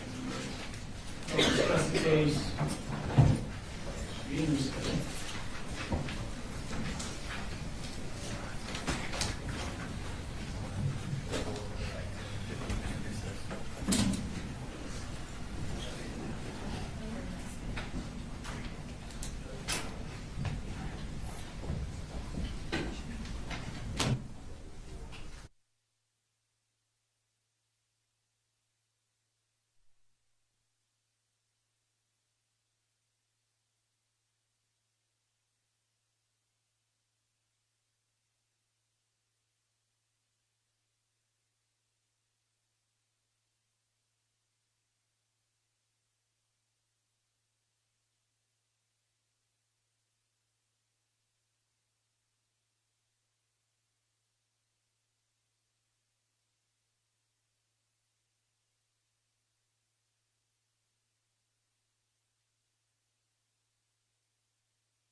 please.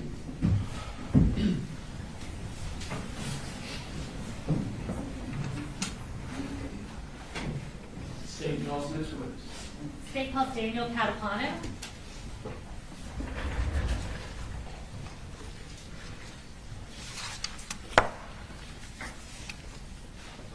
All right, I'll have you go ahead and raise your right hand. Do you swear or affirm any testimony you're about to give in the matter now pending before the court is the truth, the whole truth, and nothing but the truth, so help you God? I do. All right, now if you can start by introducing yourself, I'm going to have you spell your last name for the court reporter. My name is Daniel Catapano, C-A-T-A-P-A-N-O. And where are you currently employed? The Barrow County Sheriff's Office. How long have you been at Barrow County? This will be my 7th year. Okay. And what's your role there? I'm a patrol deputy and a field training officer. What shift do you typically work there? The D shift, which is 7 a.m. to 7 p.m. And were you working for the Barrow County Sheriff's Office on September 4th of 2024? Yes, ma'am. Are you post-certified? I am. And were you post-certified on that date? Yes, ma'am. Did you on that morning respond to Apalachee High School in response to an active shooter? Yes, ma'am. Tell us a little bit about what your role was in the investigation once you arrived at the school. So we got there fast as we could, obviously. Upon arrival, ran into the school, started clearing rooms and rendering aid when we could. Okay. And what area of the school were you working on when you were there? I went everywhere in the school. Okay. Just kind of ran around. All right. Chaotic scene. Yes, ma'am. And I'm going to kind of shift you to sort of a different front. After the dust had settled and you kind of found out about the victims in this case, did you realize that you were personally acquainted with one of the victims? Yes, ma'am. Tell us who that was. Ricky Aspinwall. And tell us about how you knew. Is that Richard Aspinwall? Yes, ma'am. Tell us about how you knew him. He was my football coach, my track and field coach throughout high school at Mountain View High School in Gwinnett County. And what year did you graduate there? 2016. And is that where he worked before he worked at Apalachee High School? Yes, ma'am. All right. And the capacity as a teacher and a coach? Yes, ma'am. Okay. And so did you pretty much know him throughout your high school career? Correct. I'm going to show you what's been marked as State's Exhibit 40, and this has previously been shown to the defense attorney. Can you identify the individual in that picture? Yes, ma'am. Richard Aspinwall. And Judge, at this time we would ask to tender State's Exhibit 40 and publish it to the jury. No, good. All right. 40's good.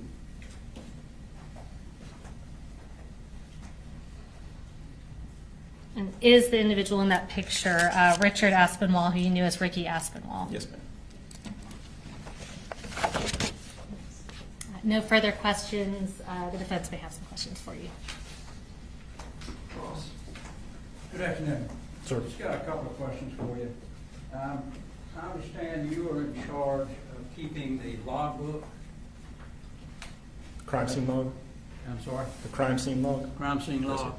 And tell us what you do to keep a crime scene log. What are you looking for? So you, basically it's a form that shows who came in and out of the scene, the time, the date, the time of the date they left the scene. Okay. So you kept all of the times that people came and left. Yes. Did you do any collection of any of the evidence at all? No, sir. Okay. So that was done by someone else? Correct. And I think you indicated that you initially got the call from someone else. Correct. Do you recall the time that you got that call? I do not.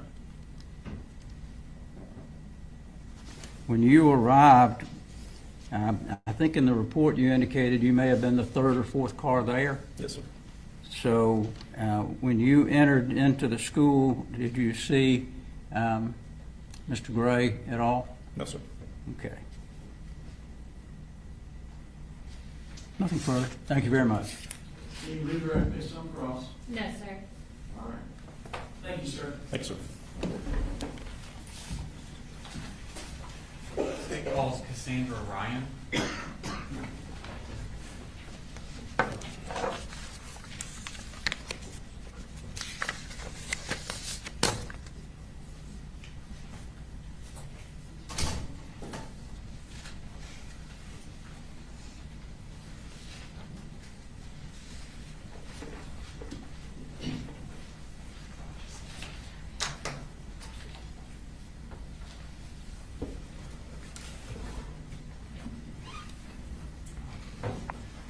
Please raise your right hand, please.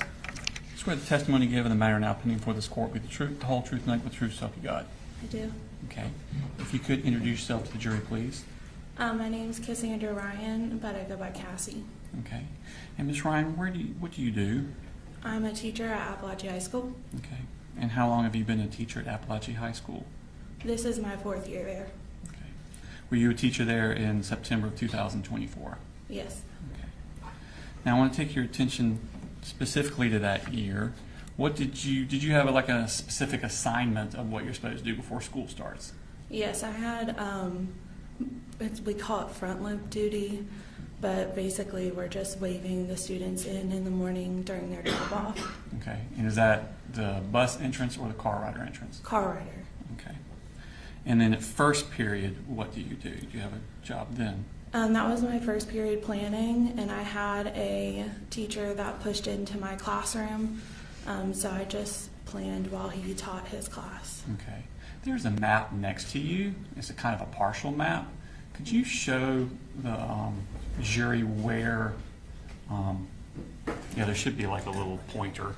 This is? Okay. Yeah, that's official.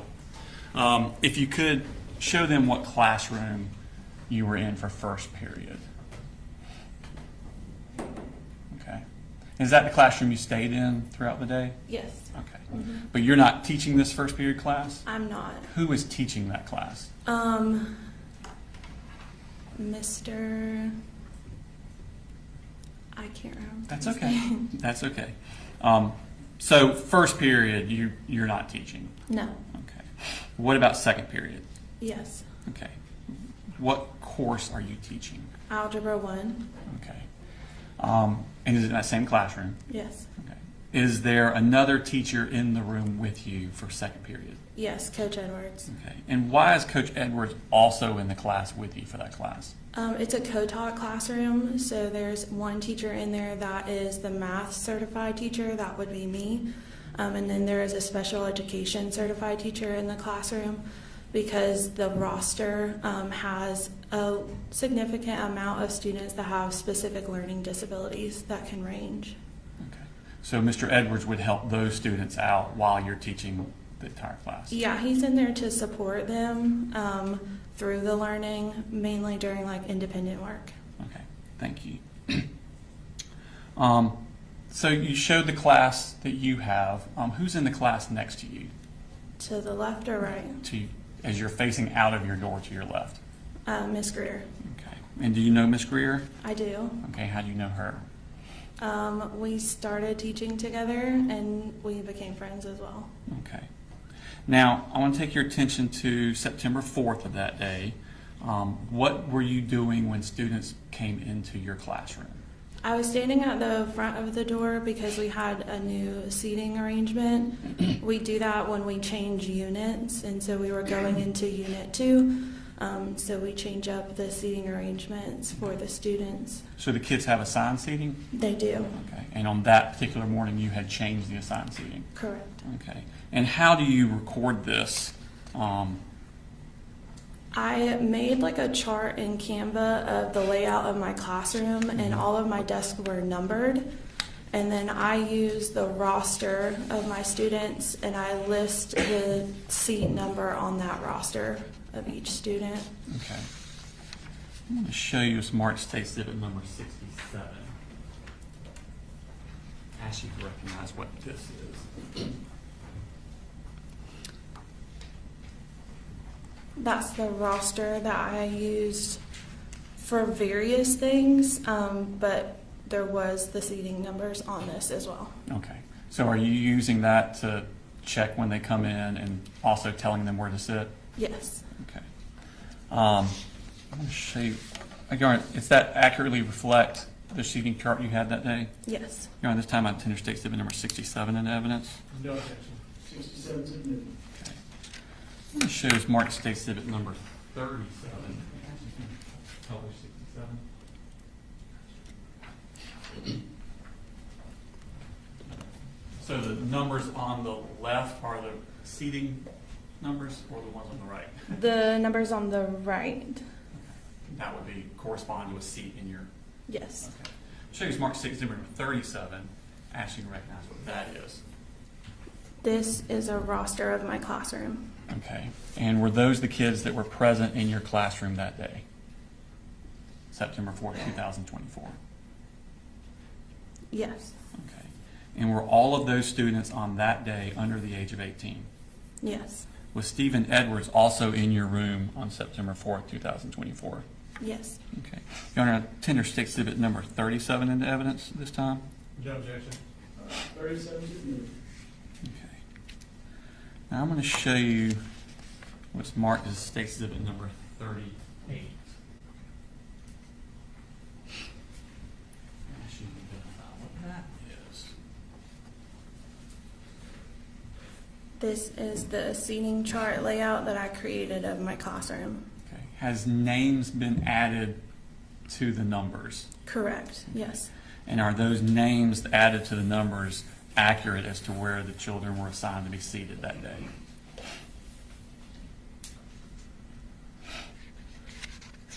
Yes. Okay. Your Honor, I tender State Exhibit number 38 into evidence. No objection. So as we're looking at 38 on the screen, if you could identify first where the front door is. Like the point? Yeah, that you can use the pointer Is that- behind you. Oh, okay. We used to have it where you could touch the screen, but that seems more difficult. So the pointer would probably be better. This is the door Okay. And where would you generally be teaching from? up here. Okay. And where would Mr. Edwards be? He wandered around the room, but this was his desk here. Okay. Is the other desk your desk? Yeah, like this is my desk, or that was my desk. This was his desk. Okay. And he just wandered to whichever child needed his help at the time? Yes. Okay. Just kind of observed. Did you, when the kids came into the classroom after you've assigned them their seat, do you do anything else with them as they're coming in? We do a warm-up, and so that is on the board for them to get their materials out to get started on the warm-up while everyone's coming in. Okay. And at some point, did y'all start class? Yep. Okay. And what class again do you teach? Algebra 1. Algebra 1. Okay. How about was the class going that day? What's the structure of the class? So we begin with a warm-up, and then we kind of structure into the beginning part of our lesson. And I set timers on the board for students to be able to know like how much time they have for each specific part of our lesson. And then we would do about a 30-minute lesson and then go into like an independent practice time. What's independent practice time? Where they work on problems on their own. But this particular day, it was structured slightly different. So they had like 10-minute intervals where we were working through kind of difficult problems. The beginning of a unit is always typically the hardest because it's the first time they're seeing the material. And so the goal was to work through like chunking pieces of the material. And when they're doing this individually? No, they're able, so the reason why the groups are together is they're able to work with the people around them. Okay. What are you doing while they're working on these things? Typically when they're independently working, I'm circling the room just to kind of see where they're at, maintain behaviors, making sure they're staying on task, and helping any students that need help. And is Mr. Edwards doing basically the same thing? Yes. Okay. Tell me about restroom breaks. Okay. How does that work? So you can see next to the door, there's a thing that says sign out. Okay. In the bottom left corner? Yes. That is where there was a chart where the students sign in and out to go to the restroom. But after the warm-up, students are able to ask to go. And typically Mr. Edwards would be the one, addressing who was going to the restroom. And they knew what order they were in. So once that person came back. I was about to say, is there only one at a time out of the class? Correct. And so they have to sign their name, where they were going, and the time that they left. And there was a pass that they would take when they left the room. Okay. Is there any sort of procedure about what to do with the door?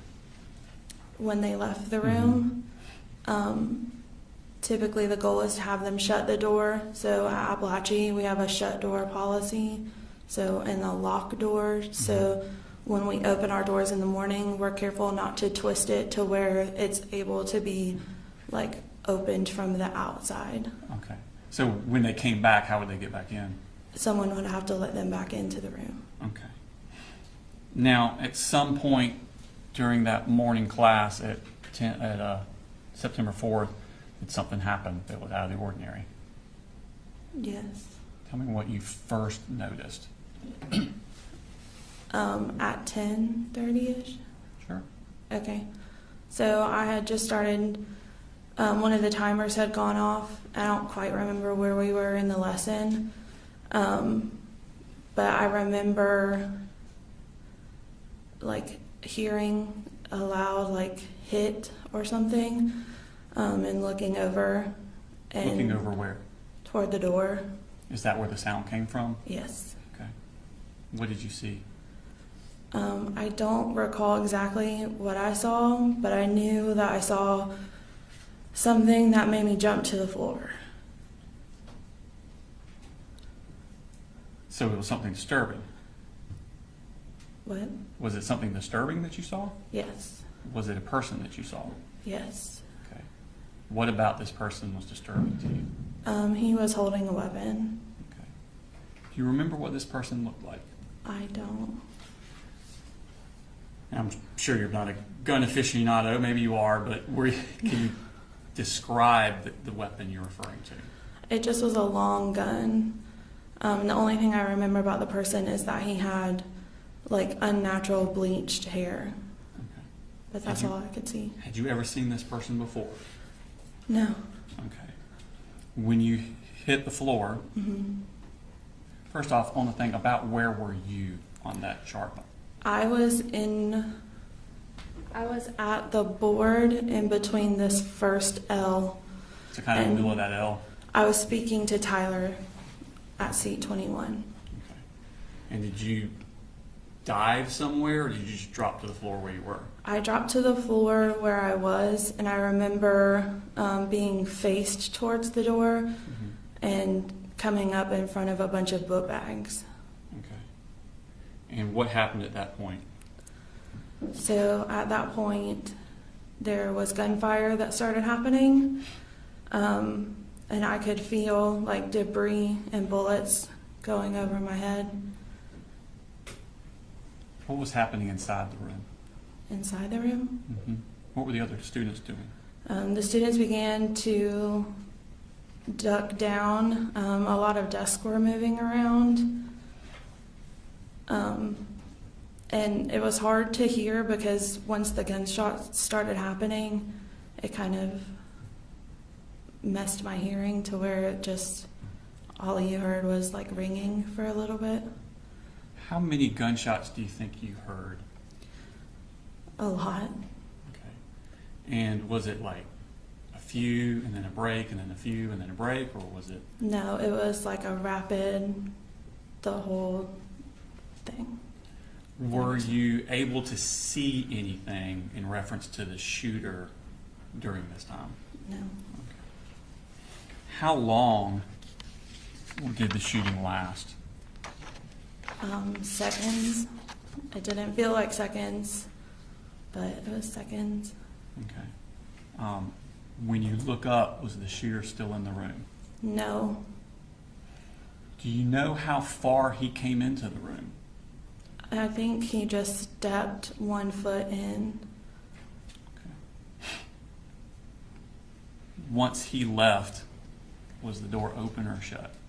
Once he left, I remember starting to get up, and I saw the door closing, and Ronaldo was throwing chairs toward the door. Okay. Tell me about what happened at that point. What's going on inside the room?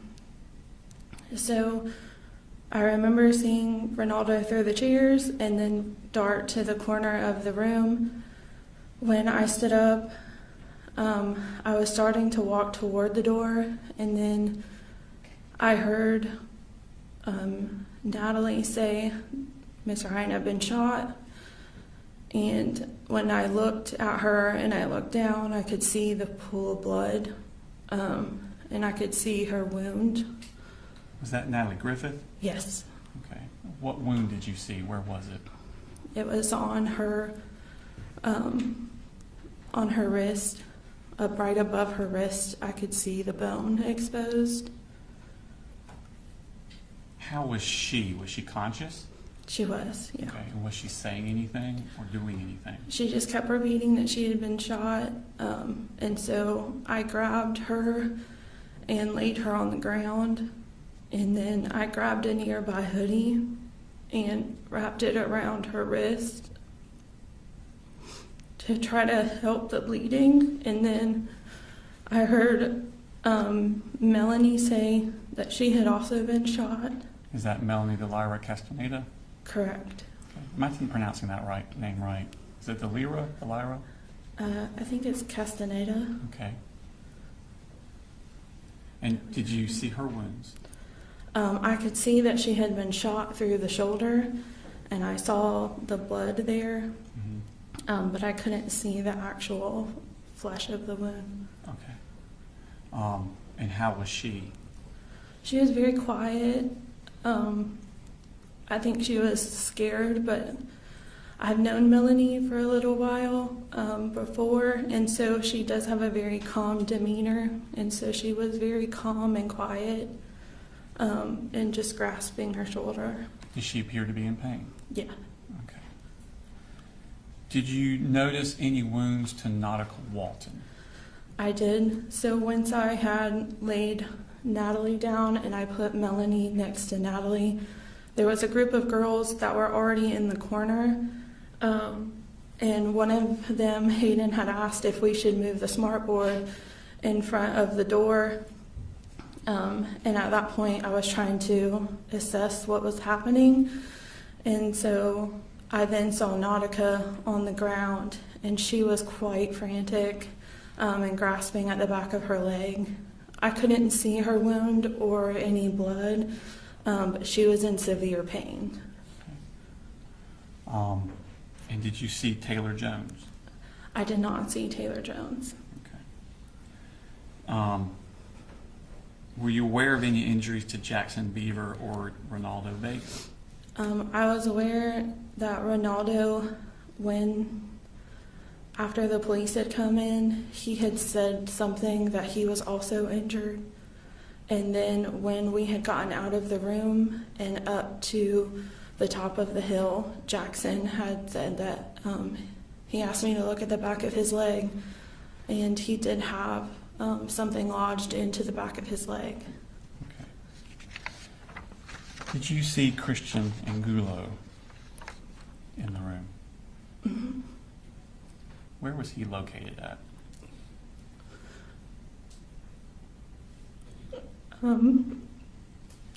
He was in front of the door.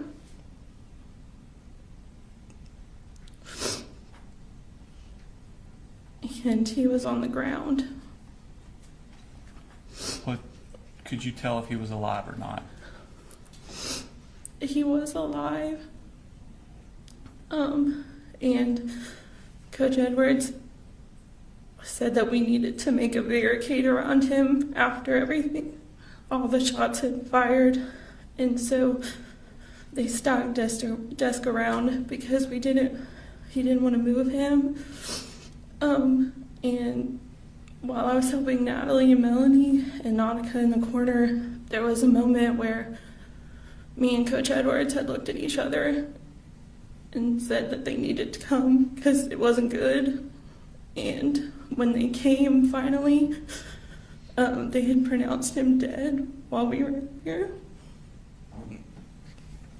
I'll show you Smart State Exhibit number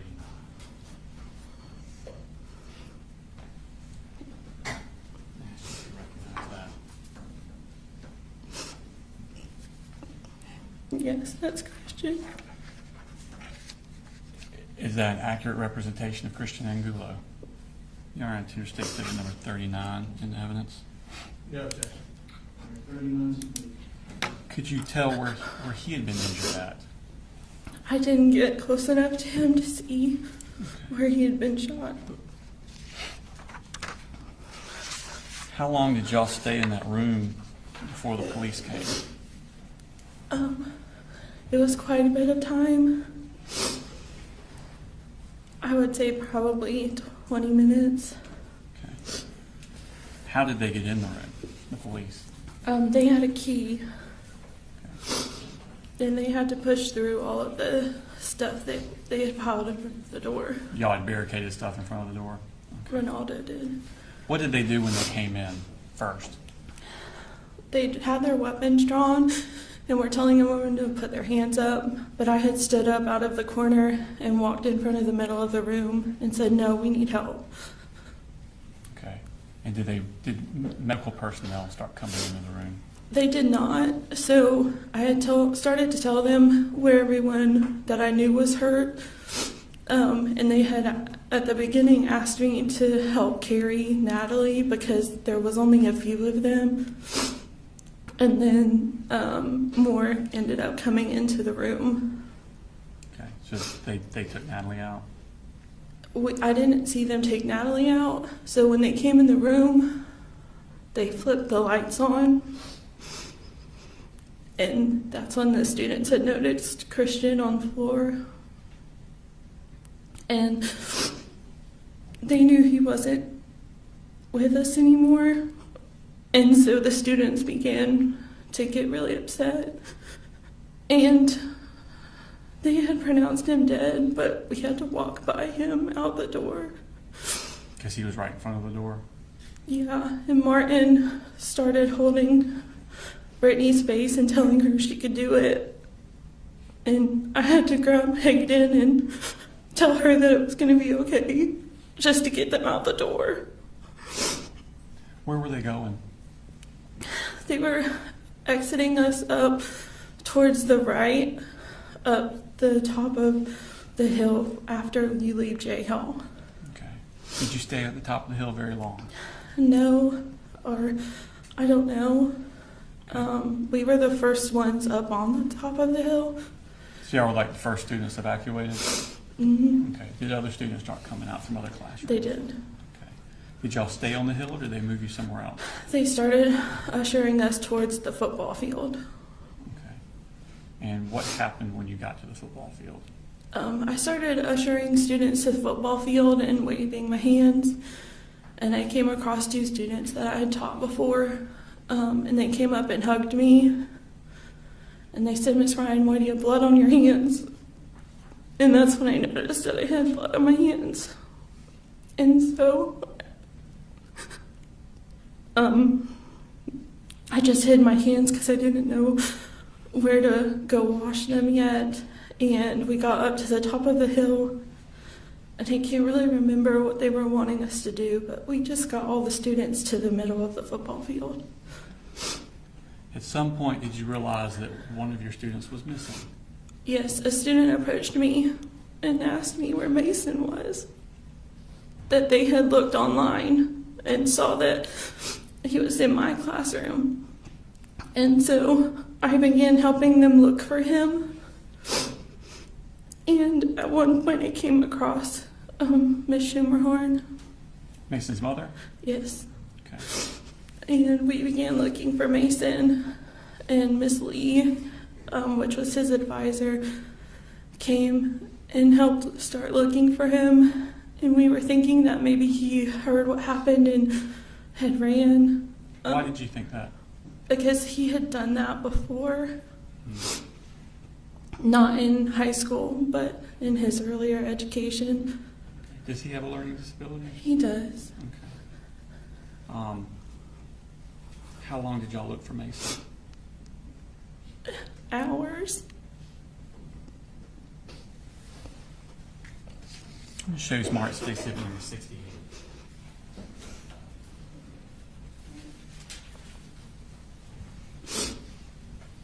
As you realize this.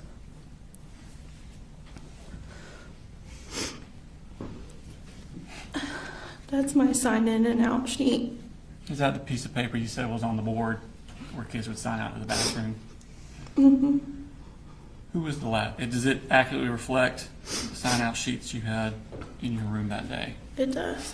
Your Honor, Tender State Exhibit number 68 in evidence. No objection. All right, 68. And who signed out last? Mason. Thank you.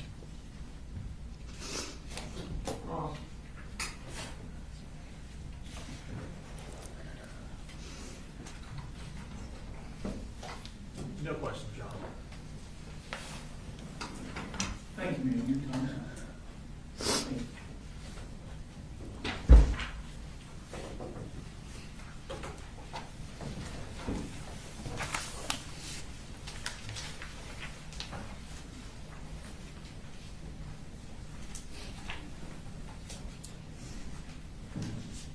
Folks, do you know why the other monkey's there? You said what? Do you know why that's there? Yes, when they get up and point to the board. All right, state calls next witness. State calls Jacqueline Garcia.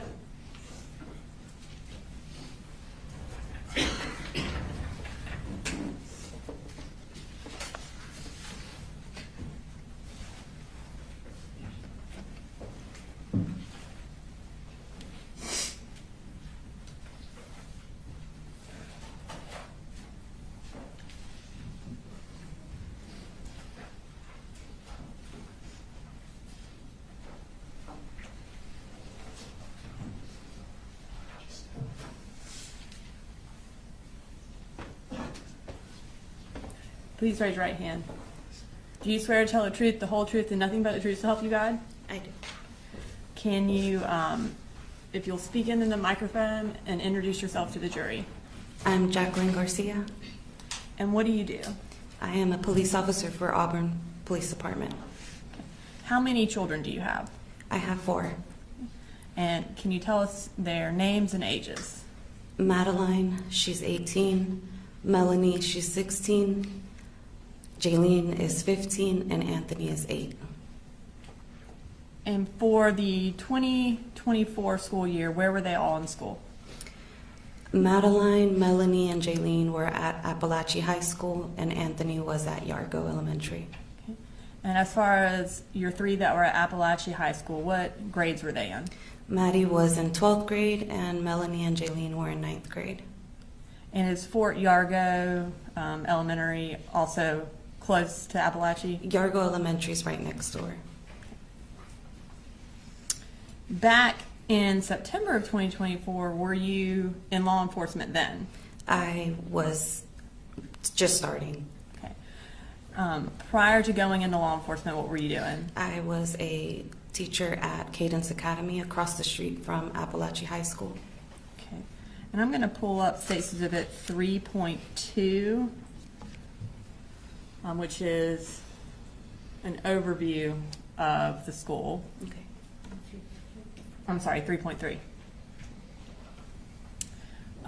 Can you tell the jury on there where Cadence Academy is in comparison to where the high school is? So it is And right there across. should be a pointer over there. Oh.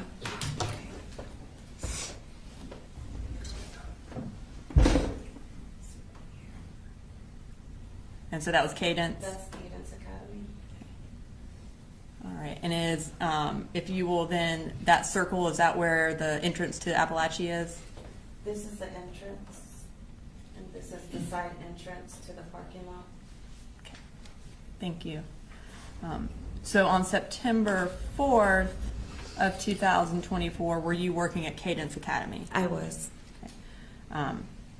And I think since you started law enforcement shortly after that, was this one of your last weeks there? Yes, I had just put in my 2 weeks' notice. Were all of your children at school on September 4th? Yes, they were. For Melanie, who was her second period teacher? Coach Ryan. And who was Jaylene's second period teacher? Miss Greer. We heard a 911 call earlier from a Jacqueline. Was that your daughter who called 911? Yes.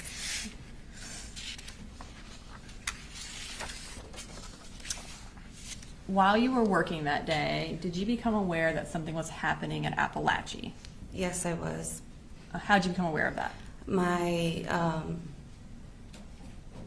assistant director that day was, I guess they were going on lockdown, and she was coming around the classrooms to tell everybody that we needed to get all the children inside of the rooms because we had kids on the playground.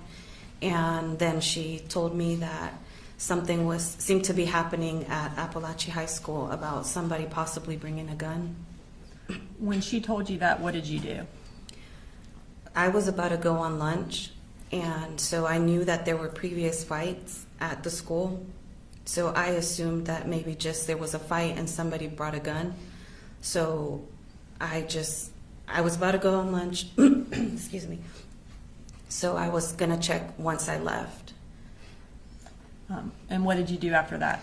I ended up leaving to go to lunch, and I saw there was my previous lieutenant who was directing traffic right in front of Cadence, and I saw a lot of police officers, and so that got me really worried, and I ran towards the road to my previous lieutenant to ask him what was going on. And tell me what you mean by previous lieutenant. He was my lieutenant at Statham Police Department. So prior to working for Auburn Police Department, did you first work for Statham Police Department? Yes, I did. So I assume at this point he wasn't your lieutenant, but you already knew him because you were in the Correct. process. I was in the process. What did you do when you went and talked to him? I ran and I asked him because, again, he's from Statham and he's over here in Barrow County's district, so I was kind of confused, so that worried me a bit to see him there because he's from the city of Statham. So when I asked him what was going on, he said there was an active shooter, but he was contained. At that point, what did you do? At that point, I called my husband, I think, and then I started calling my girls. But in my mind, I was thinking, well, I just found out about it a couple minutes ago, so how much damage could have been done? He's contained, everything's fine. My girls are okay, the school's big enough. What odds would it be that one of my children could be hurt? And were you one of the first parents to arrive? Yes. As you're there, are more parents arriving? Yes, as I am there, there was actually one parent there first, but parents just started coming and coming and coming within seconds. Well, it felt like seconds, but more and more parents started to show up. What were they doing when they showed up? They were all trying to get past the officer to get into, I guess, the school to find their children. A lot of parents were upset. Parents were crying. Parents were yelling. I mean, it was getting kind of out of control. And your lieutenant, was he the one who was trying to prevent everyone from going into the school? No, so Lieutenant Hood had moved from that area, and Officer Arango, who was at that time working for Statham, he was trying to control the parents. So I tried to help him because I worked with parents, and I felt like everything was okay. I was trying to help all the parents calm down and just to try to get everybody situated so we can, let them do their job.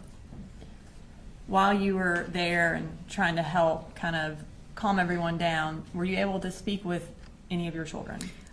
So I got a text message from Maddie, my oldest, and she told me there was a school shooting, that there was a shooter in the school, and that it was a 9th grader, and to try to find her sisters because they're in 9th grade.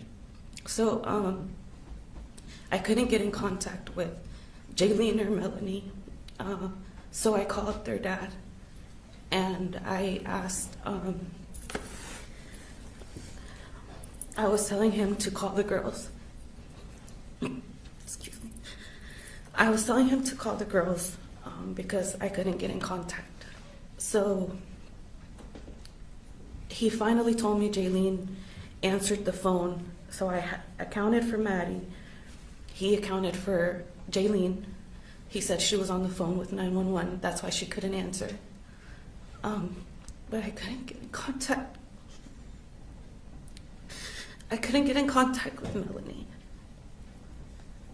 While you were there, did you become aware that Melanie was one of the injured children? Yes. So finally, as I am there just standing, I get a phone call and I see it's Melanie. So I immediately felt a relief because I'm like, okay. I'm like, she's calling me. So I answer and she's crying hysterically. And she's crying, so I'm thinking, I'm like, she's alive, she's okay. So I start telling her, you're okay, baby. I'm like, you're fine. I'm like, everything's fine. I'm like, you're okay. And she immediately tells me, no, mommy, I was shot.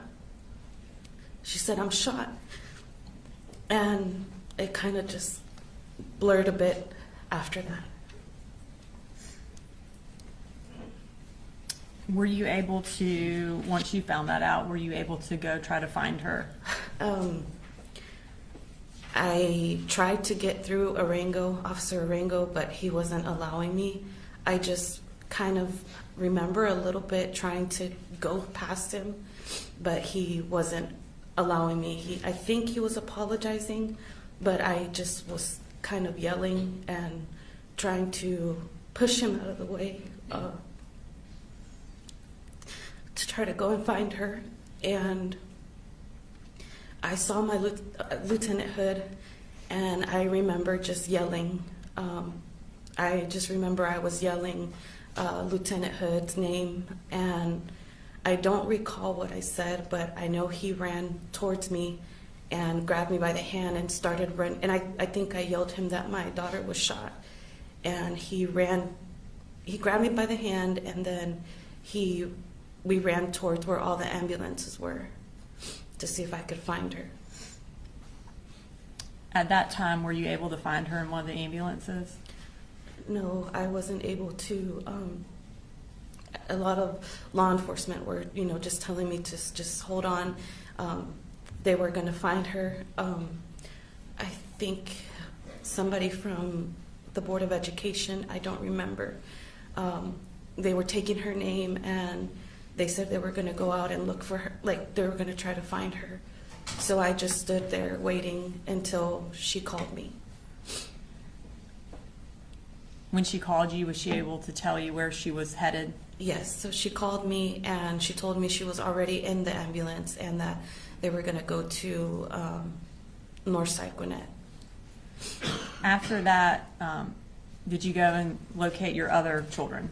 After that, I was trying to make phone calls to let everybody know what was going on. So I was running through the parking lot back and forth because I was trying to get my son.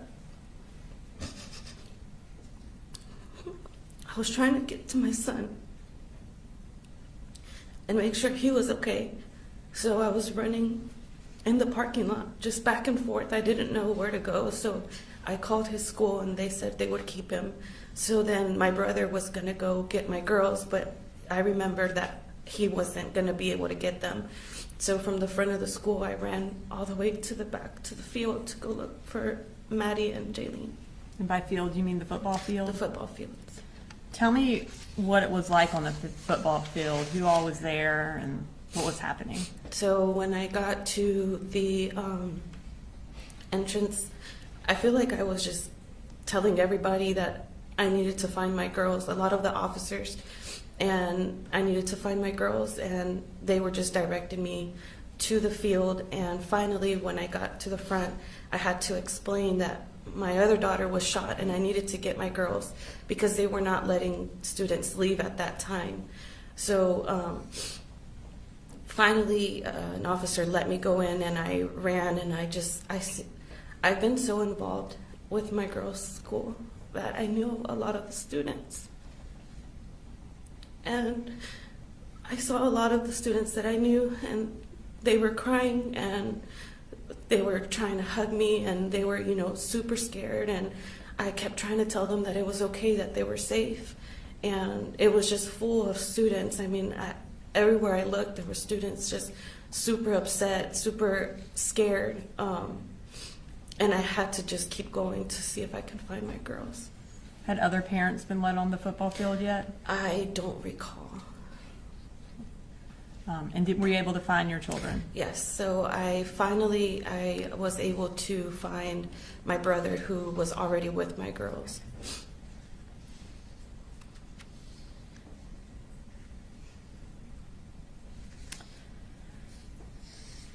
So you mentioned that there was Officer Arango who was present at basically the entrance to the school where you originally went? Yes. Did he have a body camera on at the time that you were there? Yes. Have you had an opportunity to watch that body cam? Yes. Okay. And is it a fair and accurate recording of what happened when you ran across the street from Cadence up until the point that you left to go find Melanie? Yes.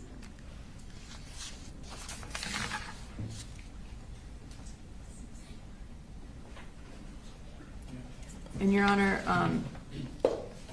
State's Exhibit 69 is the clip of the body camera from Officer Arango that Ms. Garcia has viewed and has identified its authenticity. So at this time, we would ask that it be introduced into evidence. No objection. All right, 69. Your Honor, at this time, we are going to publish that. I believe it is about a 10-minute clip. Is this all the portion where she's with Officer Arango? This is the portion where she is present, and you can't see her the entire time, but she is there walking around and present for it, and then we end the clip when she leaves. All right.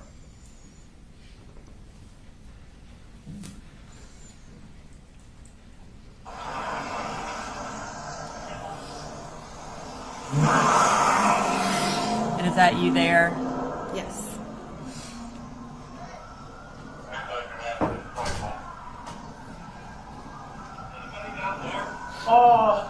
No, go over there.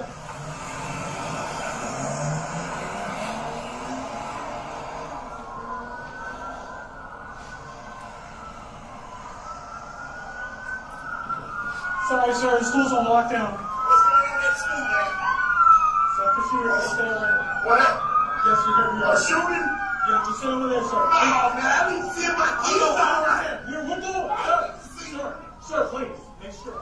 Sir, I understand. Man, I need to see if my kids all right. We're gonna go check in, but right now, can't nobody go in the building, sir. Please, let us do our job. Let us. Is it not her? Not that we know, sir, but please just stay over here. Okay? Please, let us do our job. We're overwhelmed, okay, sir? But you need to stay out here, please. I understand your frustration. I understand that you're worried. Please stay over here.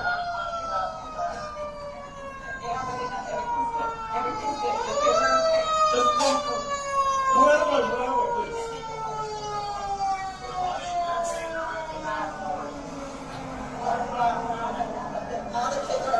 All the kids are okay right now. He was in my daughter's class, so I understand. It's okay. Calm down. It's okay. What grade? Ninth grade. It's okay. What grade is it? I can't see. I have Yeah, he's at school. He's at school. We're okay. We're okay. As soon as they unlock the school, we'll let you go. Yes, we're okay. We're okay. We got nothing to worry about. We're okay. Let us do our job. Please, sir. They got it. They took care of it super quick. We're good. My daughter's texting me right now. She's inside of the class. And he was in her class. So everything's okay. I got 3 in there. Trust me. Okay. I understand. I got 3 in there. We got to stay together. It's okay. You got it. If you guys want to stay over there, please. Let's just. I understand your frustration, sir, but I need to know.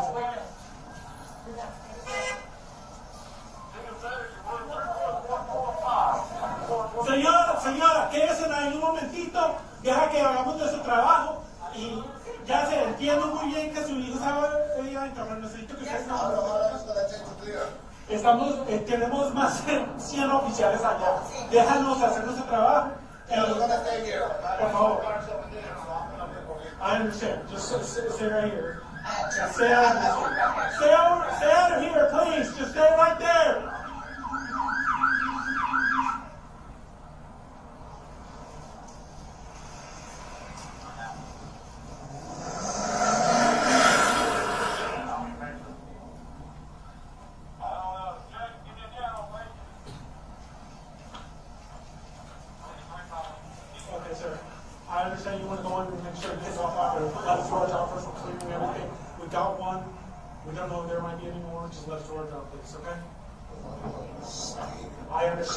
I understand you guys are scared.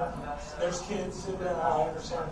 But we have over 100 officers in there. We want to make sure everything's safe. And once as of right now, we don't know.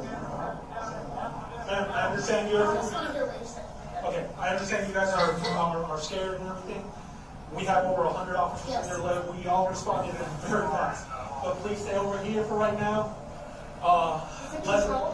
Yeah, it's controlled right now. As far as I know, there might not be. Just as long as it's controlled. Yeah, it's controlled. We all have. Ladies, gentlemen, please pay attention to me. Stay over here. I know you guys are scared for your kids. Just stay over here.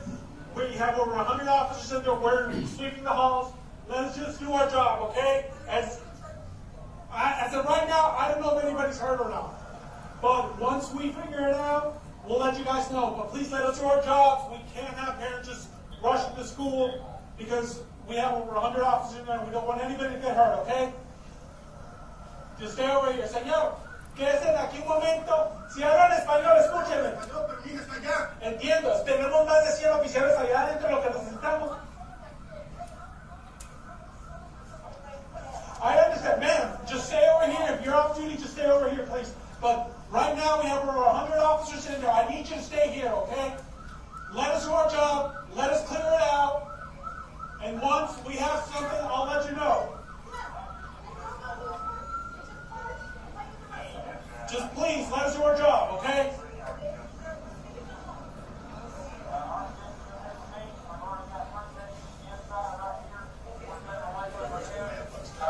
Say this. I don't know. Right now, we're here. I'm probably going to hear most of it.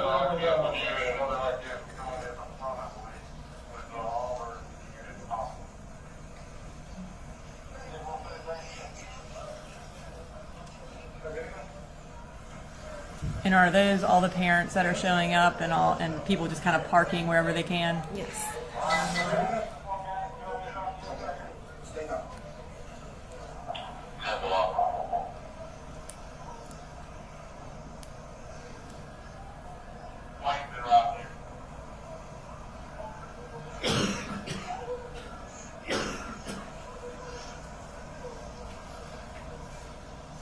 I got it controlled. Yes, sir.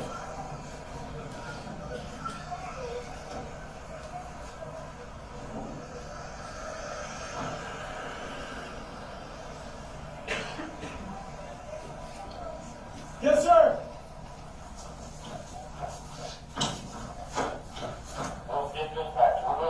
Please stay over there. Sir, gentlemen. Get over here. Get over here. Get over here, please. Ladies, gentlemen, please stay behind the patrol cars over there. I know you guys are worried about your kids. Let us do our job, please. Okay?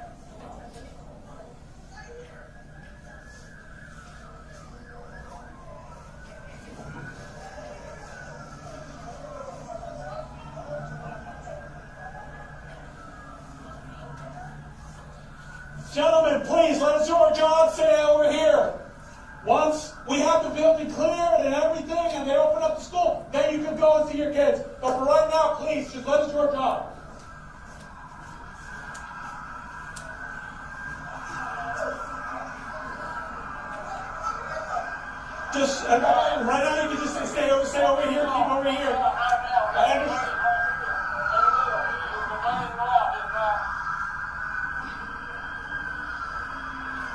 you guys are worried, I understand that. Just please stay over here. Let's just get through.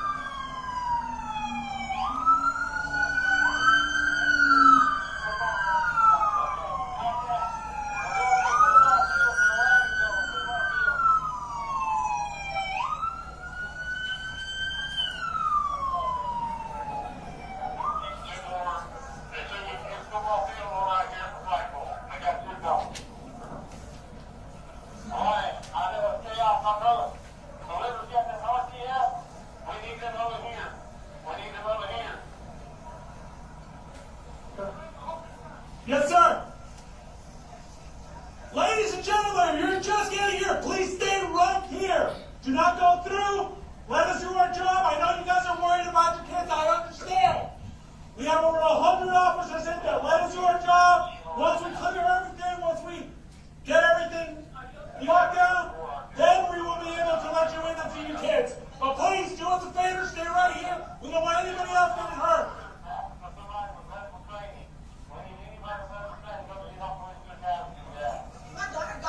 Please let me go back there. I'm sorry. Please, no, I go back there, please.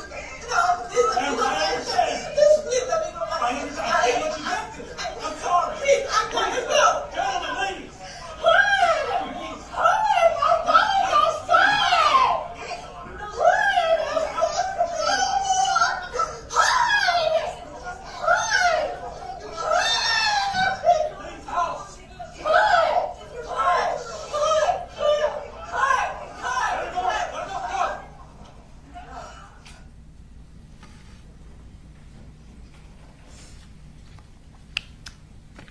After you found your girls in the football field, did you eventually leave to go to the hospital? Yes, Did you see any other parents as you were driving to go to the hospital? I did. And did you recognize any of them or know any of them? At the beginning, I didn't. As I was driving off, I remember there was one person in particular that I saw as I was driving. She just looked so scared, and she was running, and she looked scared. She was crying. She was running, and just her face just stuck with me for, I don't know, she just looked so scared. And after that, I ended up finding out that was Natalie's mom. Natalie Griffith's mom? Yes. And when you say she was she running down the street to try to get to the school? Yes, she was running down Tom Miller because they were no longer letting people park. They had closed off the streets, and I don't know where she parked, but she was running down Tom Miller, but she just had the most worried face. And I remember when I passed by her as I was driving, I just thought, I don't know, her face just embedded in my memory. She just looked so scared. You indicated earlier that Melanie first went to Northside Gwinnett. Was she eventually transferred to another hospital? Yes, so she originally was at Northside Gwinnett, and then she was taken to Children's, I think it was Emory or Decatur, I don't recall. But the Children's Hospital of The Atlanta? Children's, yes. Where was your daughter injured? She was injured in her left shoulder. While she was at CHOA, did she have to receive surgeries? Yes, she did. And how many? I think it was 2. How long was she in CHOA? She was in CHOA, honestly, I don't even know. I think it was a couple of days, maybe 3-4 days. How old was she on the day of September 4th of 2024? She was 15. And after she was released from CHOA, when was she able to go back to school? She did not go back to school until, I think it was January. And were her activities limited after she was released? Yes, so she plays soccer, and she was unable to play soccer for a while. Did she have any emotional effects from the shooting? Yes, she did. She's very shy and very quiet, but she became angry. She became angry, and I didn't understand why. But once I was able to get her to open up, she said she was angry that she couldn't do anything for Mason and Christian. And she felt like it was not fair that she was here and they weren't. Has she been to counseling? She's in counseling. I'll wait for the questions. Cross. No questions, Your Honor. Thank you, ma'am, for you. What is the state's witness situation as we approach 4:30? That was our last witness that we have scheduled for the day, Your Honor. All right. Ladies and gentlemen, as I indicated to y'all during jury selection, we were going to attempt to stop around 4:30 most days. So we're going to go ahead and break for today. I have to keep saying it. Stay off the media, stay off the news, stay off social media. And don't discuss the case with others. And we will see you back here tomorrow. Thank you.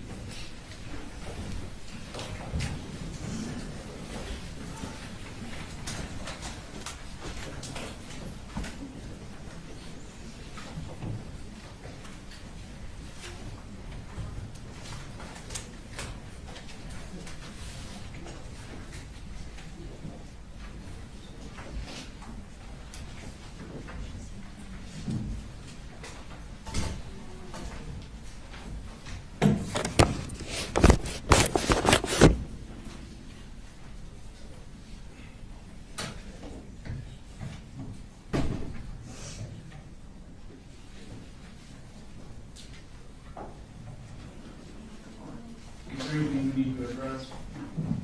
Not for the state, Your Honor. Not this time. All right. Let's just go ahead and plan to convene at 9, and we'll see what time the jurors get here. Of course, I'll read them in the hall.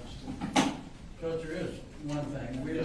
We're in the back where the jury is. We're a little concerned about that. We were wondering if we could go down to the second floor. There are a couple of attorney rooms down there. It would be much better. I just don't want to run into the jury